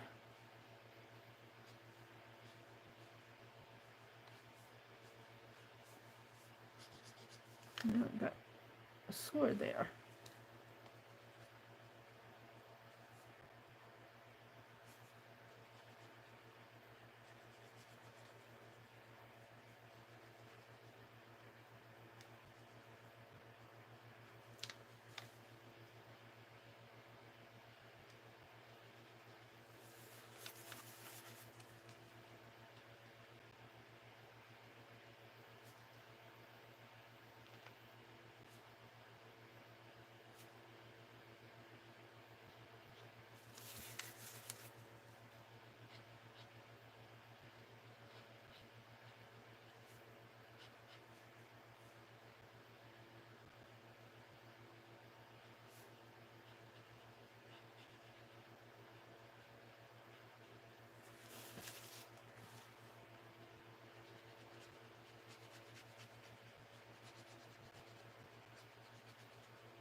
I'm running out of words.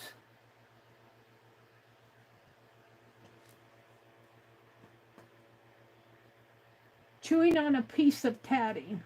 That would be fun, wasn't it? To put the tatting in the mouth. I might do that. Katia says, take your pick, Meri. I'm working on some piece with different techniques, shuttle and needle. Oh, wow. I'll bet that's cool. You're doing one piece illustrating different techniques, and you're doing it both for the shuttle tatters and for the needle tatters. You're not mixing the shuttle with the needle. You're doing one piece of shuttle tatting and one piece, I'm asking, one piece with needle tatting. Oh, I bet that was fun. Are you doing that for the fair? Are you going to teach us that? I got to get caught up. I think the last couple lessons have been on lock join, and I haven't done the lock join. I think I did it once, though. I was running into an issue, and you told me to do a lock join, and I said, what?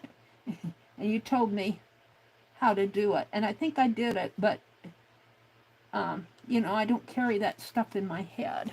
So I need to go back and listen to the videos and see what is, the last lesson I missed out because I had to go to the silly dentist.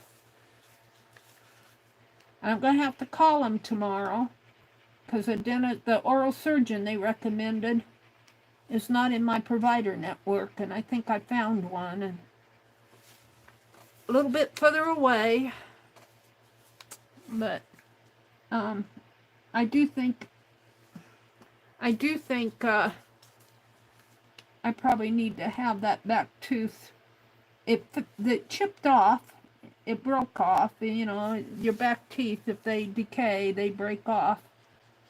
And she said there's nothing left there but the root.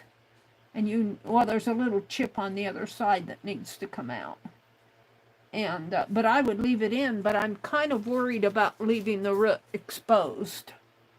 So I am going to have that done, I think, depending on if the coverage. But I have to call him tomorrow and say,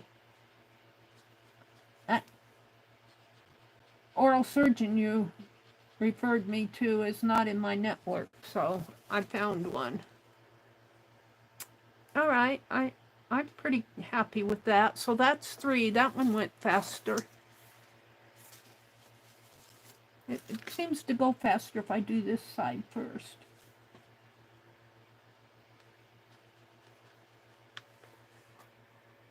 Let's see. Teresa said, you had something like that. Someone had a raffle of a goat and then you gave them, oh, they had something like that? We had something like that. They had a raffle of a goat and then you gave the goat to someone and they had to pay for the goat.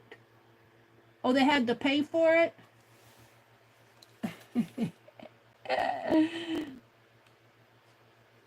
That happened after I graduated from high school, but I was still connected enough with the high school to know that they were doing that. That sounds similar to what they did, Teresa. I don't know if I'd want to win anybody's goat, though. What would I do with a goat? What would a junior high school girl, or not a junior high school, a high school girl do with a goat, or college? You know, you'd probably have to pay to get it taken away. I don't want that goat. What if you didn't pay? And you get the goat?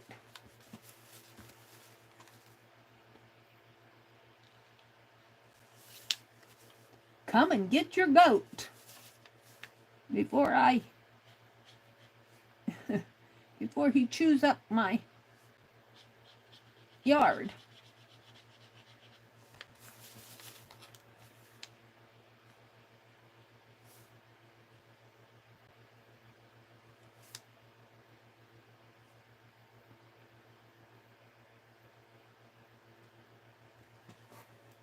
Let's see.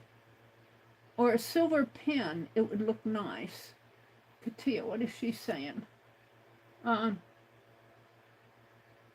If you ask what I'm doing right now, I'm retro tatting a full row. Interesting.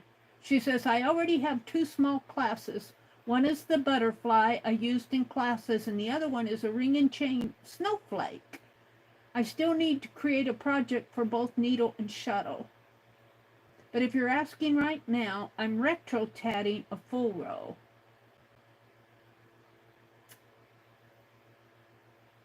Teresa says, I will be alone, but I might pull out the grill and make me a grilled hot dog. Oh, that's a good idea. Like I said, I quit eating that type of meat, but I enjoy steaming my vegetables. I steam my veggies, and they fill me up. I have Brussels sprouts and cauliflower. I like to sprinkle, when I steam them with dried cranberries. Kind of gives them a nice tart flavor. And salt and pepper them good. Add whatever kinds of seasonings you want. I usually just salt and pepper them. Probably eat more salt than I should. I'm trying to cut down. And I did splurge and buy Fritos, though. That's a no-no in my world, all that. All those chippy salts, you know, salt. I like the Frito scoopers. I was telling my brother what I like to do with the scoopers. They're made for dips. They're kind of a curved chip, and you use them with your dip. But I like to put my tongue, when I put them in my mouth, I put my tongue in the curved part and just let it just let it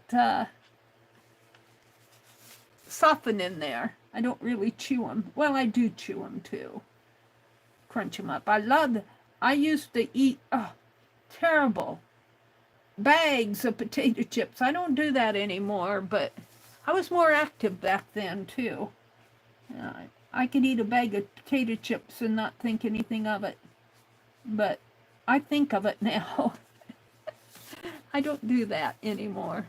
But I like my Fritos. I like Fritos pretty good, and I will buy those. Although they're darned expensive. They're pretty expensive. I don't buy them all the time. I just buy them when I want a treat. And everything's costing more nowadays. I quit drinking pop just because I'm not going to pay $7 or $8 for a carton of pop. You can get it on sale, but you know, I used to get those 12 packs of soda. I like Diet Squirt. We used to get it for $5.50. Now it's up to almost $7.50. I'm not going to pay that for something I just guzzle down. I'll drink water or tea. I like my cappuccinos. I've been trying to cut down on them though. Those are K-cups and they're not cheap. But they got probably too much sugar in them for cappuccinos. Got sugar and all that stuff in there I shouldn't be drinking. I like black coffee too.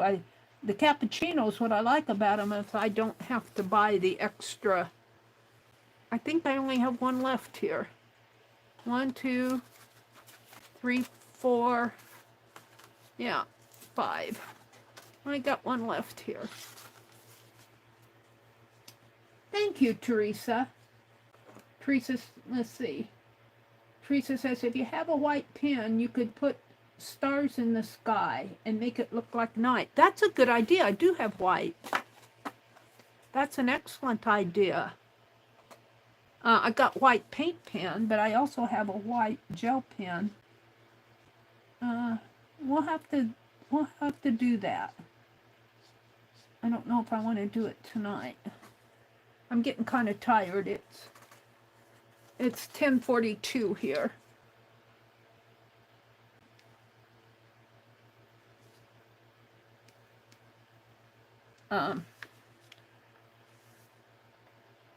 I might do the flower tonight because I could do that in yellow and pinks. Maybe a little blue in there. Lavender. That lavender. That lavender should have been a brown in that set. I don't know what possessed him to put a purple in there instead of a brown.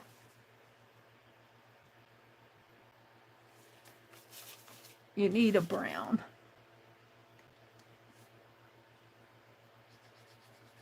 More than you need a purple. And at first, until I caught on, I thought the purple was a brown, but it's not, it's purple.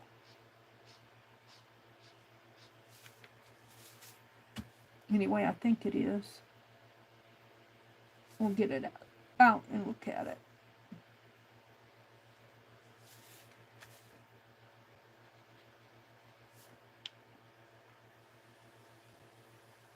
So it's pretty easy to do this once you get the drawings on there. You're just really just basically coloring in shapes.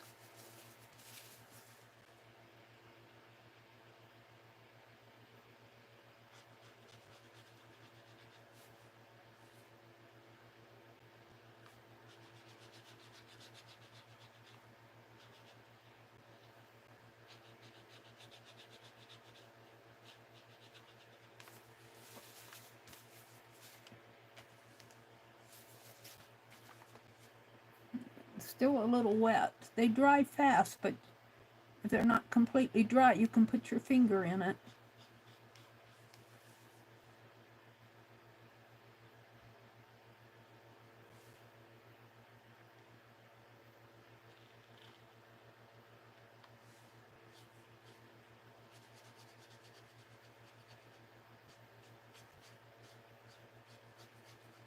See how fast the color in there once you get them outlined? We'll have to use these for other things. I don't think I did any teapots with these.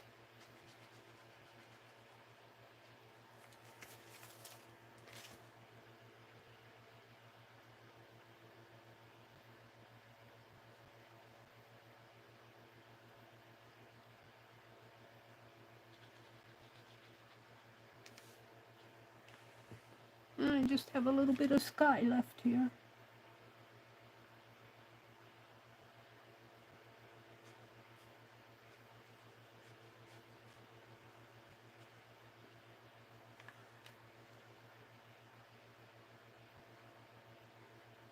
Oops, I made that, got some blue on my tree there. That's okay, we'll paint it out when I get to it. All right, I think I'm pretty happy with, oh, I didn't do that green in there, did I? Where's my green?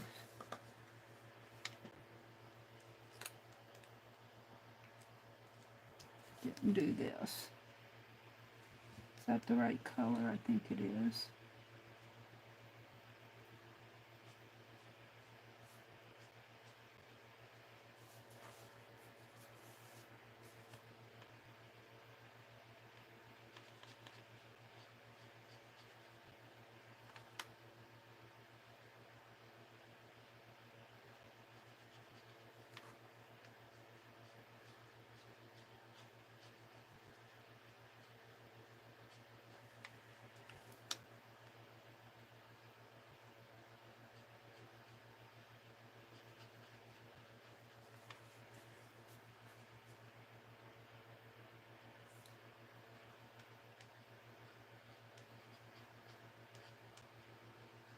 And this is fur in here.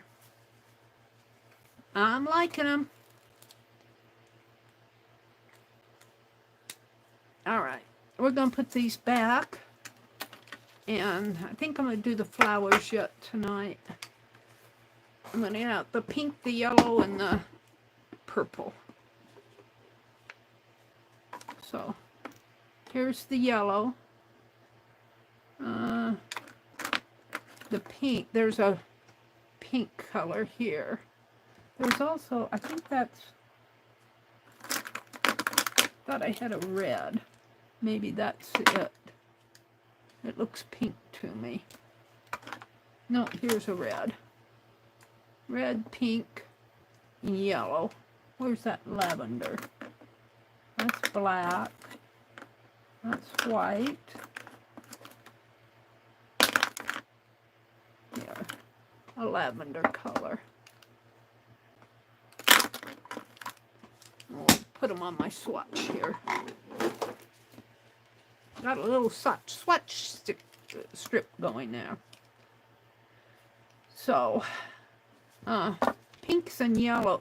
These kind of, you know, they kind of flow in with each other. If you put this over here with those work. The red, the yellow, and the purple. The pink, I think we'll see. But let's put them on my strip here and see what the story is. Yellow, a yellow center. That works.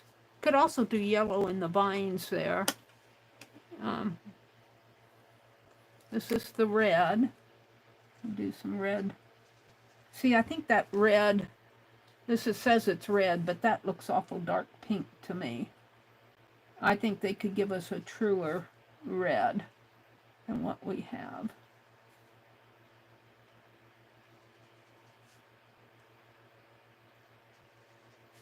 That looks like a dark pink in my book. It looks red there, but it looks pink there to me. And let's see, we did the yellow. This is the purple. And what else do I have? This is the pink here. Let's put the pink. I'll open it up. This is pink here. So there's not much difference between the red and the pink. One's a little darker. That's pink. This is red. This is just, to me, as a little bit darker pink. I don't like that. I think they need a truer red. And then this is purple in here. So I can outline it, maybe. The flowers. I don't know. I might use the pink instead of the red. Although, once I put purple around it, or maybe I could just go like this. And, well, see, once you get the colors next to each other, once you get purple outlines there, you have pushed that red into the background, and it makes it darker. I'm not sure I like it all outlined in purple. Let's try one with,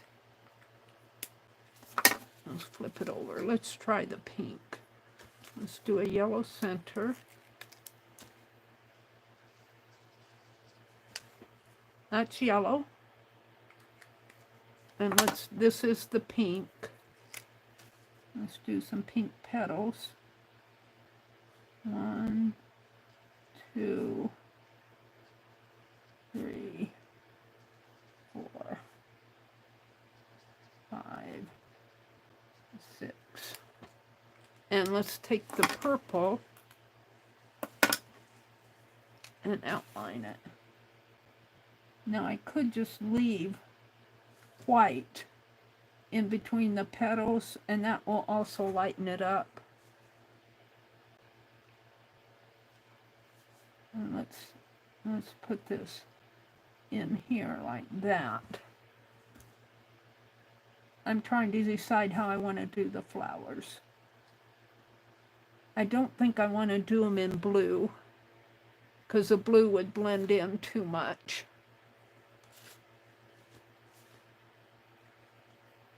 And I also have, let's play with the flowers here. We also have a cream color. This is not white. This is the white. That's the white. This is more of a cream color. And we have a gray. I don't think I'm going to do the gray. Let's try the cream in here maybe.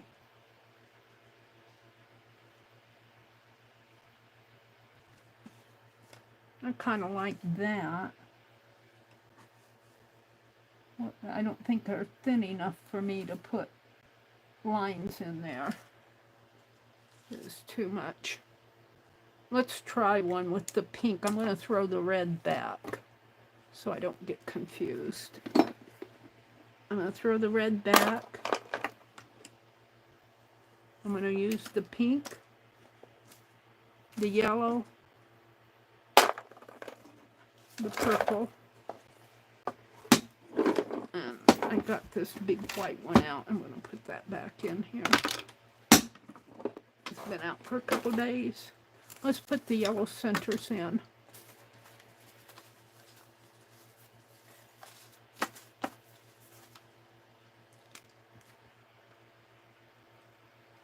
That'll go fast.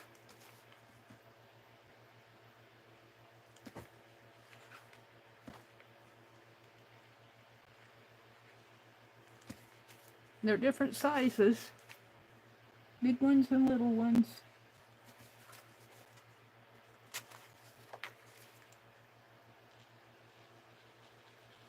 All right, I might like the pink better than I think I do. Let's do the pink.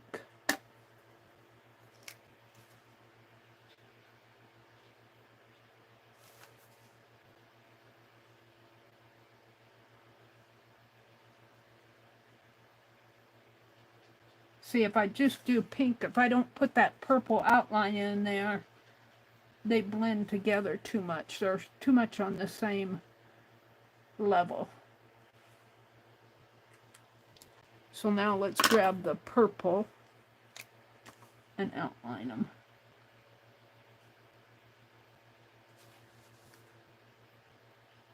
Purple falls into the green.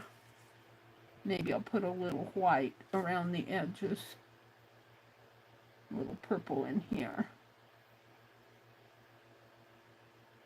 On the inside. I'll show you in a minute here. And then we'll come in with the cream. Put a little cream in there.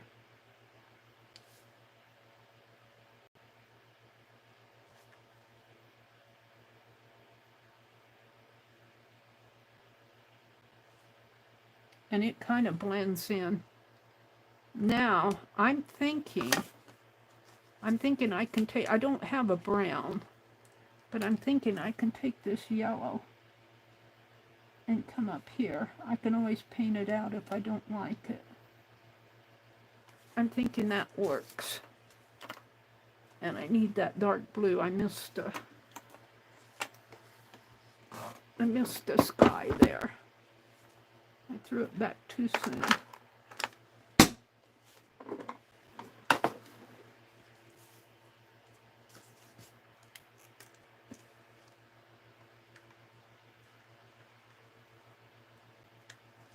There we go. And so we're going to, and I'm going to have to mix a brown for the tree trunk. I could make it gray. I don't know if I want to, well, tree trunks are gray. And this comes up this way.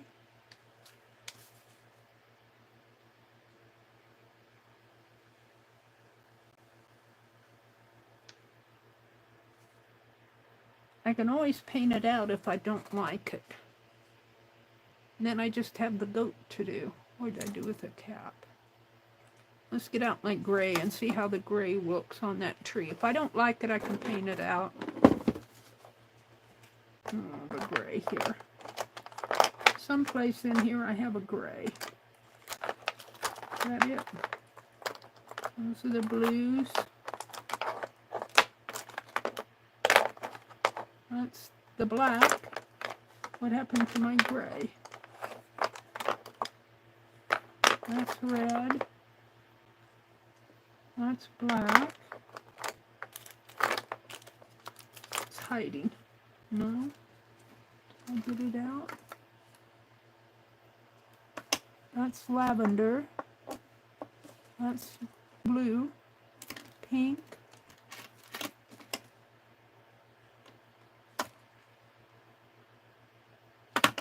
I got a dark pink and a light pink. Or that's the yellow. God, Mary. Here's my gray.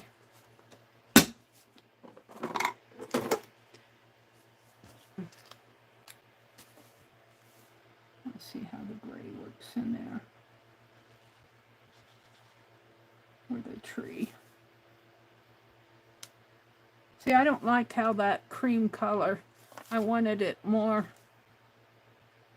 it tends to, the light white and it tends to soak in.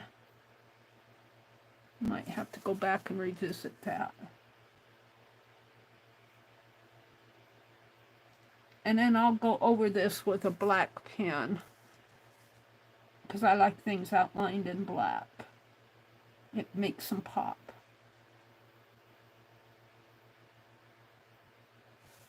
So I'm leaving some of those black lines. I think I'll make my tree trunks gray. They don't have to be brown. I missed stuff, don't I? I missed this going up this way.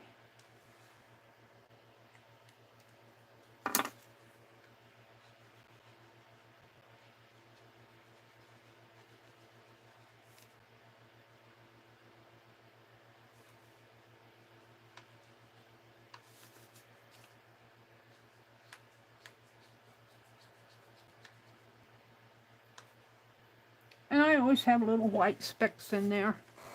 Little white pieces that I missed. I'm kind of happy with it. I think it needs to pop out a little more. I need the black.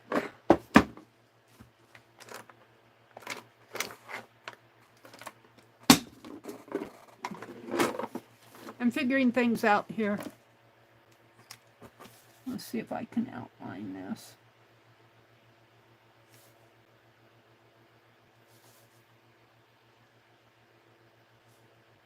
That makes it pop.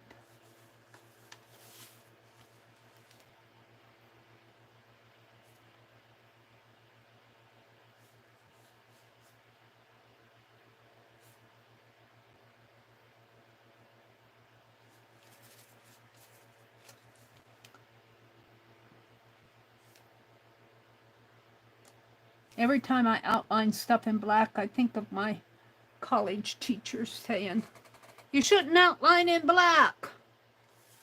It's not black in real life. Why do you think you need to outline everything in black?" And I'm going, well, nothing looks like real life on my drawings. Go away, leave me alone. I outline it in black because it makes them pop.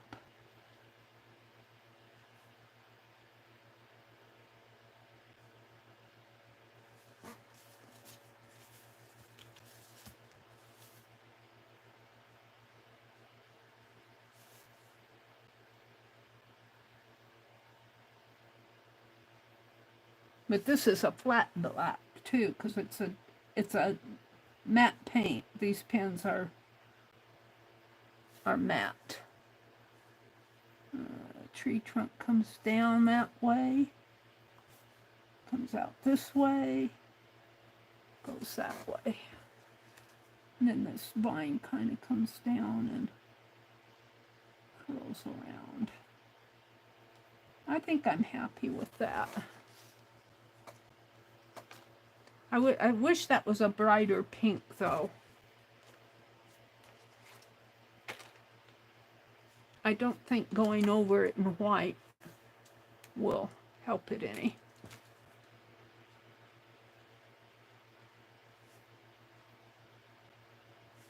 I do like it more with the white, with the cream in there.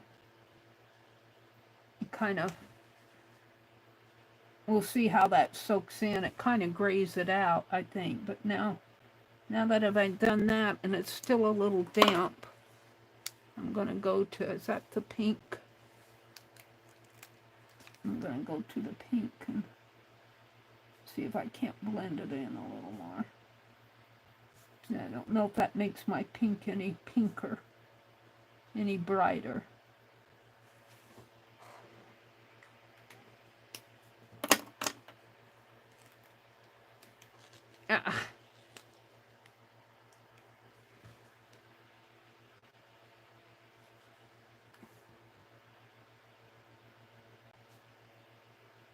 Alrighty. And I think I want to outline this in here too, if I can.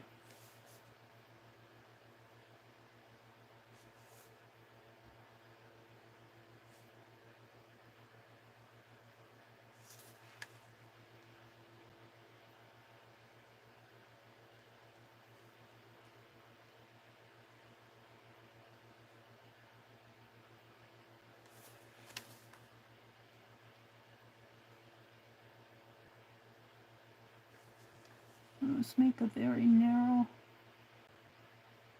line and some.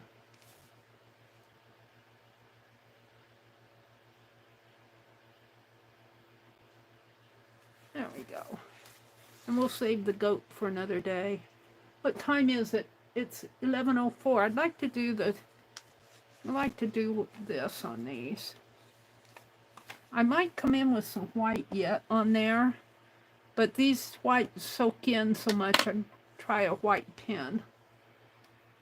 Let me refresh my chat and see what you guys are talking about out there. Chat filter, all messages. Raul, Meri, if you draw a half line in the color of black of each flower, the petals that follow will pop. Isn't that what I did? If you draw a half line in the color black on each petal, that flower will pop up. I didn't draw a half line, but the black tends to fade in. Well, actually, I outlined them and then I went back and painted them again. Yeah, I think that's what I did, Raul. But still, I think that they show up brighter on my tablet than they are in real life. They're kind of a flat paint. If I were painting these with paints that I could mix, I would mix a much lighter pink than that. In fact, I might do that later. Because I can mix acrylic paints, what I'm going to do for my goat, because I don't have brown. I have gray, but he's kind of shades of tan and white. So we're going to do the goat later. And hi, Raul, it's good to see you. That one you call white is not the white one. No, yeah, I called it white, but it is the cream one. That's right. I don't have the white one out. That's true, Allie K. This is kind of a cream ivory color. I really didn't need that, and I don't need the lavender purple one. I wish they would have given me some browns. A dark brown and a light brown. I could get, well, actually, they could keep these and give me 10 more colors. Well, this is black. This other one's the purple here. I'm okay, but if I had to choose 10 colors, I would not choose these two because I have a white. That's a cream color. I have a white, and I don't need a lavender. I would rather have a shade of tan and a shade of brown if I could pick my colors and I was limited to 10. Or is it 12? I forget. It might be 12 colors. Raul says, I will tell you later on what I meant, Meri. Okay, Raul. What type of Sharpies are these? These are the new, Allie K, if you scroll up, Raul, K dropped the link. These are the creative markers, the Sharpie. They just came out with these about a month or so ago, maybe 2 months. They're called creative markers. They're a paint pen. They're a marker paint pen, and they come in the larger size, which is a bullet tip, and then they come in this size, which is a brush tip. And we get them I can get mine at Walmart. Walmart carries them. I don't know if they have a Walmart in Spain or not. Are you in Spain right now, Raul, or are you traveling around the world? Raul travels a lot. But Walmart carries them, so some of your big box stores over there, if you have, I don't know what you have over in your area, in your country. Sharpie Creative Markers. This is the brush tip. Thank you, K. I like them. I do like them, and I do like working in one tone. These are very one-tone colors. They're all on the same, they're different hues, like yellows and grays and greens and blues, and pinks and whites and creams. But they're all on the same tone, and it makes your finished piece look very flat. There, you can, if you work fast, blend, but you have to work fast. Now, I haven't tried. This might be something to try. I dumped my water. Let's put a little water in here. And I'm not going to put my pen in the water. But let's try an experiment. Let's put a little water in here. Just a teeny bit. I don't need a lot.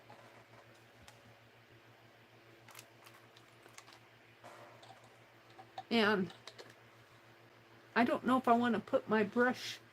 I don't know how I want to do that. You might have to have more than one set. I'll try with that lavender, that purple, because that's one that I would probably use a lot. So what I'm going to do is take my brush. Where's my brush? I was using it tonight. What did I do with it? It's over here. I'm going to take my brush, and I'm going to put some water on here. Say this is my purple, whatever, block. And then I'm going to take my purple and just kind of brush it through. And see, it's wet.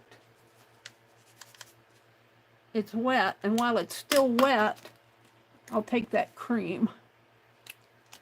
And see, you could probably blend that way if you want. But you have to work fast. And you have to be okay with not getting, you know, getting different colors on your tip. You have to work fast if you wanted to do that. I could probably do the same. I hate to use the red and the, that's pink. Let's use a red and green and see if I can, but I'm not sure I want to do that. Here's the red.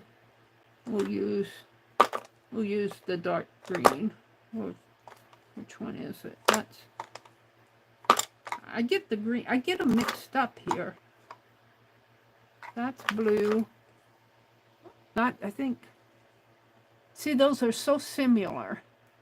But this is more of a blue tone and that's more of a green, but because they're on the same tonal value. This is blue and that's a light green. This is the dark green, and I have the dark blue someplace in here. I don't know. I must have it out. I pulled it out to do that sky. Put it back in there. So I'm going to take the red here and the green and see if I can't get some brown the same way. But you shouldn't have to do that. They should, if they're going to do a set of paint pens, they should give you, where's my brush? All right, what did I do with it? It has to be here somewhere. Here it is. So I'm just going to take a little water and brush on here. Get it kind of damp. And I'm working on watercolor paper. So I'm just going to brush right in there. It's kind of working wet on wet, dry on wet. And I'm just going to run my, see, and that it blends it in there. But I'm not sure I want to do that with my colors, but we'll see. And then let's take this green. And we don't need much green. In fact, I think I would want more red in there. Where's my red? See, and you can get a brown that way. It's turning brown. And you have to kind of work at it, though, to get the good brown that you want. Because I see more red, and then I see more green. Let's try it with the black. I didn't get the black out. Let's try it with, oh, I did. Is this the black? I was marking with it. Let's try it with red and black and see if that gives me a brown. A deeper brown than this. I mixed a brown the other day. I mean, on one of mine, not the other day. One of these days I was playing with these. Let's try wetting this. See, you can't, they're acrylic. You can't wet them after they dry. So if you want to blend, they're not good blenders. They're a marker. And they're not alcohol. Well, let's see, where's my red?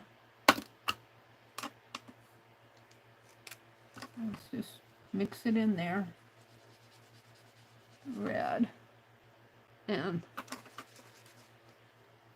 let's go for the black here. Let's just do a little. And might take my brush instead of, well, you're getting kind of a tan color there. I might need more red now. I'm getting kind of a tannish color in there. But I'm not sure I like doing this to achieve a brown. They should just make us a brown. There, that's kind of brownish. You have to play with it. You have to play. You can achieve it if you try hard enough. I think this is more brown than that. But, yeah, there's some brown in there. It's kind of more of a, it's a lighter, different shade of brown. I'm not sure I like that.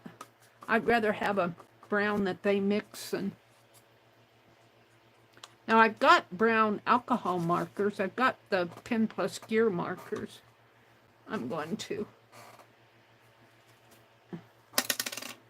So, but they're new. On the market, they're new. So they don't have a wide range of colors yet. I would hope that as they... See, I can see a lot of the red tones in there on both of these. So they don't mix very well. But I like them. I don't have anything against them. Well, there's some things I'd like to change. So let's go ahead and do I did all the yellow centers. I'm going to do the pink flowers here.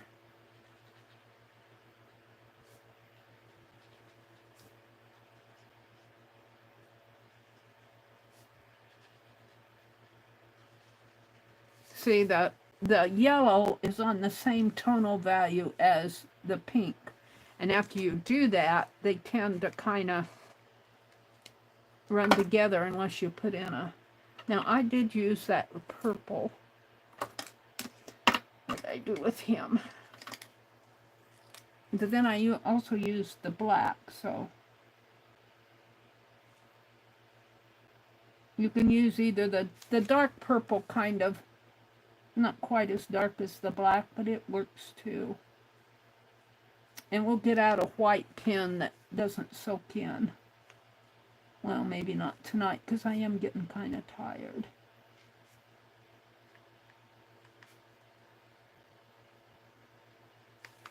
And let's do the gray tree trunk. Yeah.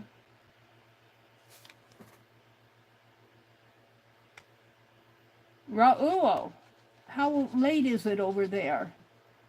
It's early in the morning for you, I think. You're 6 or 7 hours ahead of me, and it's 11:17, so it must be around 6 or 7 o'clock in the morning for you.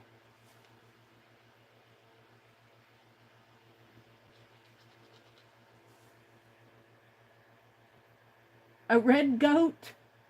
You want a red goat? It's 6:17 a.m. And it's 11:17 here, so yep, you're ahead of us. You're way ahead of us, Raul. All right.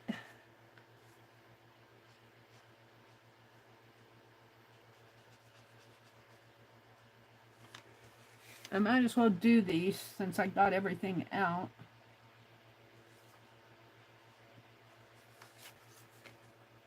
They're fun to do. I do think if I was, I like to mix my acrylic paint. I could do these with acrylic. I still might do the goat with acrylic, with my craft acrylic. And that's probably all that's in here is a craft acrylic paint. All right. And let's get out the yellow. I'm gonna do a. But what's nice about these is you have these brush markers. You have a lot of control with them when you're doing this type of thing. Probably more control than if you were doing it with a brush. Because a brush, well, the stiffer brush, the one I was using tonight, is well, you can't see, but this was white at one time. But it's a stiffer brush. It's not a hair brush. It's a nylon, and it's kind of squared at the tip. It's a Royal Langnickel brush. This was white, nylon type brush tip, and you could probably do that. But with these, you have a lot of control with them. That's what I like about them, because I haven't had any of them clog up on me yet.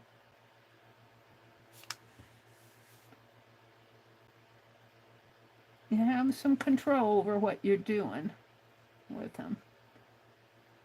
And I wanted this more curvy. I might have to go in and touch up some of this stuff.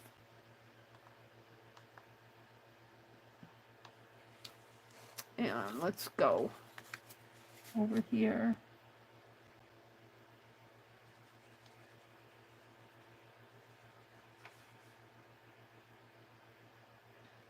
But they are kind of a medium point. They aren't a fine point.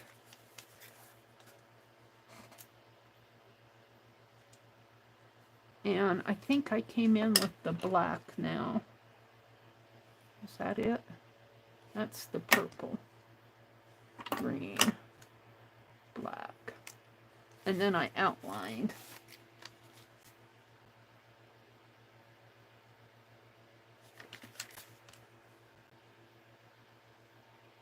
I like my black. I got a little wide there. I like my black outlines. I always have.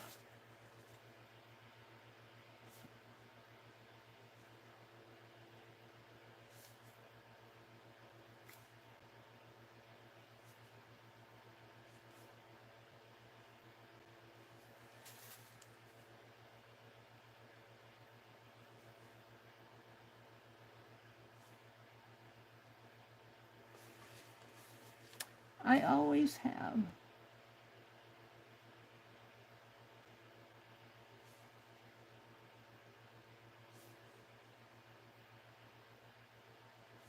See, and that purple to me, I don't know, it's pretty dark. There's not much difference between the purple and the black, in my opinion. I think they should have left the purple out of this set and given me some browns.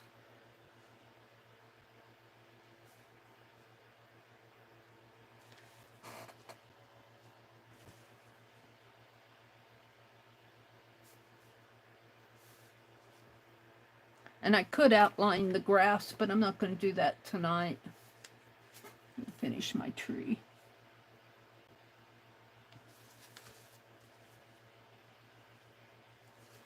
Go in there and outline the grass.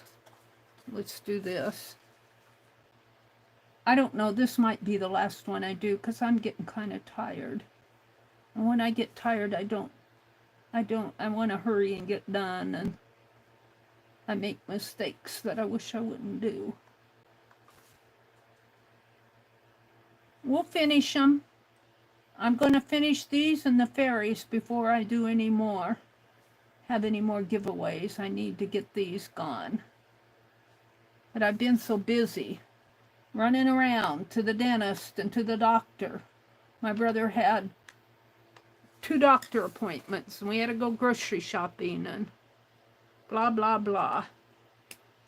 All right, let's put all these back so I don't lose them. Now, and we painted all of these in. There's 5 of them. I drew one tonight for Becky's mother, and we did 5. Well, we started on the 5th one, and my phone ran out of juice. My phone that I was looking at ran out of juice. That's my Tombow marker. I keep it over there. I think I got them all. Put them in here. And we did 4 and started on the 5th.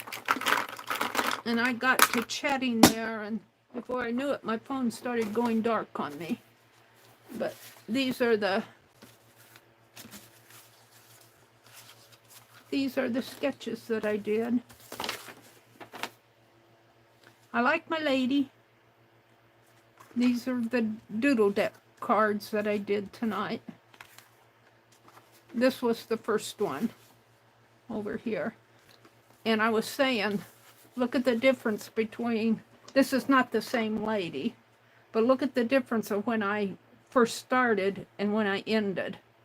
The more you sketch, even if you're a drawer, drawing all your life, you just need to warm up. This is more of a warm up. By the time I did all these others, this was my last one. And this was the one I was working on when the phone went dead on me. But this is going to be my thumbnail here. And before I go, I need to, this was card 1. Let's go put week 16 on these and number them. This is card 5. This was card 2, and card 3, and card 4. If I don't do this now, I won't get it done. So week 16, we're way behind. We're probably about 5 weeks behind. Kitty Jen says, that's okay, Mary. This is card 2. And Doodle deck. And I started numbering them, and I need to get my teapots numbered too.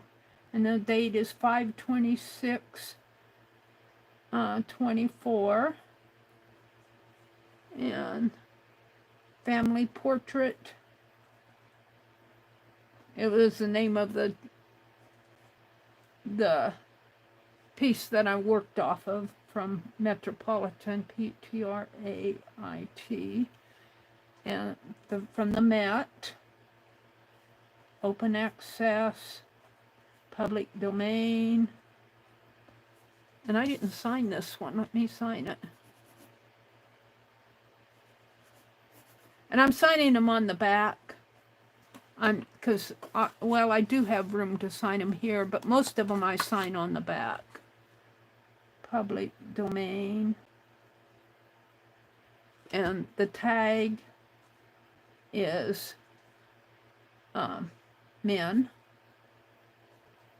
and people and colonial. Because I call it colonial. Actually, they look very colonial to me, but they're not really colonial. These were done in Italy. I mean, the portrait that I worked off of was done in Italy. So colonial, I'm going to cross this out because colonial is more of a early American style. They look very colonial to me. In fact, they almost look like mannequins. Let me sign it here. So there's card 1 and 2. This was card 3. I like this one. This one I did a pretty good job on. He's not perfect. There's week 16. card 3, 5, 26, 24, doodle deck. These certainly are, these are doodly sketches, Brenda said. They're doodly sketches, doodle deck, and family portrait. For them to be official doodles, they would probably be more cartoon-like. But I like to get in here and draw from the P-O-R-T-R-A-I-T, draw from the photographs that I find the art in the open access library, public domain. And I call them doodles because I don't spend hours and I don't try to perfect the stuff. I don't try to perfect it. I try to learn from what I'm doing. And let's see, this is still, we'll call this a gentleman. Gentleman. And, you know, I could put Italian here. Italian painting. That's what I'll put on here because I want to kind of give it a cultural Italian painting. And gentlemen, people, and Italian painting.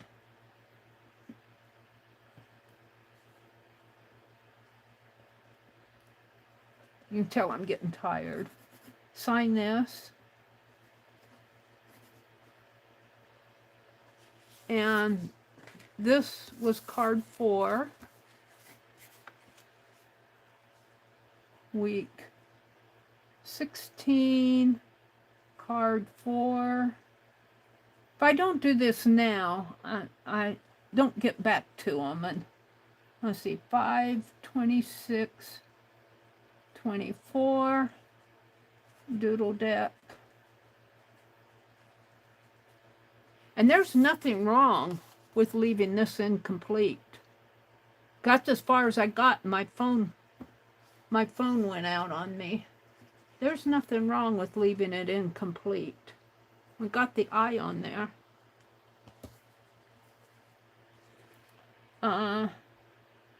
Family portrait.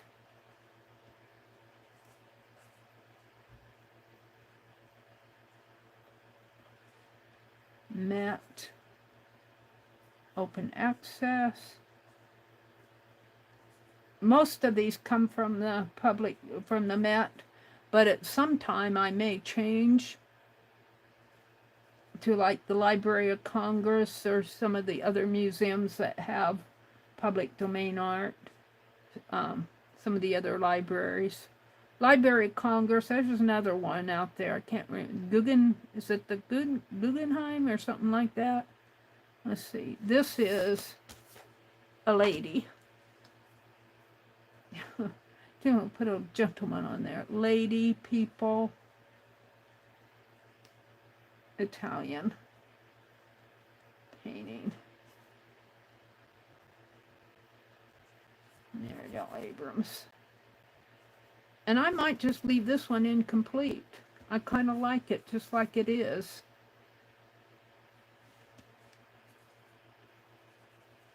Let's go ahead and document it. Week 16. Card 4. Card 5. 526, 24. Doodle deck. Family portrait.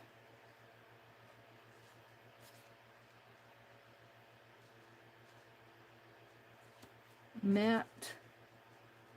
Open access. OA. Public domain.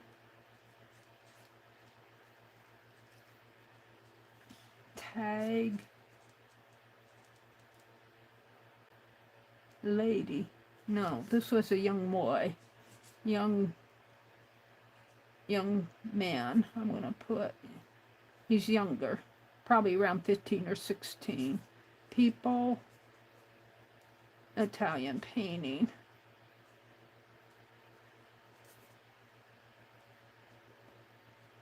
and I'm going to sign it. And I think I'll leave it incomplete. All right. So we did that tonight. I want to thank you all for sticking with me, for being with me tonight. I wish you all a good Memorial Day.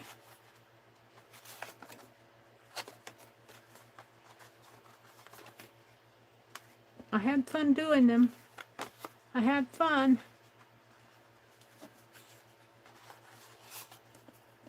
So, and then we worked on the goats tonight. I think that's all I did tonight was drawing. What did I do when I first came in? I did something else, didn't I? Oh, I showed the tea dyeing that I worked on, showed my progress on the crochet, the project progress. Rhonda! Hi, Rhonda! Oh, thank you, Rhonda. Raoul said the phone ran out of juice. How, Mary? Oh, I filmed, not my juice up here, my, the drawing here. I did a short and I think a couple videos. I did a yard walk and a video out at the cemetery today, and I did a short. What did I do with the short? Oh, the journal tag. I put up a short and 2 videos today, and I didn't plug it back in. So I probably only started with like 50-some%. And it ran out of juice. That's how. I keep it plugged in. These phones are, both of them are about 2 years old. The Verizon's calling me and saying, Mary, you want to upgrade your phone? Samsung has a new Galaxy S24 Ultra, blah, blah, blah. I'm going, I can't afford it. I got a doctor bill to pay. Can't afford it this year. Brenda says, hi, Raoul. Good morning to you. It's 11:34 p.m. here. Yep. She said that a minute ago. Brenda says good night and good morning to Raoul. Rhonda popped in. Hi, Rhonda. Let's see. Yeah, I think I've caught up with all the chat. Allie K said there are 12 colors. I keep forgetting. I keep thinking 10 for some reason. There are 12 colors in the brush tip markers, and I think there's 12 in the bullet too.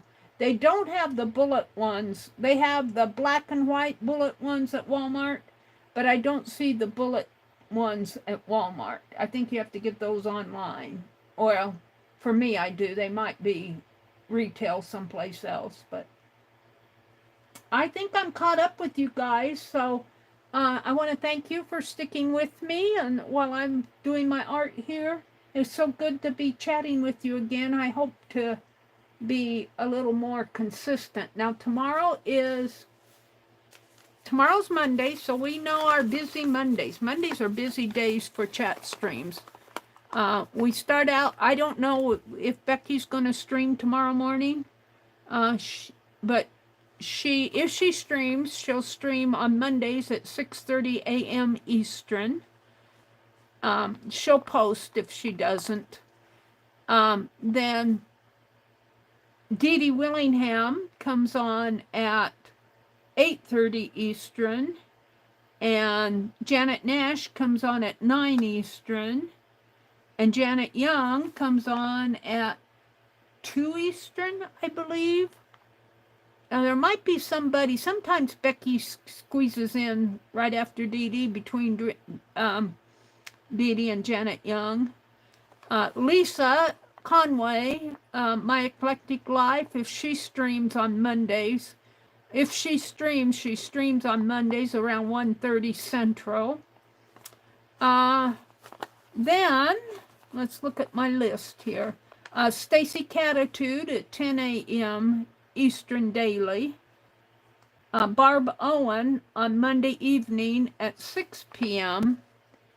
Central, I think. That could be Eastern, I forget. It's either 6 p.m. Central or 6 p.m. Eastern. I'll let you guys figure that one out. I have to go back and watch these more. My list is getting quite tattered. Art Junkie. She usually does a video during the day, but she's got, at 8 p.m. Eastern, she's got Crochet from the Lounge Chair. And who am I missing? I guess that's it. So it's a busy, you won't be lonely on Mondays if you get out and join some of those streams. I'll be back again, hopefully Tuesday morning. Tomorrow's Memorial Day, so have a safe Memorial Day here in the States. Have a safe weekend. And if you're not in the States and you have to work or go on with your whatever you're doing, be safe. Let me put this list back here. So, yeah. Good night, everybody. It's good to see you all.